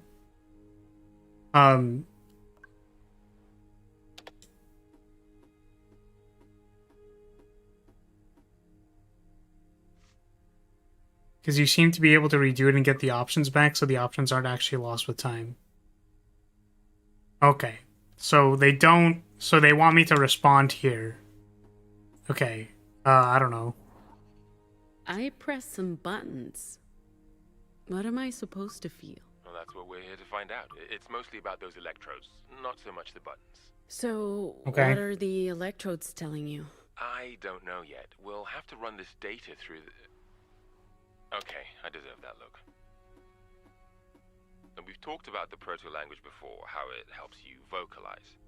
I'm gaining insight into how your vocals work, how you're instinctively using the proto-language to circumvent mental barriers, effectively bypassing the ears to get to the brain. You make it sound so intrusive. It is intrusive. It is... Yeah, the hourglass is only if an option becomes permanently unavailable if you don't select it in time. What's even more fascinating is how every... Okay, I can still call that stupid, I guess. Different proto-language stems, giving them, you, different abilities. We know that's because of the broadcast, but we have no idea why it only happened to a tiny percentage of those who were exposed. So, for example, it's kind of like, well, they explain to you that bishops just move on diagonals. And then it's like, well, until that actually makes sense to literally anybody, you would assume that, like, the hourglass iconography is related to timed options in general, right? So I agree. I'm just saying that, like, it's... The sequence is odd. Have you ever... Do you know of any anomal who's learned new vocals? Before we continue, could you make another selection? We're almost done. New vocals? You mean post-broadcast? I don't think that's possible. According to our research... It is. When I was... Why are we cutting everybody off? I had all the time. A device that let me record echoes and mess around with the recordings until it played this strange chant. I'm just saying what the tutorial text said with some additional information from inferences. Yes. I guess it's kind of like saying expecting a player to read a tutorial. It's like, I don't know. And then it's how I learned to block and trigger people. That's... But if what you're saying is true, it would change everything. This device would be extremely valuable. I don't have it, but I might be able to get it. Pax, if it works the way you describe it, Nova Scotia would pay a fortune for it. I'm glad you trust me enough to tell me. And I'm happy you agreed to participate in these tests. I came for the money and stayed for the company.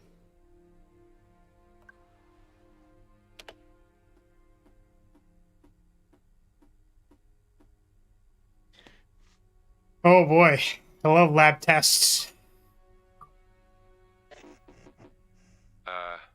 Pax, I was thinking after we're done here, What's that maybe one? we could go out for a drink or, are you okay?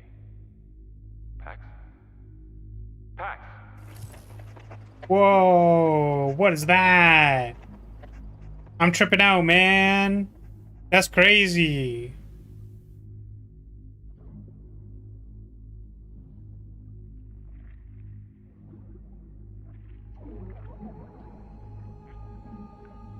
You're getting mind freaked. Yeah, I'm tripping out, man.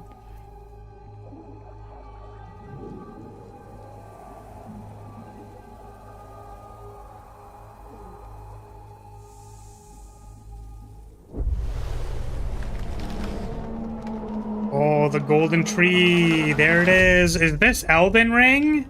I know that tree. I've seen it before in the stillness. And now I'm dreaming about it, which makes sense, I guess. It's whispering. What's it saying? There's people like freaking out. We need to get closer. Time for Urtree Avatar. Here we go. Let's go, baby.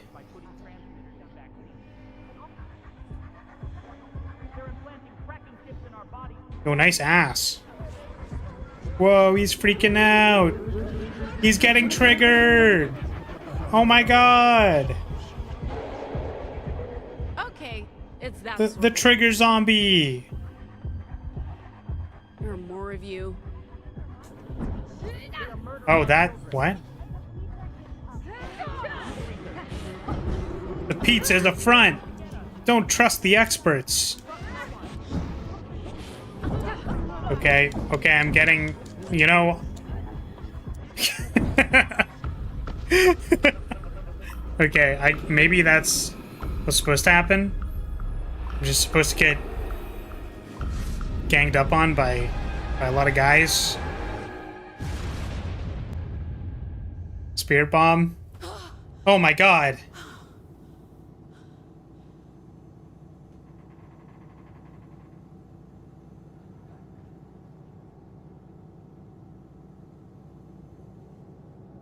That was pretty bizarre.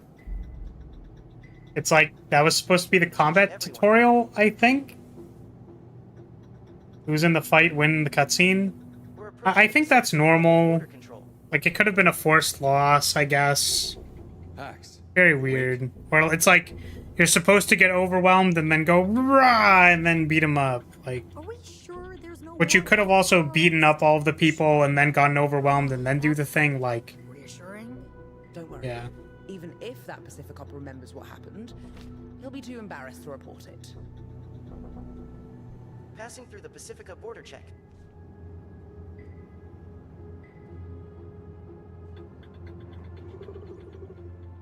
Hey, why did we stop? Automated border control. Normal procedure.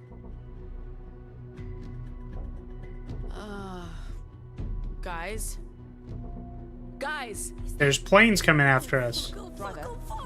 You might want to, It's not the fighting tutorial that comes later? Okay. Gate won't open until the scan's complete. But as long as the vehicle ID isn't flagged in the system, it should let us through. make it past the gate. Won't they catch up with us?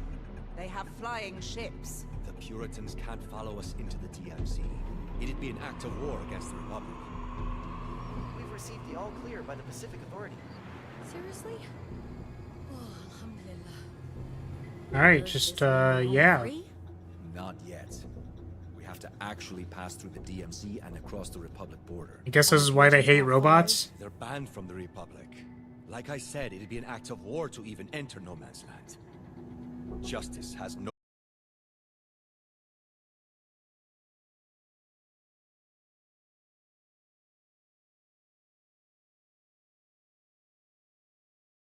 Hello?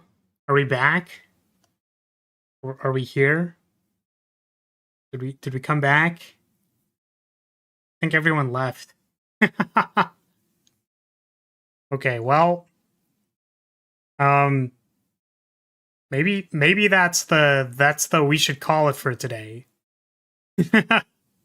maybe that's our sign that we should pack it up today.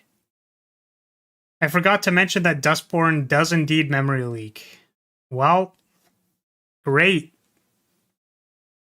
Yeah.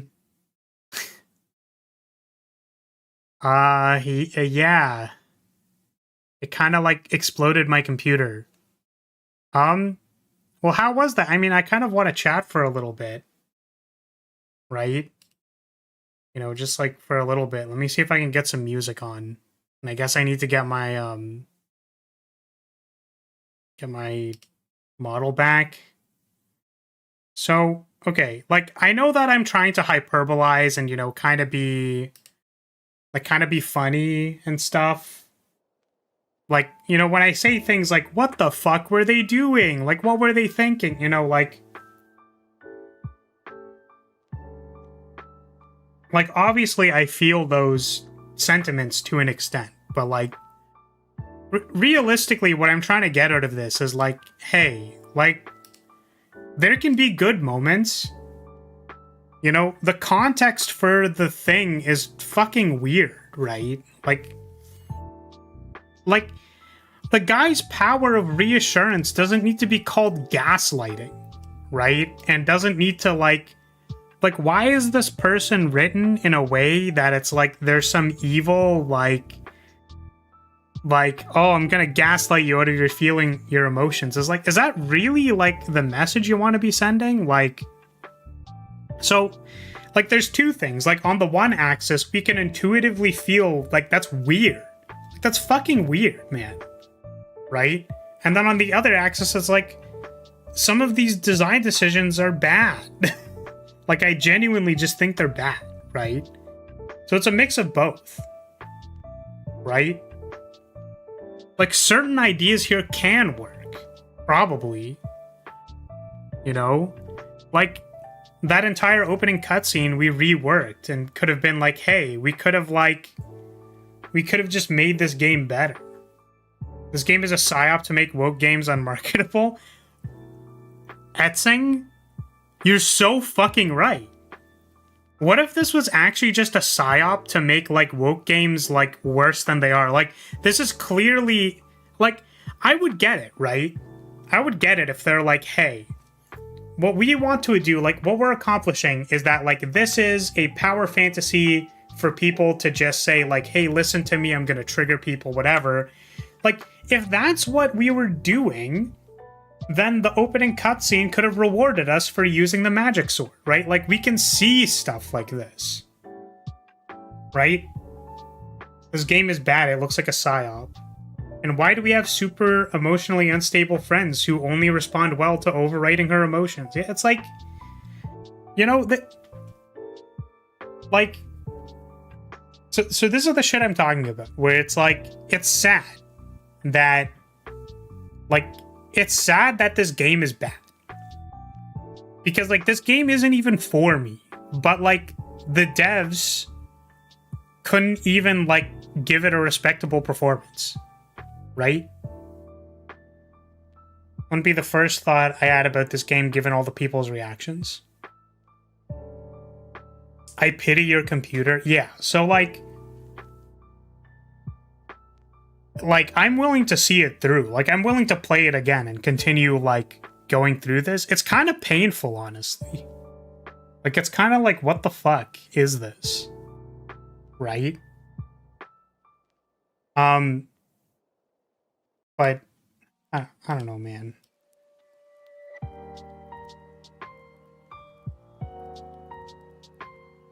Because, like, the thing that really threw me off was, like, the people who... Yeah, I have to agree with the one Steam reviewer who said, this game is for me, but it's a terrible representation. Yeah, where it's like...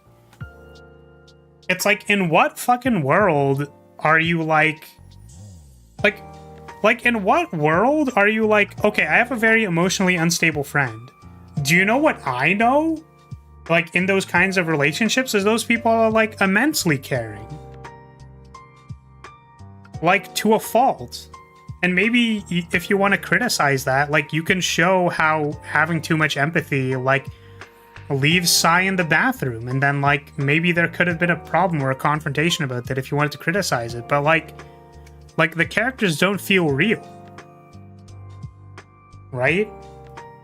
Like, you have emotional manipulation gaslight guy who, like, you know... Why can't we frame reassurance as a positive thing? didn't even get to the song yet. Well, yeah, my computer fucking exploded, so... The interactions between people are reflective of the dev's life. That's really unfortunate. Well, that's what I was saying. I was like, if these characters are supposed to be between the ages of 30 and 40, like how are the dev meetings for these people? Did they just fucking yell at each other and like gaslight each other? Like, what was their company policy? Is this really what they think like 30-year-olds are? Like, did they make this as a parody? Like, what are they trying to accomplish? We haven't even gone to the fighting in the game. Well, yeah, we did get to the fighting. The fucking emotional fighting of none of your dialogue options are good. And by the way, you're forced to yell at your friends. Like, what? It's very painful the more you play it. The more it seems like devs don't understand their demographic. You didn't get to see the song yet. Yeah, so, like, I don't know. You tell me, guys. Like, should we keep playing this next week? And, like, I'm willing to give it, like, probably one more stream. Or should we really, like, go all the way through this and just be, like, all along the way, like, does this support this? Does this support that? Like, are you abiding by the design goals that you cared about? Can you refund it? No.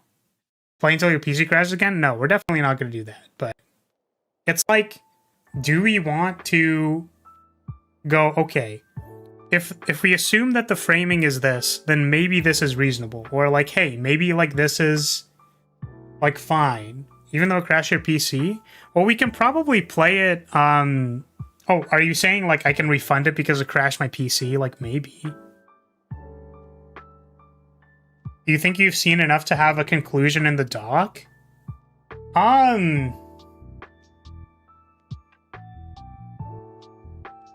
Like, I feel like I've made up my mind a little bit, but maybe it would help to have more examples, because the thing that I was thinking about was, like, how much does the game want to reward me for making the right decisions? Because, okay, so hear me out. The one decision point that I actually thought was good, like, I thought this was interesting. Like, I thought the idea was interesting, but the way they executed it was terrible. Because we understand the context that, like, the superpower of the gaslighting or whatever is, like, they call it gaslighting. It's not even gaslighting. But, like, you know what I mean? Right? Like... Oh, can I put my model on the screen? I don't know. I'm kind of scared to open up the other tab. Because I don't know if it's capturing my... Okay, let's see. Do this. What's it showing? Nothing? Okay. Okay, let's hide it all. Alright. So, like, here's the thing, right? Is that I think that the scene where it's like, okay, I'm angry at this robot. Now, first of all, maybe don't force me to be angry at the robot. Maybe you could have had 3 dialogue options there, and then still lead to the next decision, where if you wait, you're rewarded for letting your friend help you. Now again, like, does that need to be in the context that they have some super gaslight power that's, like, taking away your emotions? Like, that's fucked up. We know that that's fucked up, right? I can see the point that they're trying to get across. I can see that if you wrote that better, that it could have been good. But, like, what the heck? What are we talking about here? So it's like taking the time to think about it or have your friends calm you down or whatever is fine. Saying or labeling that it's gaslighting when it's not, I'm gonna fucking rip on them every time for that, because it's stupid. But, like, assuming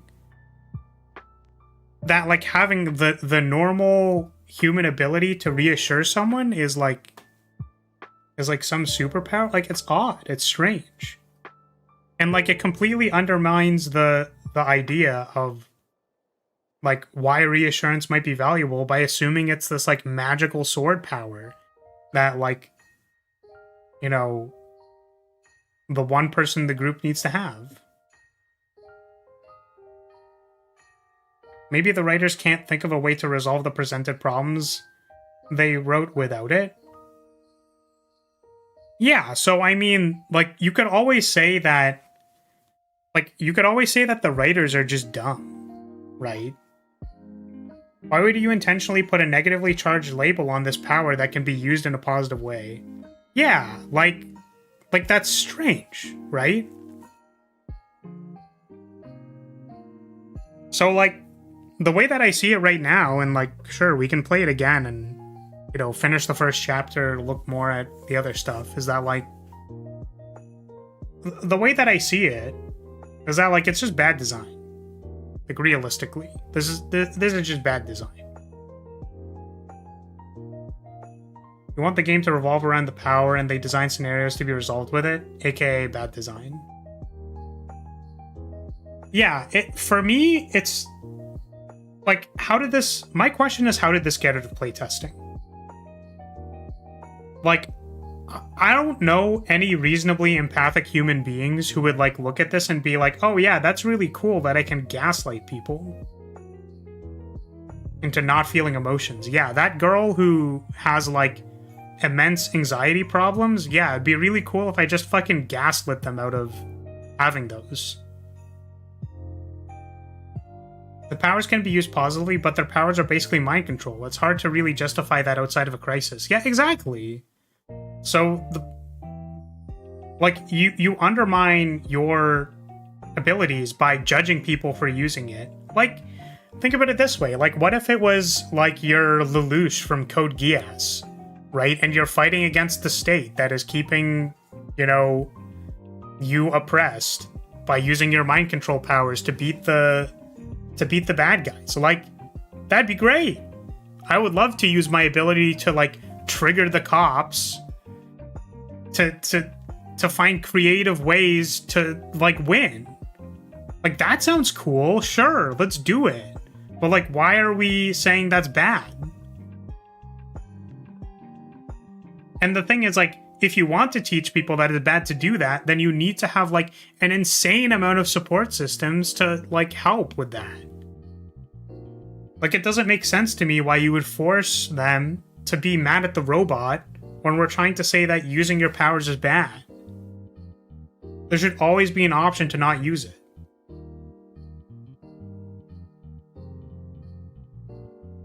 Yeah, it's like saying, I don't know anyone who would play this and say, yeah, that's fine. It's like, how the fuck did this get out of playtesting without anyone, like, raising any eyebrows at this? You want to see a well-designed game that resolves around using a power, play Life is Strange 1? The writing isn't amazing and you don't have that much of a choice, but it's very good at showing the power as a good thing. Yeah.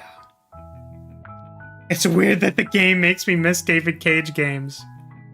Seems we only really used our abilities on our friends at the beginning, which just gives us horrible first impression of the main character. Yeah, and, like, that's what people were pointing out. It's like, I don't like the main character.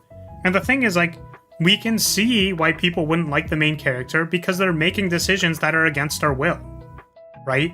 We don't want to treat our friends like shit. We don't want to be forced to use, like, the Vox on our friends because that's not how any socialized human being talks to their friends. Like, what? So all of the moments of banter and stuff, sure, like, I'll let you have it. Your experiences are your own. But, like, supernaturally mind controlling my friends and stuff, like, no. What the fuck? Like, I'm convinced that all the people who like this game and want to use, like, powers like that on their friends to force them to do things when they're suffering from mental illness must be fucking psychopaths. Like, what? It's like a game designed for psychopaths. Like, what the hell?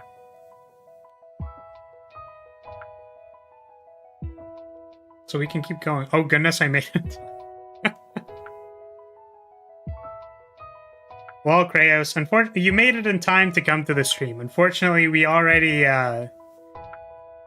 we already went 5 hours in, and we're we already crashed our PC.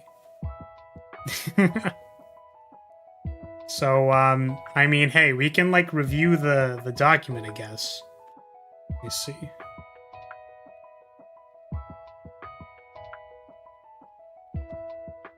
What's the verdict? Well, I mean, I have opinions so far, for sure. Let's see.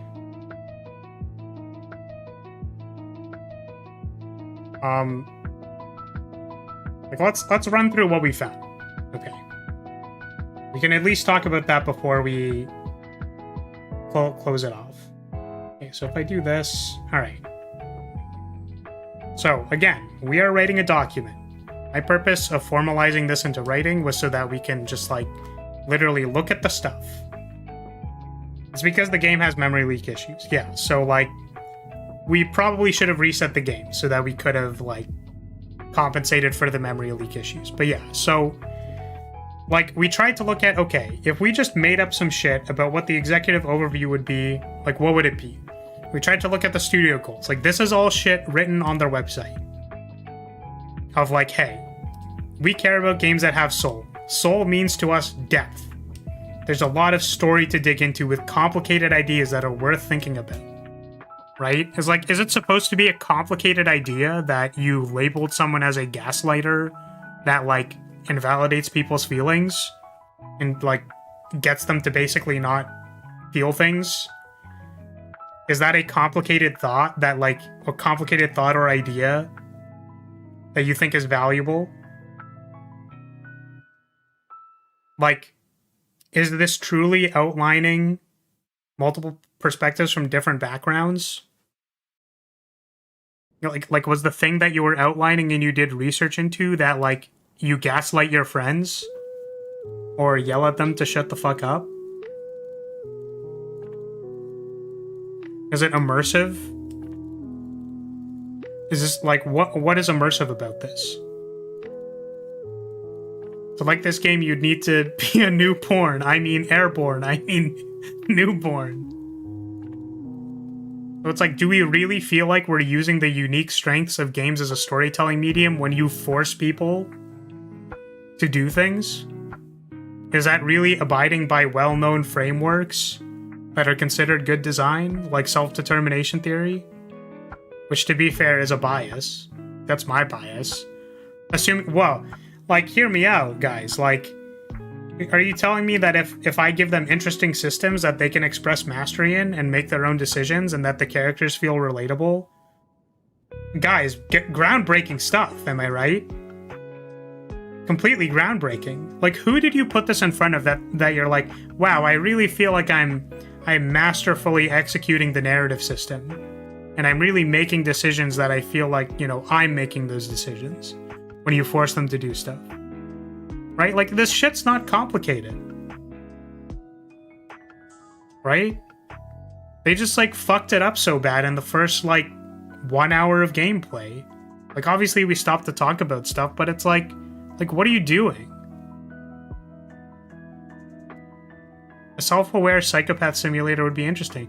Yeah, so it's like, if you made this entire game, and you just, like, went balls to the walls, and you're like, hey, like, you can just be a psychopath the entire game and just tell people to, like... you trigger them. You trigger the anxiety girl over and over again until, you know... And then you reap the consequences of what you're doing. That'd be funny. If that was Space Lover that said that, but sure. So... You know, and then we kind of found that our design pillars weren't maybe the most accurate. And this seems more like what's happening. You are traumatized. You will not get to choose certain dialogue options. You should feel bad for using your magic sword, and characters will judge you. Is this really like a recipe for success? Like, who wanted this? So far, the only characters I can stand are Dad and the robot. I feel bad for the anxious girl because she gets treated so badly. Speaking of someone who also has anxiety issues, yeah, it's just like, what the fuck? You're like, you completely invalidate this person. Can stand the robot because he's not a character, he's nothing, and is thus far more likable than the others. Yeah, so it's like, that part legit triggered me, telling her to shut up and get over it. How she's treated is just so wrong. Yeah, it's like, but here's the thing, is like, is it a fucking psyop? Like, are the reviews a psyop where they say like, oh, this is great representation? It's like, in what fucking world have you surrounded yourself with people who are that invalidating of your anxiety? Like, what is the messaging here?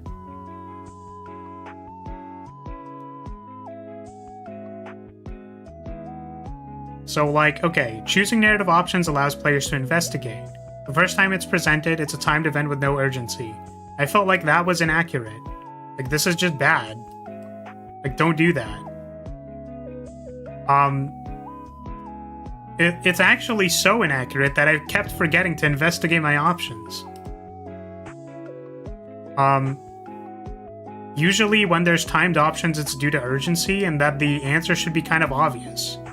Like, in a Telltale game, like, knocking over a bookshelf to trap, like, the zombies outside should be obvious.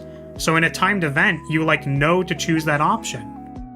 But the thing is, you can do stuff like subvert it, where you can go like, hey, I'm going to knock over the bookshelf, but actually, oh, I knocked it onto my leg, and now my leg is stuck. And now, like, you're failing forward. So it's like, oh, my leg is stuck, and now I need to, like, pull my leg out, and the zombies are on top of me. Like, you know, even if the answer was obvious, but you kind of, like, subvert the expectation there, like, that's fine too. But, like, in a timed event where there's no obvious answer, like, it's weird. This is pretty critical. There's a timer but it doesn't show you what the timing is. That seems bad to me. Yeah, waiting and paying attention to conversation prompts sometimes gives new options, but that's a tension with this system. Literally, the dialogue option that we ended up doing was like, okay, so it felt like I wanted to explore and use the exploration option, which led to the second option, but all the options were bad. And it didn't let me leave. It forced me to yell at this person. Why? Like, why would you take away that agency from the player? Like, it's unclear what the messaging is. Like, are they telling us to not use them? Are they telling us to use them? If they're telling us to use them, then why is it bad? If they're telling us not to use it, then why can't I choose to not use it? I thought the PC died, it did. It crashed, and then I went live again. Yeah, so there were people freaking out in the car, the narrative is pushing the player to use the power, but then it judges you. Gaslighting is literally used incorrectly. The characters talk over each other all the time. Right? Telling the characters to shut up does not make the player feel good, and also makes the characters look stupid. I thought this was funny. Just strange. Why is it that the stand-in for body positivity, like, their power is to change their body? That's very strange. The game did not let me keep the K-pop on. Honestly, that's the worst. Also, we know that, like, players are more likely to choose violence or the aggressive options when they feel like it's justified. Which isn't that hard. You can literally say, like, well, these are the bad guys because they're attacking you. Right? The times where people are gonna feel bad are like the Call of Duty mission where you have to shoot civilians. Because you know they're not the bad guys.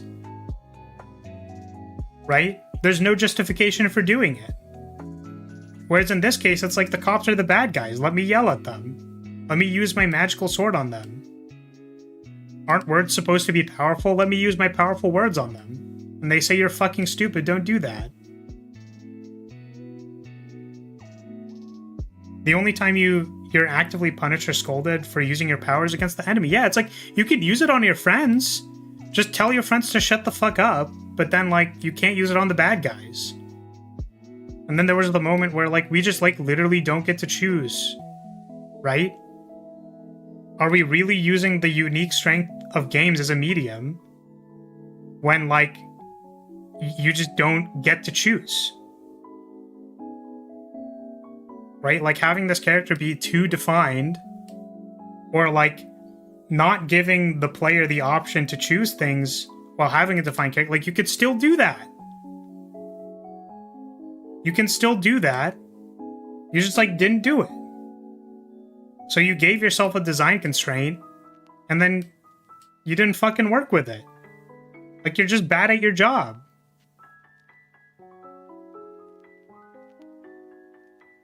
The only time the medium came into play is when you tried to give a gift and it backfired. Yeah, exactly. Which, like, again, I could understand. Like, hey, that scene's probably fine. They took it the wrong way. They're an anxious mess. Probably, like, sure, maybe offering food at that time wasn't a good idea. Sure. But then can we at least go to, like, here, now I'm trying to make amends with that person. Now, but all of the options are use the Vox on them. Triggering that situation was clearly the worst option. Blocking would have went well, probably, but that's a weird message. Yeah. So, like, it just seems like bad design to me. Like, get good at your job. People got paid to make this.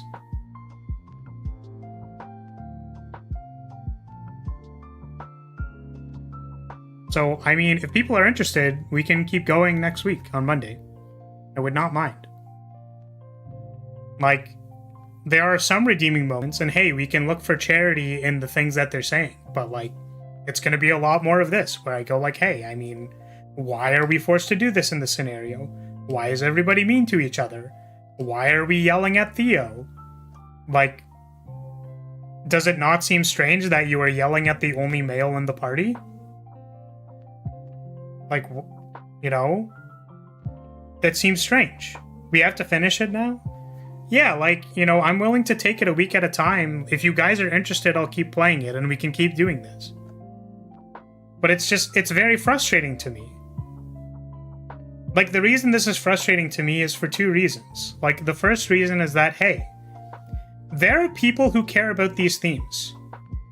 The thing that pisses me off the most, like, especially hearing from someone like Rance, is that, like, there are people with anxiety. There are people who are hurting. There are people where you could offer to comfort an anxious character in a game and teach someone how to, like, be kind to another human being. And you do this shit. Like, literally have you no shame. Really. Like, think about what you're doing. Like, what the fuck is wrong with you?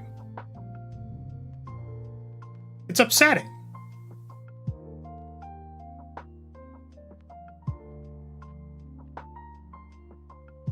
So, hey. Upsetting. There are people who need games like these. But, like, you just did such an abysmal job. Like, I can't believe it.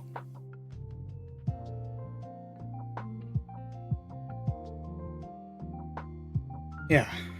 I want to see if the messaging changes by the characters developing, and so showing that actually what they were doing was wrong.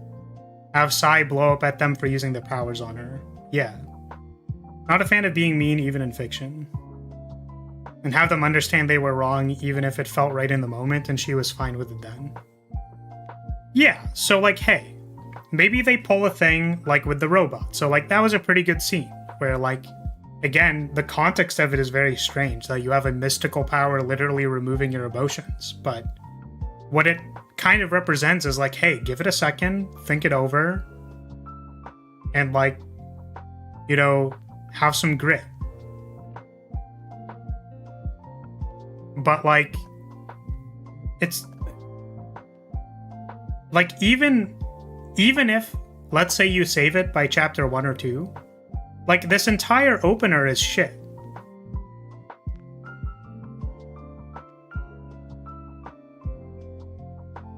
So yeah, we'll pick this up next week. I'll try to make sure that when my computer starts complaining at me that I'll, you know, be careful about my computer overheating. We'll have to restart maybe like 2 hours into the stream just to make sure that our computer doesn't go on fire. But yeah, like, I don't know. I could feel myself being upset.